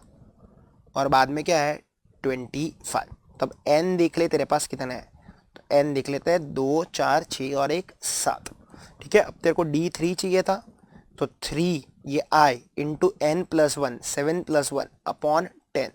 तो 7 + 1 होता है 8 डिवाइड बाई 10 इंटू 3. आंसर आ गया 2.4th टर्म. तो 2.4th टर्म तेरा जो भी होगा ना वो रहेगा तेरा डिसाइल 3. अब देख 2.4 मतलब कैन आई राइट दैट 2.4 है सेकेंड टर्म प्लस 0.4. पर किसका 0.4? The difference between third term and second term. कि जो 0.4 है बेटा वो लाई कर रहा है, किधर लाई कर रहा है? 2 के बाद ना और 3 के पहले. तो 2 और 3 के बीच का 0.4. तो आ जाओ, सेकेंड टर्म कौन सा है तेरे पास? 10 है प्लस 0.4. थर्ड टर्म कौन सा है? 11 माइनस 10. तो आ गया 1 इंटू 0.4 तो आ जाएगा 10.4. चलो तो कौन सा ऑप्शन है? तो ए ऑप्शन बोलता है 13, 10.7, 11, 11.5. तो nearest option is 10.7. Option B. Sir exam में ऐसा होगा क्या? रेयरेस्ट चांस है, रेयरेस्ट चांस. हो सकता है वो लोग बीच में एक नंबर लिखना भूल गए हो या कुछ हुआ रहेगा, पर नियरेस्ट ऑप्शन इज बी. तो हम लोग वही मार्क करेंगे. ठीक है. देख अपन बोल नहीं सकते क्योंकि बहुत क्लोज है. 10.4, 10.7 ऐसे देखने को जाएगा तो ठीक है. चलो आज पर तेरे को ये अंडरस्टैंडिंग बेसिकली लेना था चीज़ों का जो तूने ले लिया. क्वेश्चन 72 वापस ये अच्छा क्वेश्चन है, मॉड्यूल में पढ़ा हुआ है, मेरे को बहुत पसंद है क्वेश्चन. देखते हैं क्या बोलते हैं, ध्यान से देखना. The harmonic mean h of two numbers is 4 and the arithmetic mean a and the geometric mean g satisfies the equation 2a plus g square equals to 27. Find the numbers. तो दो नंबर कौन से हो गए? तो अपन वही solve करते हैं जो बचपन में जैसे करते थे. Let the number be x and y. Numbers be x and y. अब देख तेरे को पता है arithmetic mean is nothing but x plus y upon 2 ना. Therefore can I say 2 arithmetic mean equals to x plus y ऐसे. ठीक है. मैं सेम ज्योमेट्रिक मीन के लिए भी करता हूं. Geometric mean is nothing but root of X Y. So squaring on both the sides करूंगा तो gm square will be equals to x into Y. ठीक है. अब इतनी चीजें हम लोग रखते हैं और आगे बढ़ते हैं. Now we know that HM अपने को 4 दिया. अब हार्मोनिक मीन का फॉर्मूला क्या बोलता है? तो it is reciprocal of arithmetic mean of reciprocal of observations. तो तेरे ऑब्जर्वेशन है x एंड y, उसका रेसिप्रोकल अपन करेंगे. तो उसका रेसिप्रोकल हो जाएगा 1/x प्लस 1/y, ठीक है। और n, तेरे n 2 है तो इधर ऊपर आ जाएगा 2। अब अपन इसको सॉल्व करते हैं, तो मैं जब इसको सॉल्व करता हूं तो harmonic mean equals to 2 upon, नीचे में सॉल्व करता हूं तो हो जाएगा x plus Y upon X Y, तो डिनोमिनेटर का डिनोमिनेटर चला जाएगा न्यूमरेटर में, देयरफॉर एक्स वाई, तेरा जो एच एम है, therefore H M will be equals to 2xy upon x plus Y, ठीक है। तो अब तीन चीज तेरे पास बाहर निकलती है। सबसे पहला निकलता है ये वाला part 2am equals to X plus Y, दूसरा ये वाला part gm equals to x into Y, और तीसरा पार्ट ये तेरा hm equals to 2xy upon x plus Y. अब ध्यान से देख, तेरे पास xy का पता है, xy को क्या बोला gm स्क्वायर बोला है, तो कहना है राइट दिस हार्मोनिक मीन। अब हार्मोनिक मीन की वैल्यू भी दी है, कितनी दी है 4, तो 4 विल बी इक्वल्स टू, मैं इसको यूज कर रहा हूं, 4 will be equals to 2 into gm square ना। अब अपॉन में x प्लस वाई को क्या लोग ने बोला है 2 अरिथमेटिक मीन, तो 2 टाइम्स अरिथमेटिक मीन मैंने सब्स्टिट्यूट कर दिया। अब इधर 2 कटा, इधर भी 2 कटा, अब बचा क्या 4 arithmetic mean equals to gm का स्क्वायर, ये चीज तेरे पास बचेगा। तो इन शॉर्ट gm स्क्वायर का वैल्यू क्या आ गया 4 टाइम्स अरिथमेटिक मीन। अब ये तेरे को यूज करना पड़ेगा ये वाले इक्वेशन में, 2 अरिथमेटिक मीन। अब तेरे को दिया क्या है, we know 2 times arithmetic mean plus geometric mean का स्क्वायर इक्वल्स टू कितना 27। नाउ जीएम का स्क्वायर तेरे को पता है कितना 4 अरिथमेटिक मीन, तो 2 times of arithmetic mean plus 4 times of arithmetic mean मैंने सब्स्टिट्यूट किया ऊपर से इक्वल्स टू 27, तो 6 times of arithmetic mean equals to 27, तो अरिथमेटिक मीन क्या आ जाएगा 27 divide by 6, 27 divide by 6 that is nothing but 4.5, तो अरिथमेटिक मीन मिल गया मेरे को 4.5। तो जो भी नंबर्स का अरिथमेटिक मीन 4.5 आ रहा है वो तेरे आंसर। अब ऑप्शन तो 1 प्लस 3 4, 4 डिवाइड बाई 2 इसका तो 2 आएगा, 5 प्लस 9 14 डिवाइड बाई 2 तो इसका तो 7 आएगा, 6 प्लस 3 9 डिवाइड बाई 2 आ गया 4.5 अरिथमेटिक मीन। और इसका भी देख लेते एक बार अरिथमेटिक मीन क्या आ रहा है, 12 प्लस 7 19 डिवाइड बाई 2 9.5, तो मेरा आंसर क्या है सी। वो दो नंबर्स कौन से है, द टू नंबर्स आर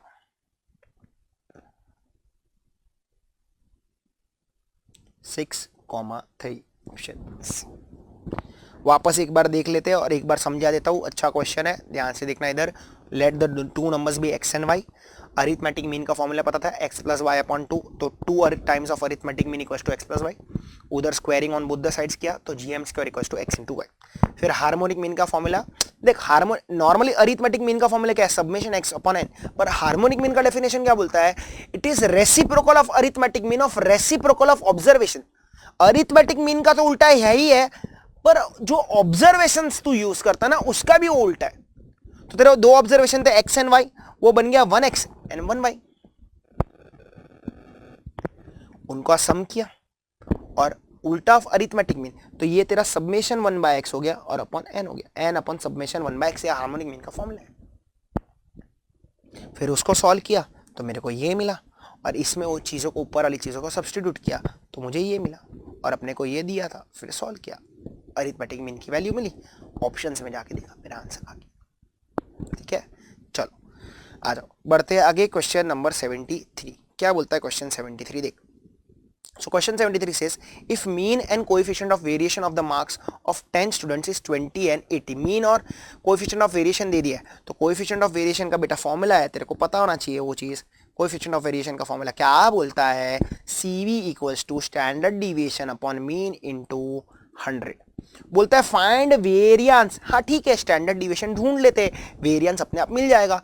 तो क्या बोलता है 10 स्टूडेंट है इस 20 एंड 80, तो मीन कितना है 20 है, कोएफिशिएंट ऑफ वेरिएशन कितना है 80 है, इंटू 100, तो इसको काटेगा तो आएगा 5, तो standard deviation will be equals to 80 divide by 5, तो आया 16। पर अपने को क्या चाहिए था वेरियंस, तो वेरियंस हो गया उसका स्क्वायर, तो 16 का स्क्वायर कितना होता है 256। कौन सा ऑप्शन है, apply the formula, supply the answer. Question 74 If the same amount is added or subtracted to any individual series, then the standard deviation and variance both shall be changed, unchanged, same, none of this. Obviously the answer will be unchanged. बोलता है मैं same number को add करता हूं या subtract करता हूं पूरी सीरीज में से, तो स्टैंडर्ड डिविएशन बदलेगा कि नहीं बदलेगा? और अगर स्टैंडर्ड डिविएशन और वेरिएंस का तेरे को साथ में पूछा है तो अब देख, फॉर एग्जांपल मैं तेरे को बताता हूं, मेरे पास है 2 and 2, चल 2 and 2 तो दोनों सेम नंबर्स हो जाएंगे, मैं लेता हूं 2 and 4, तो इसका स्टैंडर्ड डिविएशन मेरे को तू दे, इसका क्या दे मेरे को? स्टैंडर्ड डिविएशन दे। तो तू इसका स्टैंडर्ड डिविएशन फाइंड आउट करने को बैठेगा, है ना? वही तेरा फॉर्मूला जो तेरे पास है, summation x minus X bar the whole square upon n। तो तू कर, कैलकुलेट कर, तो तेरे को स्टैंडर्ड डिविएशन मिलेगा, बराबर है। अब इसमें तू कुछ प्लस करता है, तो अपन ने पहले ही सीखा था कि मेजर ऑफ डिस्पर्जन में ओरिजिन का इंपैक्ट रहता नहीं है, तो ये प्लस का इंपैक्ट रहेगा ही नहीं, बराबर। अगर ये प्लस का इंपैक्ट नहीं रह रहा है तो वापस स्टैंडर्ड डिविएशन उतना का उतना ही रहेगा, चेंज होगा? तो वही बोल रहा है अनचेंज, उसको फर्क गिरता नहीं। और स्टैंडर्ड डिविएशन अनचेंज है तो वेरिएंस भी अनचेंज। सेम मार्क करके मत आना, फंसेगा। चल next 75th, the algebraic sum of deviations of the set of arithmetic mean is always, mean की प्रॉपर्टी है, बोलता है समेशन x माइनस एक्स बार हमेशा कितना रहता है? 0 रहता है। याद रखने का ये चीज, भूलने का नहीं। सी, तो 74th का आंसर है बी, 75th का आंसर है सी, समेशन x माइनस एक्स बार हमेशा क्या रहता है? 0 रहता है। चलो next question 76th, the arithmetic mean of 15 observations is 9, the arithmetic mean of first 9 observations is 11, and the arithmetic mean of next observations will be, the remaining observations will be क्या? तो चुपचाप ये यूज कर ले, combined arithmetic mean, तेरा answer काम हो जाएगा, आंसर मिल जाएगा। तो कंबाइंड अरिथमेटिक मीन का फॉर्मूला क्या बोलता है? n1 x1 bar plus n2 x2 bar upon n1 plus n2। तो कंबाइंड अरिथमेटिक मीन 15 ऑब्जर्वेशन का कितना है? 9 है। बोल दिया 15 ऑब्जर्वेशन है तो नीचे डिनोमिनेटर में 15 आ जाएगा। फर्स्ट 9 ऑब्जर्वेशंस का 11 है तो 9 इंटू 11, तो बाकी का 6 ऑब्जर्वेशंस का ही तेरे को मीन फाइंड आउट करना है। तो apply the formula, supply the answer. तो करते हैं 15 9 जा होता है तेरा 135, तो ये तो हो गया 135 इक्वल्स टू 9 11 जा 99 प्लस 6 इंटू x2 बार। तो इसको मैं उधर ले लेता हूँ तो ये माइनस 99 हो जाएगा, 36 आया, डिवाइड बाय 6 कर ले तो आ गया तेरा आंसर x2 बार कितना आ गया तेरा? 6, ऑप्शन बी। सारे इजी बच्चे जैसे क्वेश्चन है ये, सारे वापस 15-15 सेकंड के क्वेश्चन सॉल्व हो गए। देख एक क्वेश्चन बड़ा वाला टाइम खाता है तो बाकी के वो 3 क्वेश्चन कैसे देता है? देख 10 सेकंड 10 सेकंड 10 सेकंड 10 सेकंड खत्म। तो अगर एग्जाम में भी वो लोग ये सेम चीज यूज करते हैं, फिर यही सब चीजों पे तेरे को टाइम को रिकवर करना है फटाफट। डरने का नहीं, बड़ा क्वेश्चन है नहीं आता है नहीं, देख समझ खत्म कर आगे बढ़। हाँ दे टाइम दे उसको, पर उन चक्करों में जो बाकी के क्वेश्चन तेरे को आते हैं उसको मत छोड़। आ जाओ question 77, P of A intersection B is 0.10, P of B dash is 0.8, then P of A given by B is क्या? तो अपने को फॉर्मूला पता है, A given by B का फॉर्मूला क्या बोलता है? A इंटरसेक्शन B अपॉन नीचे कौन है? B, तो इधर भी कौन आ जाएगा? B। अब तेरे को देख डेटा क्या क्या दिया था? A इंटरसेक्शन B दिया तेरे को 0.10 और B डैश दिया है। अगर B डैश 0.8 है तो B कितना रहेगा? 0.2। अब क्या है? 0.10 डिवाइड बाय 0.2 कर लेते हैं, आंसर आ गया 0.5, that is nothing but option C. वापस देख, छोटा सा क्वेश्चन तेरे को दे दिया वो लोग ने। बी डैश था, इधर चाहिए तो मैं लिख देता हूँ, बी डैश था 0.8, तो बी कितना हो जाएगा? 1 minus 0.8, that is nothing but 0.2। ठीक है चलो आज 78। In connection with a random experiment it is found that P of A is 2/3, P of B is 3/A, P of A union B is 5/6, find P of, ये ध्यान से देखना, A dash given by B, तो A dash है तो tension नहीं लेने का, P of A dash given by B, तो जैसे करता था वैसे कर। ए बाय बी का फॉर्मूला क्या था, P of A intersection B upon P of B ना, तो अब डैश है ना, तो याद रखने का जिधर जिधर डैश ना उधर उधर भी डैश, तो उधर उधर ए किधर है, ए के माथे पे डैश है तो इधर ए के माथे पे डैश आ जाएगा। सर अगर नीचे ए बाई बी डैश रहता तो फिर बी के माथे पे डैश आ जाता। क्लियर, आ जाओ चलो, तो apply the formula, apply the answer करते हैं अब। ए डैश इंटरसेक्शन बी है, ठीक है, तो अब सर ए डैश इंटरसेक्शन बी मेरे को फाइंड आउट करना पड़ेगा। अब ध्यान से, मजा आता ही है, ये फॉर्मूला जो तेरा बनाना बेटा, सबसे पहले ए डैश वो कॉम्प्लीमेंट है, कॉम्प्लीमेंट, बी तेरा इवेंट है, तो इवेंट इंटरसेक्शन कॉम्प्लीमेंट हुआ, ये न्यूमरेटर की मैं बात कर रहा है। अब ध्यान से सोच समझ बात कर रहे हैं, इधर तेरे को इधर ए चाहिए कि नहीं चाहिए, वो ए डैश बोल रहा ना, मतलब तेरे को ए चाहिए नहीं तो तेरे को ए को हटाना पड़ेगा, तो किस में से ए को हटाना पड़ेगा, तो मतलब यहां पे तेरे को ए को हटाना पड़ेगा इंटरसेक्शन विद बी, मतलब तेरे को पी ऑफ ओनली बी चाहिए, क्या चाहिए, पी ऑफ ओनली बी। अब एक बार मैं तेरे को वैन डायग्राम से समझाता हूं, ये देख, ये ए ये बी, तेरे को चाहिए पी ऑफ ओनली बी, मतलब ये वाला पार्ट चाहिए तेरे को, ये जो पार्ट है ए डैश इंटरसेक्शन बी का पार्ट है, बी का कॉमन विथ ए डैश पूरा बाहर वाला, समझा, आ जाओ अब ध्यान से सुनते हैं। तो अब इसका फॉर्मूला क्या आएगा, अपॉन पी ऑफ बी तो मेरे को पता ही है, वो दिया था, पी ऑफ बी कितना दिया देखता हूं एक बार, पी ऑफ बी दिया है तुझे 3/5, ठीक है, रहने दे, चलिए तो रहने दे, अपन आगे भी और सॉल्व करने का इसमें।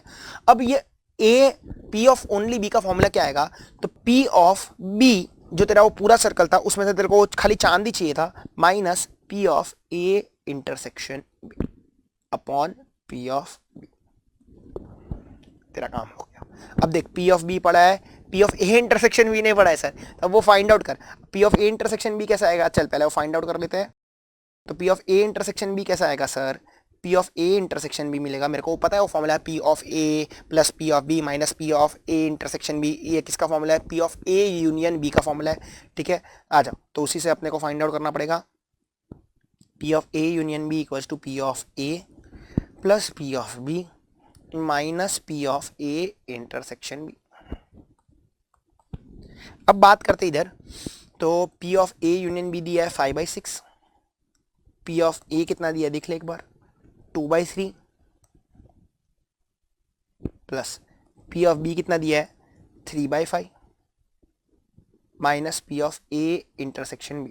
तो एक काम करता हूँ, P of A intersection B को ये बाजू ले लेता हूँ, और ये देख 2/3 है, ये 3/5 है, माइनस 5/6 है, ठीक है, पूरे को तीनों को कॉमन जो निकलेगा वो निकलेगा 30 निकलेगा ना कॉमन, 30 सब में आता है, तो 30 को इधर पहुंचाने के लिए मेरे को मल्टीप्लाई करना पड़ेगा इंटू 10 से, तो इधर आ जाएगा 20 क्योंकि न्यूमरेटर भी उतने से मल्टीप्लाई होगा, ये आ जाएगा 30 चीटिंग कुछ भी, ये कितना आ जाएगा इंटू 6 करना पड़ेगा, तो ऊपर भी इंटू 6 तो 18 माइनस इधर करना पड़ेगा इंटू 5, तो इंटू 5 माइनस 25, तो 20 प्लस 18 माइनस 25 आ गया 13, आ गया 13/30, तो मुझे ये चीज़ तो मिल गया 13/30 P of A intersection B.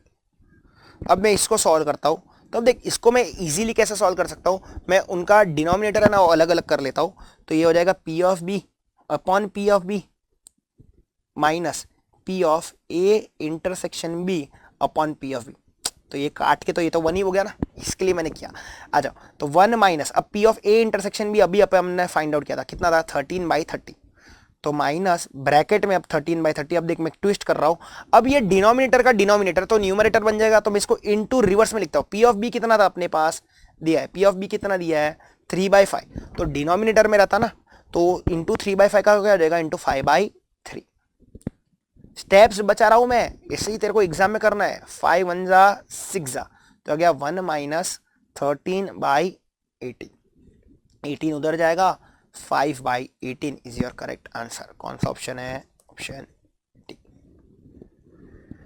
Few, बहुत सारे कैलकुलेशन थे तुझे समझने थे, पहले तो ये फॉर्मूला, फिर तेरे को ये फाइंड आउट करना था और फिर तेरे को अच्छे से सॉल्व करना था, ठीक है। फिर भी मैंने तेरे का कैलकुलेशन कम किया, अगर तू डालते डालते सॉल्व करता ना तो और तेरा दिमाग खराब होता तेरा, ठीक है। वो अच्छा हुआ मैंने पहले ही पी ऑफ बी कॉमन लेके काट दिया। देख ये सारा प्रोसीजरल पार्ट है। सबसे पहले तो तेरे को फॉर्मूला, अगर तू इधर ही अटका ना तो इधर तक पहुंच भी नहीं पाएगा तू, तो पहले तो वो समझ, फिर इसमें दिमाग लगा दो। हार्ड नहीं, लोग क्या करते हैं हार्ड क्वेश्चन है, पागल, इजी है। बाकी के वो बड़े बड़े प्रोबेबिलिटी के सम से तो ये काफी इजी है। आ जाओ question 79। If a card is drawn from a random pack of 52 cards, what is the chance that getting a spade or an ace? Spade मतलब काली, तो या तो स्पेड या तो और, A union B, addition theorem. तो इसमें से कॉमन पत्ता रहेगा, वो भी तेरे को हटाना पड़ेगा। आ जाओ तो बात करते हैं क्वेश्चन 79 की। तो probability of getting a spade or a S ऐसा है, तेरे को दिया है। तो सबसे पहले एस, इक्का आने की प्रोबेबिलिटी क्या, from a deck of 52 cards. तो तेरे को पता कितने इक्के रह सकते हैं, 4, तो 4/52 ये एस आने की प्रोबेबिलिटी हो गई। प्लस और है, और स्पेड काली, काली कितनी रहती है, 13, 13/52।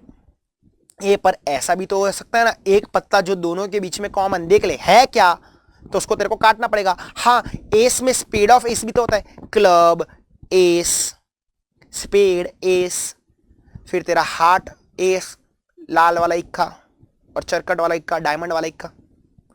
तो अब 4 पत्तों में स्पेड वाला पत्ता भी तो रहेगा, तो उसको भी तो काटना पड़ेगा। क्यों, देखना फिर वो इक्का तो 2-2 बार गिन लेगा ना, इधर भी इक्का, राजा, रानी, गल्ला, और फिर 10 टू लेके 2 तक के भी पत्ते रहेंगे, तो डबल काउंटिंग हो गया ना। तो -1/52, ये कौन सा काटा, स्पेड ऑफ एस।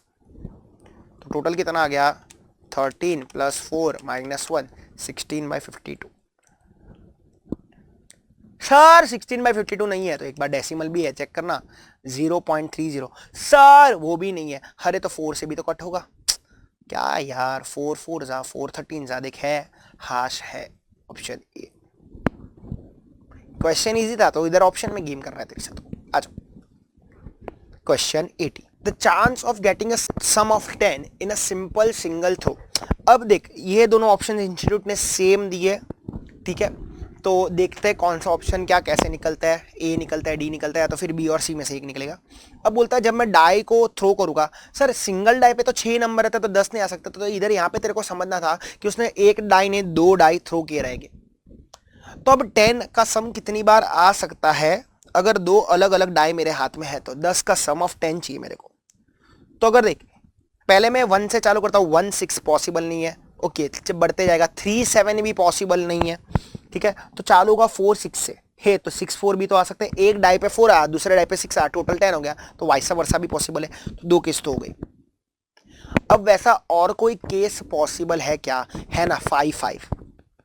सर इसको मैं रिवर्स करके 2 बार नहीं मारेगा, सेम ही हुआ 5 5, ठीक है। तो ये कितना हो गया केसेस, 3 केसेस ऐसे पॉसिबल है out of total of 36 cases. तो आ गया 1/12। तो देख 1/12 तो 2 थे, तो आइदर बी और सी विल बी द आंसर, ठीक है। प्रिंटिंग मिस्टेक है, but 1/12 is the correct answer. Clear.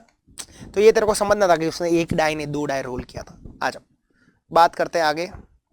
A die is rolled thrice, 3 बार तूने डाई को रोल किया। If getting a 4 is considered as a success, find the variance of a probability distribution of a number of successes. अब देख यहाँ पे सबसे पहले 3 बार die roll किया, तो अगर सैंपल स्पेस देखेगा ना तो 6 क्यूब हो जाएगा, 216। तेरे को दिमाग लगाना था, यहाँ पे तेरे को यूज करना पड़ेगा बायनोमियल डिस्ट्रीब्यूशन। अब तेरे को बोल भी दिया तू वेरिएंस मेरे को लाके दे, तो बायनोमियल डिस्ट्रीब्यूशन में खड़े रह के वेरिएंस का फॉर्मूला क्या है बेटा, बायनोमियल डिस्ट्रीब्यूशन में खड़े रह के वेरिएंस का जो फॉर्मूला है वो बोलता है variance of a binomial distribution is nothing but n into P into Q, बराबर है। अब n तेरे को पता है कितनी बार डाई रोल किया तूने, 3 बार रोल किया। अब p सक्सेस, तेरे को सक्सेस किसका चाहिए, गेटिंग अ नंबर 4। तो 4 आने की प्रोबेबिलिटी डाई में क्या रहेगी, तो 1/6। तो ये हो गया तेरा p। तो फेलियर क्या हो जाएगा, इट इज नथिंग बट 1 - 1/6, 5/6। तो हो गया तेरा काम, इंटू 1/6 इंटू 5/6, खत्म कर ले। डेसिमल में कि कैसे ऑप्शन है देख ले, फ्रैक्शन में ओके तो 1 जा 2 जा आ गया 5/12। कौन सा ऑप्शन है? क्लियर? अच्छा क्वेश्चन है, एग्जाम में देख सकते हैं ऐसे क्वेश्चन आप लोग। चलो आ जाओ, बच्चे जैसा भी है, 1 मार्क का भी है। The probability that A speaks truth, बस इधर से ही तेरे को पता चल जाना चाहिए था कि ये इंडिपेंडेंट इवेंट का क्वेश्चन है।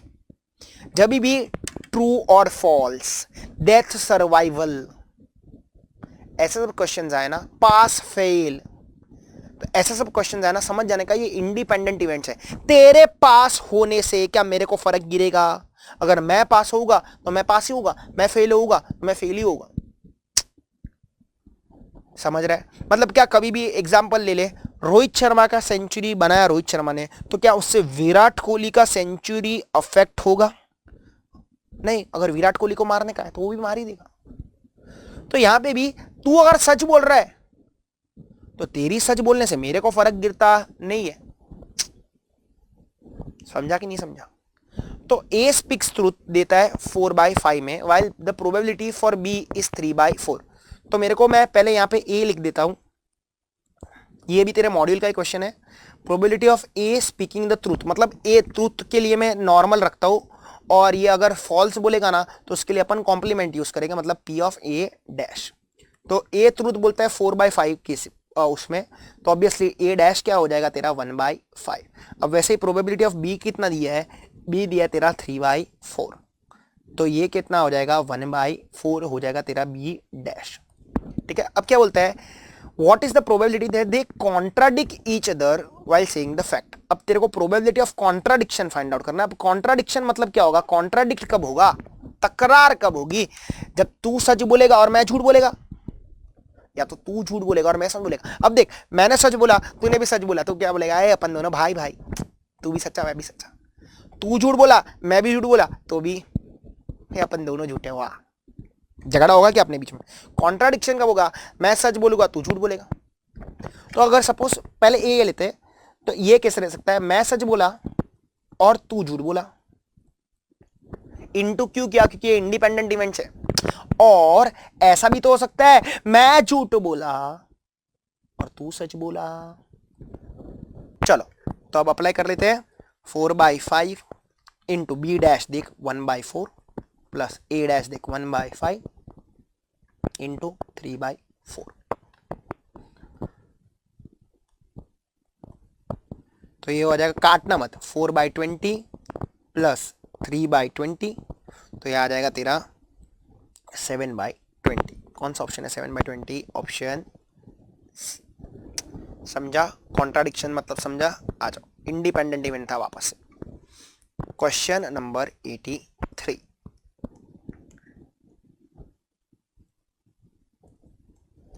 A random variable x follows binomial distribution with expected value of x as 2, मतलब मीन दे दिया है तेरे को 2, अलग वे में दिया, and variance is 1.2, वेरिएंस दिया 1.2, then find the value of n। एकदम इजी सा क्वेश्चन है, आ जाओ देखते हैं। वेरिएंस याद रखने का है, वेरिएंस अपॉन मीन ऐसा कर देने का, इक्वल्स टू 1.2 अपॉन 2। अब बाइनोमियल डिस्ट्रीब्यूशन का वेरिएंस बोलता है NPQ, मीन बोलता है NP equals to 1.2 upon 2, NP NP cut, तो Q का वैल्यू कितना आ गया? 1.2 डिवाइड बाई 2 आ गया 0.6, तो Q आ गया 0.6। तो अगर Q 0.6 है तो P आ जाएगा 1 माइनस Q, यानी कि 1 माइनस 0.6 यानी कि 0.4। अब P की वैल्यू सब्स्टिट्यूट कर, तेरा काम हो गया। तेरे को पता है NP कितना है, मीन कितना है 2, तो ये n इंटू 0.4 इक्वल्स टू 2, तो n इक्वल्स to 2 divide by 0.4, that is nothing but 5। Option C. ऐसे क्वेश्चन एग्जाम में भी दिखता है, तेरे को ध्यान रखना, ठीक है। बच्चे जैसा क्वेश्चन है, याद रखने का, variance upon mean, variance NPQ, NP NP NP cancel, हमेशा Q ही मिलेगा, P मिलेगा 1 माइनस Q, बात खत्म। P को सब्स्टिट्यूट कर, गेम फ्री का 1 मार्क है, फ्री का 1 मार्क, पूछते पूछते आ जाओ। 84. If x is a binomial variate with parameters 15 and 1/3, तो binomial variate with parameters, अब parameters binomial के कौन से है, n and p है, तो n और p मेरे को मिल गया.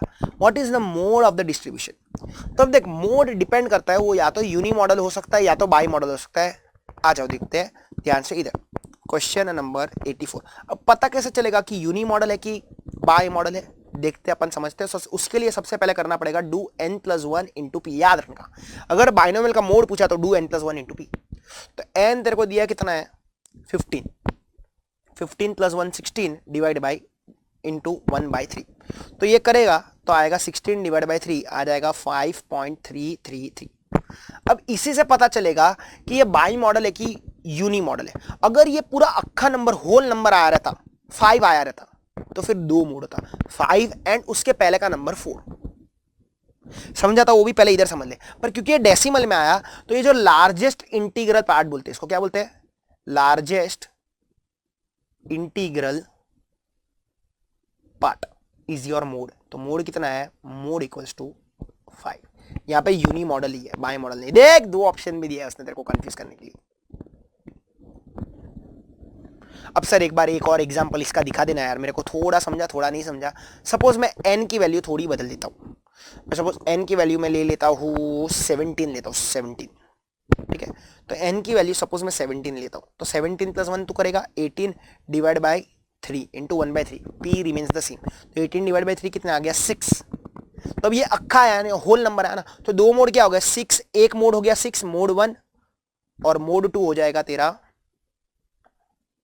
6 - 1 दैट इज 5. एक नंबर पीछे. तो फिर तेरा आंसर क्या आता है, देख तेरे को दिया अभी ऑप्शन में 5 और 6. Option A by model. तो बाई मॉडल कब, जब अक्खा आएगा. n + 1 × p को देखने का, n + 1 × p अगर डेसिमल में आया तो एक मोड यूनी मॉडल, पर अगर अक्खा आया तो दो मोड, एक वो नंबर जो आया और एक उसके पीछे का नंबर. ठीक है, चलो सारे कंसेप्ट से याद रखने के तुझे. 85. The main deviation about the mean of the standard normal variate. Standard word आया तो उसका मीन डिविएशन अबाउट मीडियन क्या होगा, वो तुझे पूछा है. तो देख normally question 85, normally for normal distribution for normal curve तेरा मीन डिविएशन अबाउट मीडियन क्या है, mean deviation about median is nothing but mean deviation equals to 0.8 standard deviation. But for standard normal variate तो assumption लेता है mu equals to 0 and standard deviation equals to 1. तो यहाँ पे तेरे को standard normal variate पूछा है तो mean deviation will be equals to 0.8 into 1. तो ये आ जाएगा 0.8. 0.8 is your correct answer. Option D. और उसने देख तेरे को जानबूझ के सी ऑप्शन में दिया था, तो अगर मार्क करता तो गलत था. अगर ये स्टैंडर्ड वर्ड नहीं होता ना तो फिर तेरा आंसर सी रहता. ठीक है, तो ये स्टैंडर्ड वर्ड पे गौर करना, फोकस करना और फिर ही आंसर मार्क करना. आ जाओ क्वेश्चन 86. इधर आंसर है डी.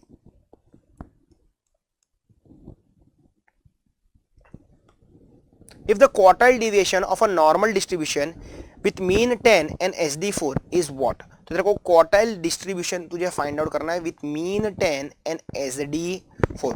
तो quartile deviation QD equals to 0.675 SD. ये याद रखना है तुझे. ठीक है, यहाँ पे तेरे को SD की वैल्यू दे दी है 4, मीन खाली कंफ्यूज करने के लिए दिया. Apply the formula, supply the answer है 0.675 इंटू 4 कर दे, तेरा काम हो गया. कर लो 2.7. कौन सा ऑप्शन है, सी. मीन खाली ऐसे ही कंफ्यूज करने के लिए दिया तेरे को. Question 87. If two quartiles n for mu and variance दिया है, variance are 14.6 and 25.4, then what is the standard deviation of the distribution. तो तेरे को स्टैंडर्ड डिविएशन फाइंड आउट करना है. ठीक है, तो दो क्वार्टाइल्स दिए तो दो क्वार्टाइल्स अपन सब्स्टिट्यूट करते और आंसर फाइंड आउट करते और फिर उसको आगे और सॉल्व करेंगे तो तेरे को तेरा स्टैंडर्ड डिविएशन मिल जाएगा. जब तो QD का और उसका रिलेशन लगाएगा तब. आ जाओ तो देखते हैं इधर, सबसे पहले तुझे दो क्वार्टाइल दिए 14.6 एंड 25.4। अब देख, क्योंकि ये नॉर्मल डिस्ट्रीब्यूशन है, तेरे को दिया है, उसके पैरामीटर्स दिए, तो ये नॉर्मल डिस्ट्रीब्यूशन है ना बेटा, तो यहाँ पे सेमी इंटर क्वार्टाइल रेंज तुझे मिल जाएगा। सेमी इंटर क्वार्टाइल रेंज यानी कि तेरा क्यूडी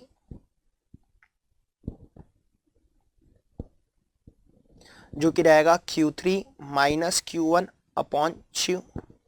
तेरे को Q3 भी पता है 25.4,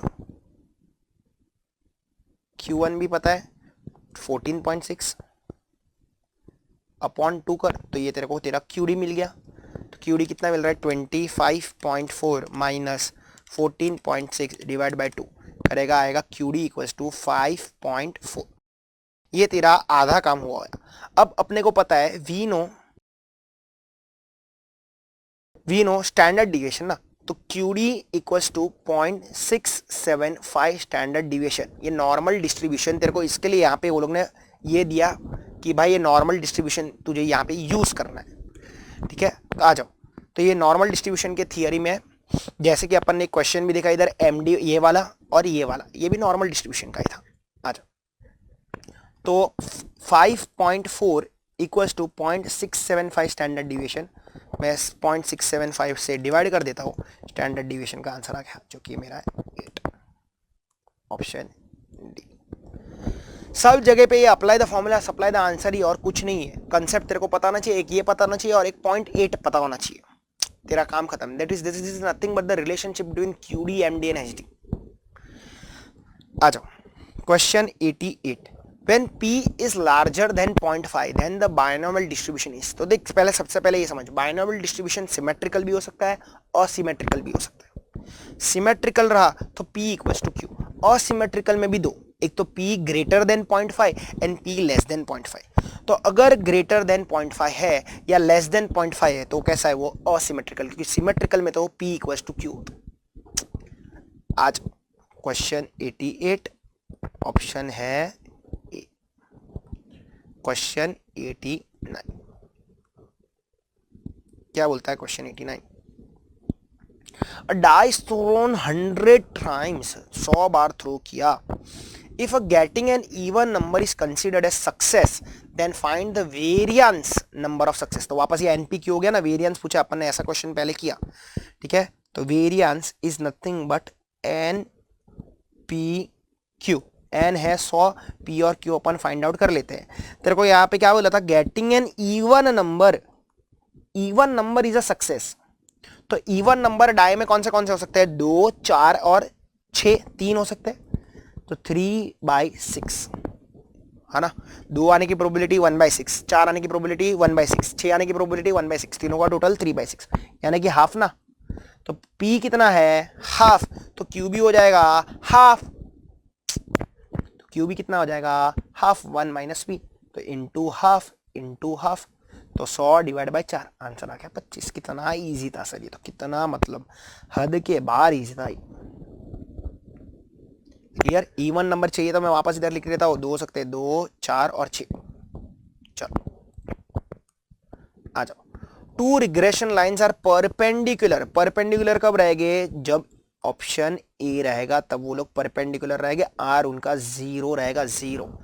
अगर देख, परपेंडिकुलर मतलब ऐसा, आइडेंटिकल मतलब ऐसा, आइडेंटिकल रहेगा ना तब +1 या तो -1, याद रखना ये चीज, +1 -1, +1 -1 और ये 0, ठीक है। चलो, if R equals to 0.6 then find the coefficient of non determination. तो कोएफिशिएंट ऑफ नॉन डिटर्मिनेशन क्या होता है बेटा, coefficient of non determination is nothing but 1 minus R²। याद रखना, determination R², non determination 1 minus R²। तो तेरे को दिया है 1 माइनस R कितना है, 0.6, तो 0.6 का स्क्वायर, तो करो 0.6 का स्क्वायर प्लस और माइनस 1, 0.64। कौन सा ऑप्शन है 0.64, ऑप्शन डी। आ जाओ, 92, the sum of the squares of differences in the marks obtained in physics and chemistry by 10 students in a test is 150, then the coefficient of rank correlation is क्या? तो तेरे को यहाँ पे in short find out करना है R, ठीक है, R फाइंड आउट करना है 1 minus 6 submission D square upon n into n square minus 1 तेरे को दिया हुआ है, ठीक है। यहाँ पे 10 स्टूडेंट है ना, तो याद रखना for 10 student the denominator is always 990। रट्टा मार ले, क्योंकि मॉड्यूल में हर तीसरे क्वेश्चन में 10 स्टूडेंट्स पढ़ा है, एन मतलब 10 पढ़ा है 10 लोग, तो रट्टा मार ले। और चाहिए तो कर भी ले, एन है 10, एन स्क्वायर यानी कि 10 का स्क्वायर 100 माइनस 1 99 इंटू 10 तेरा काम हो जाए, ठीक है। अब तेरे को सम ऑफ डिफरेंसेस दिया है, कितना दिया है 150, तो direct apply the formula supply the answer. देख इससे ना टाइम बचता है, ये सारी चीजों से कोई बताता नहीं है ये चीज, पर इससे टाइम भारी मात्रा में बचता है। तो कैलकुलेट करते हैं इसको, तो 150 इंटू 6 हो जाएगा आपका 900 डिवाइड बाय 990, इसको m प्लस में डाल के 1 को m माइनस में डाल के आंसर आ गया। मेरा आंसर आ रहा है 0.0909 विच इज नथिंग बट, मैं अगर इसको मैं राउंड ऑफ कर देता हूं तो आंसर आ जाएगा b 0.091, ठीक है। आ जाओ चलो 93। If one regression coefficient is dash unity, then the other must be dash than unity। तो याद रखने का, अगर एक रिग्रेशन मोर देन है तो दूसरा लेस देन होना चाहिए, ऑप्शन सी। अगर एक मोर है तो दूसरा लेस देन सी।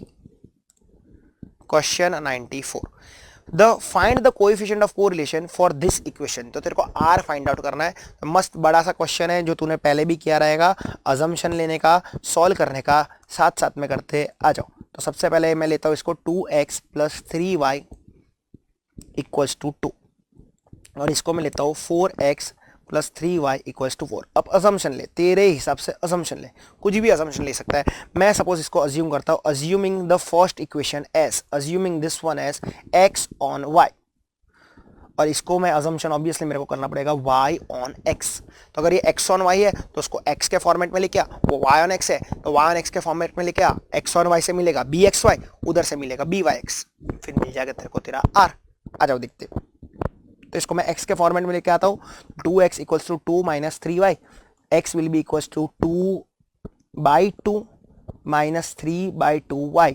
तो मेरे को यहाँ से मिल गया ये चीज मेरे को बी एक्स वाई कितना मिल गया, -3/2। माइनस भी लेने का, वो माइनस लेना पड़ेगा तेरे को। आ जाओ अब बात करते हैं इधर y ऑन x की। तो इसको अब y ऑन x है तो y के फॉर्मेट में लेके आता हूँ, 3y equals to 4 minus 4x, y equals to 4/3 minus 4/3x। तो इधर बी वाई एक्स मिल गया तेरा -4/3। बस इधर ही रुक जा, वेट। अब नॉर्मली अपन तो आगे कैसे सॉल्व करता, r equals to square root of plus और माइनस जो आप बाहर निकलेगा bxy इंटू byx करता, बराबर है। और फिर r की वैल्यू अगर -1 और +1 के बीच में आती तो तेरा ये अजम्पशन राइट था, और तेरे को r पूछा था, r मिल जाता। पर इधर r सॉल्व ही मत कर। क्यों सॉल्व मत कर, दोनों को ध्यान से ऑब्जर्व कर, दोनों वैल्यू एक से बड़ी है। तो अभी बोला था, पहले ही एमसीक्यू ऊपर ही किया था, अगर एक वैल्यू रिग्रेशन कोएफिशिएंट की मोर देन 1 है तो दूसरी लेस देन 1 होनी चाहिए, पर इधर तो दोनों मोर देन 1 है, तो ये तेरा अजम्पशन गलत है। तो सर अभी क्या वापस पूरा सॉल्व करने का, नहीं, चीटिंग बताता तो तेरे को ध्यान रखने का कि अगर तेरी दोनों वैल्यू ग्रेटर देन 1 आ रही है, या तो जब तूने r सॉल्व किया r प्लस और -1 के बाहर जा रहा है, तेरा अजम्पशन इन शॉर्ट रॉन्ग आ रहा है, तो वापस पूरा सॉल्व नहीं करने का।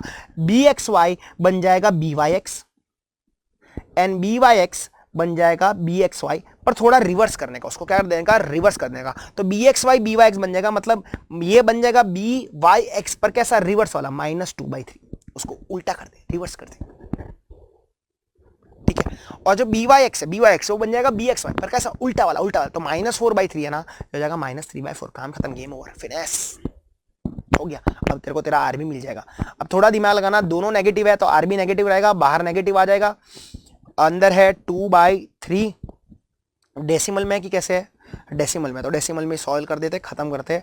2/3 इंटू 3/4, खत्म, 3 कैंसिल, तो 2/4 मतलब हाफ हो गया ना, हाफ का स्क्वायर रूट निकालने का है, 0.707 नेगेटिव आया, ऑप्शन ए।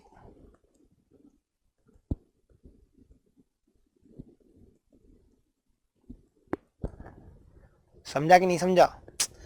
अजम्पशन रॉन्ग तो एक्स वाई बन जाएगा वाई एक्स, वाई एक्स बन जाएगा एक्स वाई, और उसको रिवर्स करने का, रिवर्स इंपॉर्टेंट है, reverse them, reverse reverse reverse reverse, ठीक है।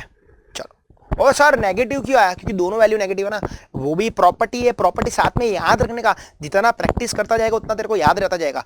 तीनों वैल्यू हमेशा सेम रहेगी, आर बी एक्स और बी ओ एक्स की, या तो तीनों पॉजिटिव या तो तीनों नेगेटिव। मतलब अगर वो दोनों पॉजिटिव तो ये भी पॉजिटिव, वो दोनों नेगेटिव तो ये भी नेगेटिव। हाँ, एक बार की तेरे को कहानी बता तो चल इससे मैं। अब एक बार हुआ क्या था, इंस्टीट्यूट बीइंग इंस्टीट्यूट, एक वैल्यू पॉजिटिव दे दी, दूसरी नेगेटिव दे दी, मतलब बी एक्स वाई पॉजिटिव आया, बी एक्स नेगेटिव आया। हल्ला, तो उसने तेरे साथ गेम किया, उसने तेरे साथ क्या किया? गेम कर दिया। डेटा इनएडिक्वेट या कैन नॉट बी डिटरमाइन, तेरा आंसर आना चाहिए था। थोड़े गधे लोग आंसर मार्क करके भी आए, नहीं करने का, प्लीज नहीं करने का। चलो, question 95, if the coefficient of correlation between x and y is 0.5, covariance is 16, then find the standard deviation of y। तो बात करते इधर चीजों के बारे में, क्या बोलता है क्वेश्चन? तो कोएफिशिएंट ऑफ कोरिलेशन दिया है, मतलब कि तेरे को दिया है r, covariance between x and y दिया है 16, covariance x, y 16 upon standard deviation of x into standard deviation of y। Sir पर मेरे को तो इधर स्टैंडर्ड डिविएशन ऑफ x किधर दिख ही नहीं रहा है, बस वही तो प्रिंटिंग मिस्टेक, अब मैंने तेरे को बता नहीं जा रहा था, क्योंकि वो फॉर्मूला लिखते फिर तेरे को समझाता तो अच्छे से समझता ना। तो यहाँ पे प्रिंट मिस्टेक है, इंस्टीट्यूट ने किया है, ठीक है। जहाँ से ये ओरिजिनल क्वेश्चन था मैंने ढूंढ के तेरे लिए मैंने standard deviation of x find out किया, तो तेरा स्टैंडर्ड डिविएशन ऑफ x है 4। ये ऐड कर लेना, ये प्रिंट मिस्टेक है तेरे मॉक टेस्ट पेपर में भी, तो मैंने तेरे को बोला ना हम लोग ने भी सेम ही रखा है, कुछ चेंज नहीं किया है खुद से, ठीक है। चलो, तो अब तेरे को r दिया है, r कितना दिया है तेरे को 0.5, कोवेरियंस दे दिया तेरे को 16, ये दिया तुझे 4 into standard deviation of y। तो सॉल्व करते इसको, 0.5 को नीचे लेके आता है, standard deviation of y equals to 16 divide by 4 into 0.5, तो 16 divide by 4 divide by 0.5, answer कितना आ गया तेरा? आंसर आ गया 8। तो standard deviation of y equals to 8। Clear? चलो, क्वेश्चन नंबर 96, क्या बोलता है 96? Fisher's index number is dash of Laspeyres and past test. तो फिशर का फॉर्मूला अगर तू याद करेगा तो फिशर का फॉर्मूला क्या है? Root of Laspeyres into past test. तो वो कैसा मीन है? ये ज्योमेट्रिक मीन है, geometric mean is nothing but under root ना, राइट। चलो, geometric mean option B. Question 97, circular test is satisfied. तो सर्कुलर टेस्ट किसने सेटिस्फाई किया? तो सर्कुलर टेस्ट ये चार में से खाली एक ही बंदे ने सेटिस्फाई किया, वो है simple geometric mean of price relatives, ठीक है। ये टेस्ट ऑफ एडिक्वेसी है, test of adequacy highly important, please इसको लर्न करके जाओ, मतलब एग्जाम में 1 मार्क का इसमें से दिखता ही दिखता है। देख, एक शिफ्ट ऑफ ओरिजिन का 1 मार्क, टेस्ट ऑफ एडिक्वेसी का 1 मार्क, 2 मार्क तो मैं तेरे को ऐसे ही लिख के गारंटी, ऐसा खून के लिख के देता हूँ तेरे को चाहिए तो, ठीक है। आता ही आता है एग्जाम में, पूछते ही पूछते वो लोग। आ जाओ, क्वेश्चन 98, सबमिशन P0 Q0 दिया है, सबमिशन Pn मतलब कोई भी आगे का करंट ईयर तेरे को दिया है, फिर वापस 0n वो दिया है तेरे को, nn दिया है, 11 दिया है, 1880, then find the Laspeyres. तो लास्ट पेयर का फॉर्मूला क्या बोलता है तेरे से? लास्ट पेयर बोलता है submission P1 Q0 upon submission P0 Q0। तो P1 Q0, तो P1 Q0 ये रहा, कितना है? 1900 इंटू 100 भी करने का, भूलने का नहीं, 1900 अपॉन P0 Q0 कितना दिया है? P0 Q0 दिया है 1360, बाकी की वैल्यूज तेरे को खाली कंफ्यूज करने के लिए दिए, इंटू 100। तो करो 1900 डिवाइड बाय 1360 इंटू 100, 139.70। ऑप्शन एकदम इजी था ये वाला। तो question 99, Laspeyres is 250, past is 160, then Fisher is, अभी फॉर्मूला लिखा था, Fisher is nothing but root of Laspeyres into past is. तो 250 और 160 का स्क्वायर रूट, तो कर लेते हैं 250 इंटू 160 और उसका करेंगे स्क्वायर रूट, तो आ जाएगा 200। इजी, एकदम इजी है। तो sir moving on to the final question, question 100, क्या बोलता है question 100? The cost of index number.